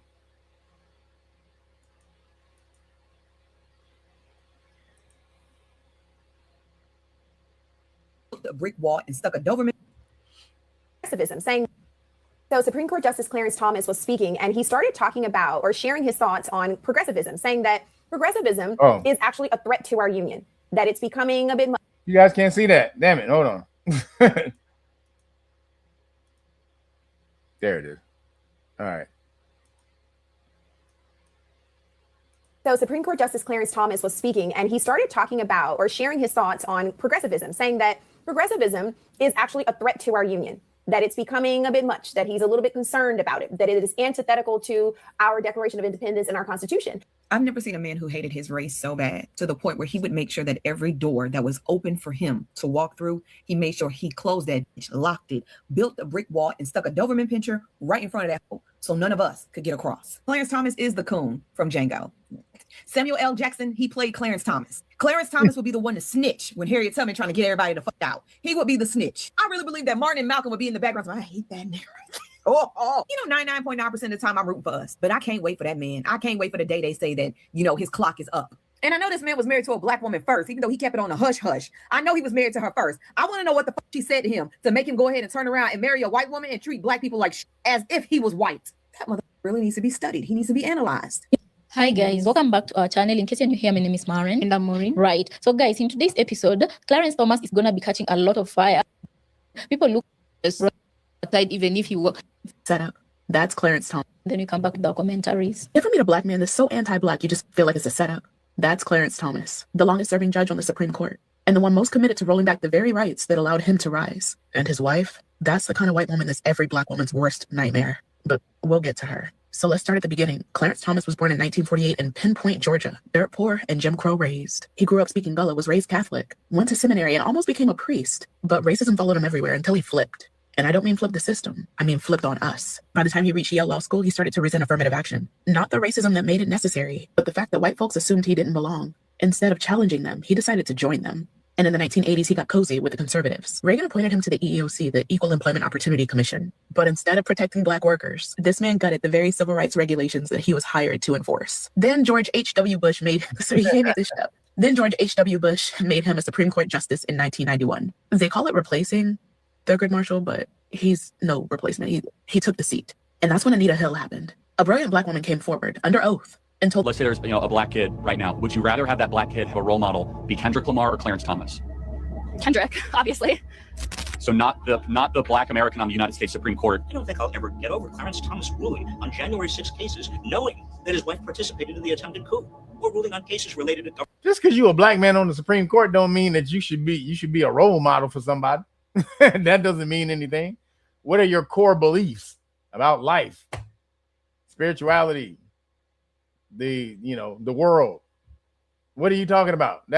See, Charlie Kirk, he wasn't that smart. Everybody, Charlie Kirk is such a smart. No, he wasn't that damn smart. And you could break him down in a conversation if you really. He was talking to children, which is why he sounded really smart. He was able to smash on them. But talk to somebody who really understands some shit, who actually has some information. Charlie Kirk wasn't that smart. Government regulations and wealth tax, knowing he took gifts from billionaires. It's a disgrace. I don't think that there is a bigger downgrade in Black history than from Thurgood Marshall to Clarence Thomas. Who decided? Yo, Transcendental, appreciate you, bro. May the Force be with you. On the 70th anniversary of Brown versus Board of Education, the legislation that literally said that separate but equal was not constitutional, this guy would have the audacity to pipe up and leave a bad review. Mind you, his rebuke comes at a really interesting time. According to Axios, Thomas attacked the Brown decision in a concurrence opinion that allowed South Carolina to keep using a congressional map that critics say discriminated against Black voters, which is really on brand for the Supreme Court's version of Uncle Ruckus. If you know, you know. Why it's also really interesting timing. Remember how I said that Clarence Thomas was Thurgood Marshall's replacement on the Supreme Court? It was, in fact, Thurgood Marshall, the first Black Supreme Court justice who was the lead lawyer in the Brown case. Going back to attempt to undo what your predecessor did, not beating the Uncle Ruckus allegations. Let's start with the Voting Rights Act of 1965. That's a good starting point. After decades of Black Americans being blocked from the polls, poll taxes, literacy tests, violence, intimidation, you know the drill. Congress passed a law that said your vote will be protected and your vote will count, okay? That law was the crown jewel of the civil rights movement. Now, here's what you need to understand about how your vote gets counted or doesn't get counted. Every state gets divided into districts, okay? Each district elects one person to Congress, and whoever draws those district lines has enormous power because you can draw them to give a community a voice, or you can draw them to silence that same community. Stay with me. Louisiana has nearly 1/3 Black population. And after the 2020 census, the Republican-controlled legislature drew a map with 5 majority white districts and only 1 majority Black district. Black voters sued.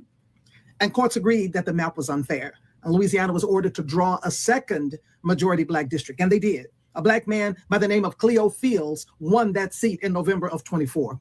Then a group of white voters sued and said, you can't draw districts with race in mind, even to fix discrimination. Never mind that that's what they had done in the first place, okay? And yesterday, the Supreme Court agreed with them, 6-3, along party lines. Now, I know what some of y'all are thinking, but don't we still get to vote? Don't we still get to vote? Yes, and here's why that's not the whole story. Imagine your neighborhood has, let's say, 40 Black voters who all want the same candidate. Stay with me. But somebody splits you across 4 different districts, 10 of you in each one. Now, in every single district, your community is outnumbered. Your candidate loses in all 4. Every single person voted. Every vote was counted, and you got 0 representation. That is vote dilution. And now, why would all 40 of those Black people want the same person voted in? Why is there no diversity of thought between those Black people? The fact that those Black people would be voting solely on skin tone alone, because they're not voting on what the person would do for the community. Because first of all, you can't really promise to do something for a racial group individually. If you do, that's still discrimination. So they'll act like though they're going to do something for the Black community, or they'll use their Blackness so that they understand that Black people think because they're Black that they will do something for them. So they'll just let that mentality ride out, even though they're not going to do that. So why in the hell, again, would all 40 of those people want to vote for the same person? That's because they don't understand anything about law and government. For every 40 people to all think just alike is a cult. You a cult. I don't know 40 people who all think exactly alike and want all the same things. You've been indoctrinated. And what you're trying to do is pass off your vote to somebody who you think is going to be the caretaker of your vote, instead of you having to do the due diligence and study and learn who you should be giving your vote to. And again, this is local. I'm talking about local, not international, but this is local. And so again, all these black people vote for this one person who's mostly boule, most likely boule, and also paid off by the Khazarians, AIPAC. And so they buy that vote off. And so whatever the Khazarians want first, that's truly where the vote goes. Melanated people, you don't get shit when you vote that person in, because they have a whole bunch of people ahead of you in line who helped them get in office. You are the very last thing that they're thinking about taking care of, because they know you can't do anything about it if they don't do anything for you, first off. And then you're not going to cry and scream and pout because they black. They know, because they so-called black, they know you're not going to go out crying and screaming and in the streets talking. They know you're not going to do that. You're not going to break the black ranks. So you keep constantly giving your vote over to the system, to this so-called representative, this black representative who's going to represent all the black people in this district, and you don't get shit. Let me ask this. As far as voting on race, can Indians from India, can they all vote?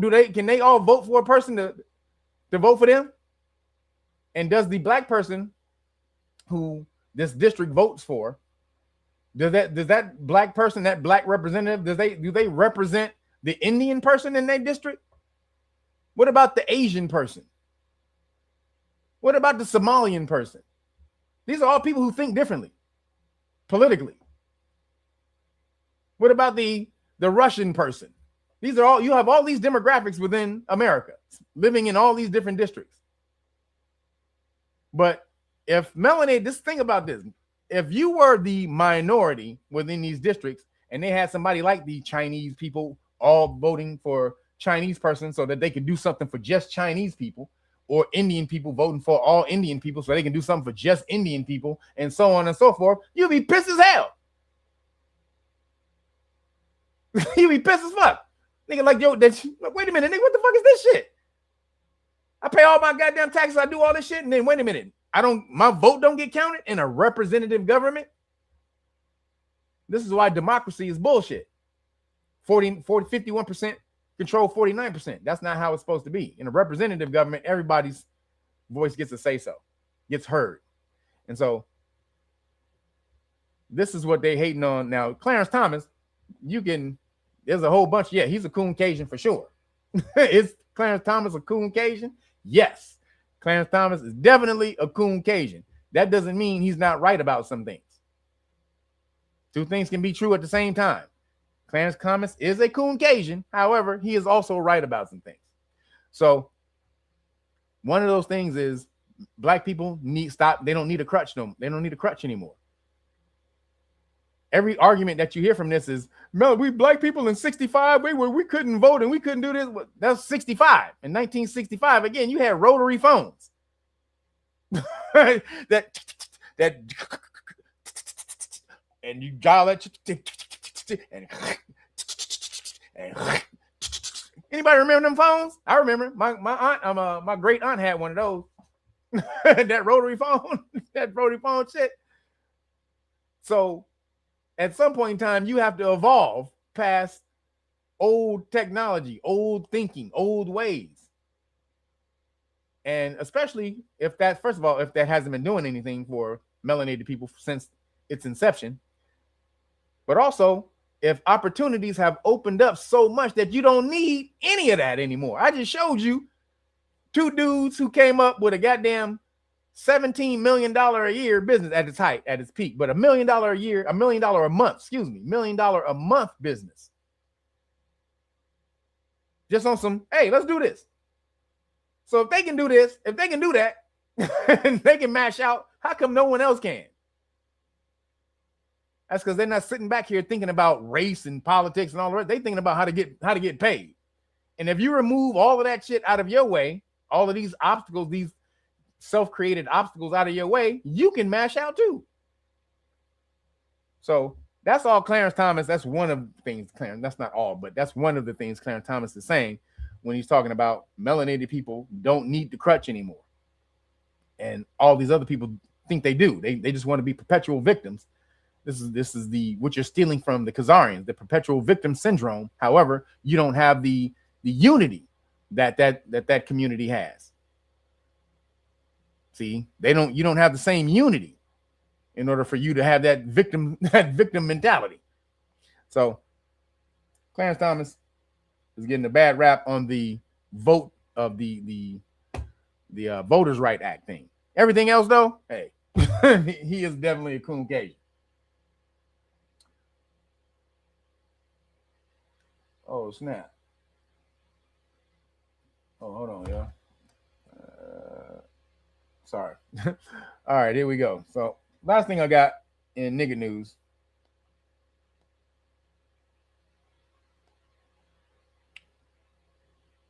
Oh no. So a bunch of tweets about some Japanese people. They came out about how they feel about black folks. Apparently, Japanese people hate niggas. And it came out in this video that went viral. They wasn't supposed to get out.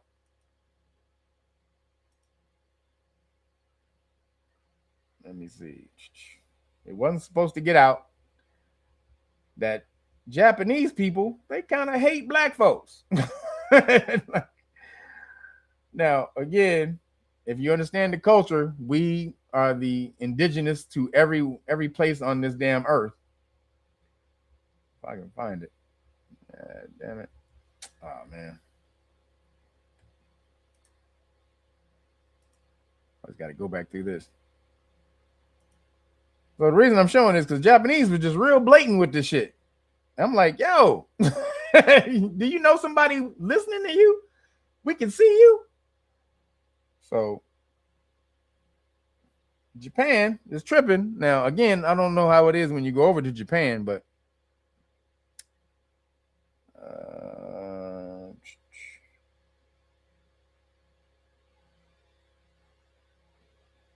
yeah, dang it, where'd it go?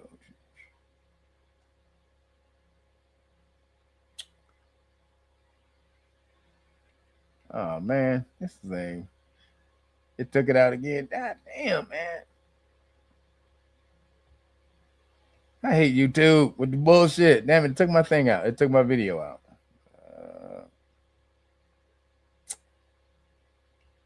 It took my video out. Damn it. It took my damn video. Oh shit, man. It took my video out. Well, on that end, hold on real quick. I do want to show this though. Since I can't find that video, I do have another video of breaking down of when the Moors ruled in Europe. Check this out. So this is about how there were all these black cultures in Europe, and they were hidden in history. Come on, man.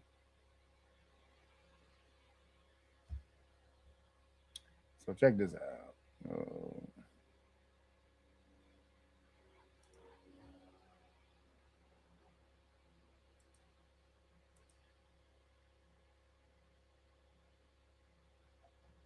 Skinned Saracen general who brought ruin upon the Visigoths.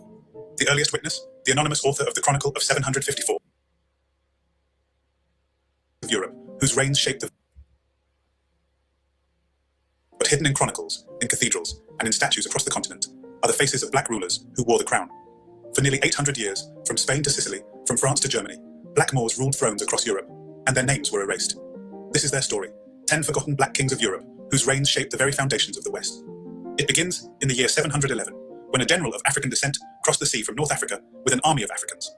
His name was Tariq ibn Ziyad, and the rock where he landed still bears his name, Jabal Tariq, Gibraltar. Christian chroniclers wrote of him with awe and fear.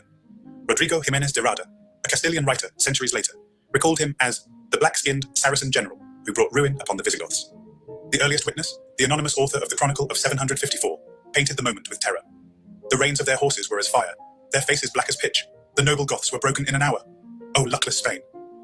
Tariq's arrival was more than a conquest. It was the opening of a new age. His victory shattered the old Visigothic order, and from the ashes rose a new kingdom, Moorish Spain, where Africans would rule on European soil. From that beginning came dynasties. Abd al-Rahman I, a prince of the fallen Umayyad house, fled through Africa after the massacre of his family in Damascus. In 756, he established himself in Cordoba and built a new emirate. The Arab historian al-Makari described him. He was of dark complexion, tall, and of noble African bearing. Abd al-Rahman was more than a survivor. He was a builder. Under him, Cordoba grew into a capital of power and sophistication.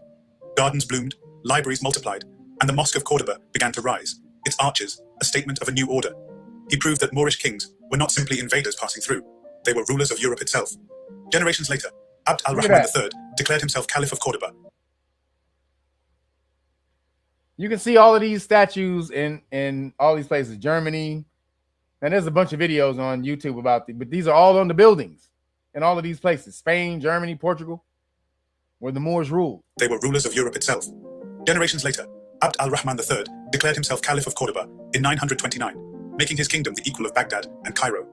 His power was vast, his learning profound, but his appearance was remembered most vividly by those who saw him. The historian Janina Safran notes, drawing from Arabic sources, that his complexion was dark, his hair was thick and curly. His African ancestry was clear. Yet in European paintings centuries later, he was often whitened, his true features denied. Under Abd al-Rahman III, Cordoba became the most advanced city in Europe. Hasdai ibn Shaprut, a Jewish envoy, marveled that it contained more than 70 libraries and learning from Africa, Arabia, and beyond. The city's streets were lit by lamps, while London and Paris remained dark and muddy. A black caliph presided over Europe's jewel. The line of kings continued with the formidable Al-Mansur ibn Abi Amir, remembered in Christian lands as Al-Mansur.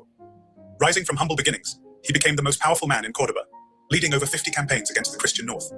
Ibn Idari, the Moorish chronicler, wrote simply, "He never lost a battle." In 997, his armies carried the bells of Santiago de Compostela's cathedral on the backs of Christian captives to Cordoba.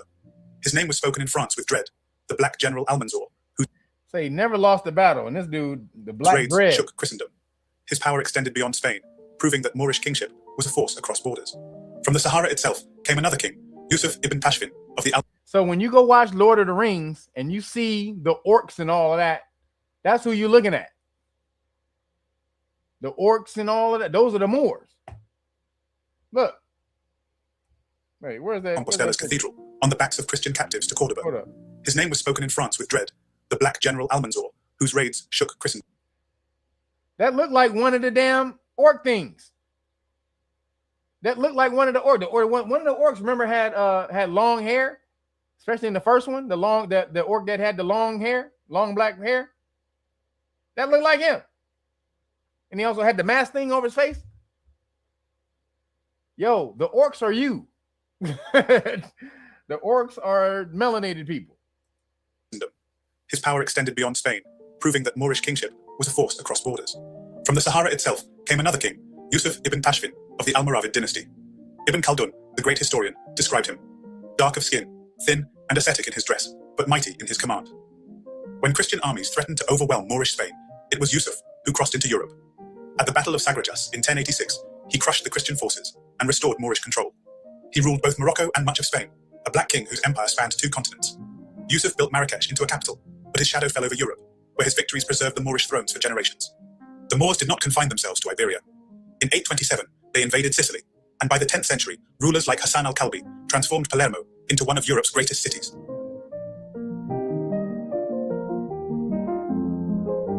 The geographer Ibn Hawqal wrote, "Palermo is larger than any city in Italy, filled with gardens and palaces." Under the Kalbid dynasty, Sicily became a jewel of learning and prosperity. Its irrigation, architecture. And so, see, this is when the Moors ruled for 300 some odd years. Over there. This is where you get fashion and all the rest of that, couture, all of that. This is the Moors. Oh, snap. Damn it. Damn it, where'd it go? All right. Its irrigation, architecture, and culture bore the mark of Africa. The golden mosaics that still glitter in Palermo's cathedrals are the legacy of Moorish kings who once ruled the island. Another African dynasty that cast its shadow over Europe was that of Al-Mu'izz ibn Badis of the Zirids. Though his seat was in North Africa, his reach extended across the Mediterranean into Italy. His armies and governors held Sicily, and his scholars and artisans shaped its culture. The historian al-Bakri wrote of his reign. The people of Sicily bowed to his governors, and his African armies held the land. Under al-Mu'izz, African knowledge, law, and art crossed into Europe, fusing with local traditions and leaving monuments that still stand. Beyond Iberia and Italy, black kingship appeared in surprising places. In Germany, in the Cathedral of Magdeburg, stands the statue of Saint Maurice, a black African knight venerated as a saint and royal figure. Carved in the 13th century, his features are unmistakably African. Art historian Gude Sukala Redlefsen observed, Maurice's face is that of an unmistakably African man, with tightly curled hair and full lips, carved in stone at the very heart of Germany. Here was a black king, immortalized not in chronicles, but in stone, honored as a symbol of chivalry and faith at the center of Europe. In Cologne too, the memory of black kings was preserved. The shrine of the three kings in the great cathedral includes depictions of the Magi. Bam! Magus, the black magus from the adoration of the Magi. Magus is wise man. And from the 14th century onward, one of them is clearly shown as black, crowned and regal.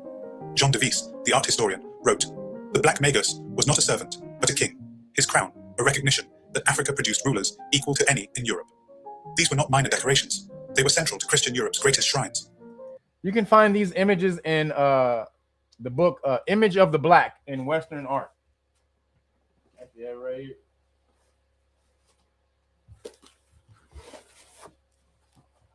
Bam. Here he is right here. So this is Saint Maurice. Right here. See that? You can, and then all those images that you see, that you were just watching right there, they're all in here. Oops. Had this book for a minute. Oh man, make sure it's treated with some. This book costs $400, so I gotta see all of these images is in here. Bam. Let me see. Bam. The Magi right there. Those are the Magi right there. Look at that. So you can go look these up.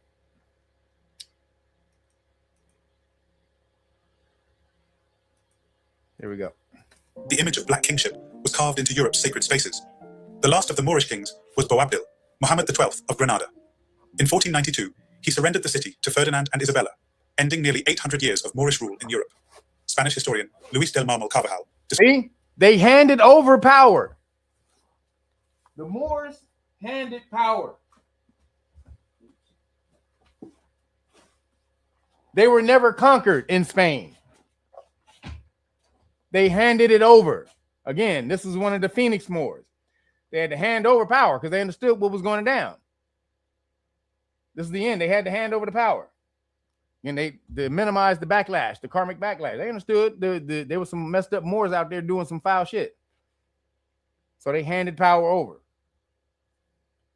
Described him of Granada. In 1492, he surrendered the city to Ferdinand and Isabella, ending nearly 800 years of Moorish rule in Europe. Spanish historian Luis del Marmol Carvajal described him. His features were Moorish, his skin dark, and his eyes deep with sorrow when he left Granada. His mother's words are said to have cut him deeply. Weep like a woman for what you could not defend as a man. With Boabdil's exile, the line of Moorish kings in Europe ended. Yet even in defeat, he remained a king of African heritage, the last in a line that had ruled from Gibraltar to Sicily, from Cologne to Cordoba. For 8 centuries, Europe's thrones were not only white. Black kings ruled its cities, built its palaces, and commanded its armies. Tariq ibn Ziyad opened the way. Abd al-Rahman built Cordoba. Abd al-Rahman III lit its lamps. Al-Manzur carried terror into Christian lands. Yusuf ibn Tashfin spanned continents. Hassan al-Kalbi turned Palermo into a jewel. Al-Mu'izz ibn Badis tied Africa to Sicily. Saint Maurice was immortalized in stone. Yeah. I think I'll be wearing my earrings, bruh. Yeah. Don't listen to nobody wearing them dangling earrings. Don't listen to nobody wearing dangling earrings. Shut your dumb ass up. This is what Moors wore, idiot. The Black Magus crowned in Cologne, and Boabdil wept as the last Moorish king departed Granada. Their faces were dark, their hair curly, their bearing African, and the chronicles testify even when paintings do not. Europe has tried to erase them. Painters whitened their portraits. Historians silenced their names. But stone does not lie. The statue of Saint Maurice still stands in Magdeburg. The Black Magus still gazes from Cologne's cathedral glass. The arches of Cordoba and the mosaics of Palermo still gleam with Moorish artistry. These were not shadows, nor myths, nor outsiders. They were kings of Europe, black kings, forgotten by design, but not lost. Their thrones were broken, but their memory endures, and today we speak their names again. The sea was crossed, the banners raised, Europe trembled, the world amazed. So go look at this video. Go check this video out. Oh, it's ancient Black Europe. So you can go to this channel, African History Fountain. You should subscribe to that channel, African History Fountain, because they got a whole lot of good documentaries on here. But again, Ancient Black Europe, the complete documentary. So it's about we can't sit and watch this. It's about an hour and 12 minutes. So we can't watch it, but it's dope. You should go back. They document all the Moorish history in Europe, all the artifacts, all the buildings, everything. Go. So check this out. Y'all need to check that out. Because again, we all know that we ruled all over the world, but they will try to hide this information as much as possible. So when you have that type of power working against you, we have to do everything we can to bring this information to light. So shout out to that channel. Shout out to Without History and all the other melanated channels who are bringing the history, bringing the information out, because that's undeniable right there. They will try to tell you that you weren't shit in history so that you have no type of connection, no type of, understanding of your history, no type of, what's the term I'm looking for? You have no, what's the term I'm looking for? You don't have any, it's not connection either. And pride is the word I'm looking for, but it's not the word I'm looking for, but it does it. You have no, well, pride is the word, but I don't like pride, but pride will fit. But let's say you can have pride or having any pride in your history. So there's another word for pride though. The word I was looking for, but yes, pride will do for now. But yes, so they don't want you to have any pride in your history. They want you to believe that you were nothing in history, because then if you keep thinking that, then you will never strive to be anything. But if you knew you were gods in the past and you lost it, you would always strive to regain that shit. You like, oh, nigga, we was the shit. Nigga, get out of my way, nigga. I'm about to go smash out here. Yo, Lawrence Lee, appreciate you. Thank you for the cash app. Like you wouldn't believe in obstacles if you understood that all your ancestors ruled for thousands of years in the past. What type of obstacles would there be for you? But thank you, Lawrence Lee. May the force be with you. So they don't want this history being uncovered. So I had to show you that today. And I wanted to show you the Japanese hate blacks, but I couldn't find it. YouTube be messing with my videos, man. But again, just happy Mother's Day to all the mommies out there, all the divine mothers out there. And also make sure you get the Great Book of Melanin Research, the package right there. Order the hard copy. Make sure you get the hard copy Melanin Research book so you can get the whole Police Stop Law package right there. This is the best way to support. And like I said, you will get the whole Police Stop Law package, the Constitutional Rights card, Qualified Immunity card, and notice with the flashcards 1 and 2, as well as t-shirts.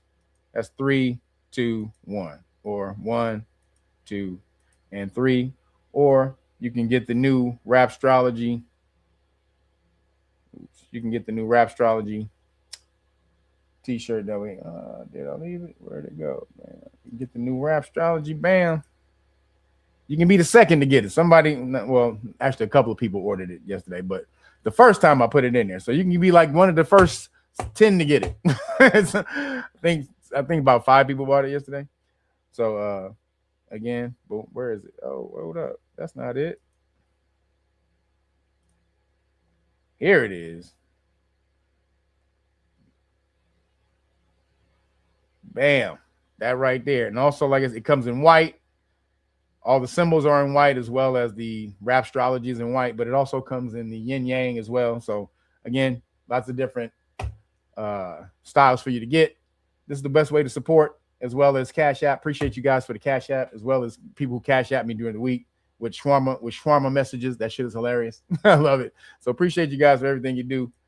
Thank you all my moderators for coming in today. Appreciate y'all. Everybody hitting the Cash App and the super chats. Appreciate y'all, man. I am hungry and my voice is almost shot, as y'all can see. I haven't recovered from watching Bloodhounds. Who's watched Bloodhounds? Did y'all go watch it? Did somebody go watch, take my advice and go watch Bloodhounds? Have you seen it? Because if you watch the first episode, if you make it to the end of episode 1 of Bloodhounds, it's on Netflix, the Korean show on Netflix. If you make it to episode 1, the end of episode 1, I promise you, you ain't turning that off. I promise you ain't. You said, oh, I did. There you go. That's what's up. There you go. I love it. That's what I'm talking about. Them Koreans got hands. Them Koreans got some motherfucking hands. Yo, I got my homeboy on it. He went to Vegas. He be hitting me up. He's like, oh, nigga, this episode was off the chain. He can't, man. He loves it. Some of the episodes, the way they end are crazy because they end on a cliffhanger.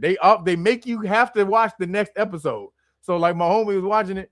Shout out to B. He was watching it and he couldn't go to sleep. He had to go to work the next day. He was like, man, fuck that show. I was like, why? He was like, because it was so good at the end of each episode, I had to keep watching it. I needed to go to work the next morning. And he couldn't sleep because he had to watch the episode. So shout out to B. Hope he got to work the next morning. But yo, man, you said they nice with it. Oh yeah, the Koreans got hands, yo. Let me tell you, if you didn't think Koreans got hands, they got hands, baby. That's my new favorite show right there. So it got my voice all fucked up. But yo, it was worth it. That shit was worth it. He says binge TV.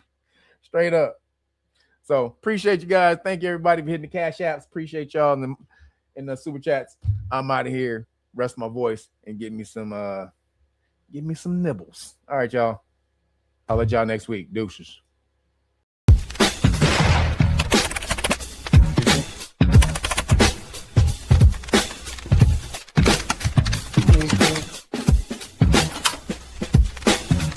Real Nagas, tap in.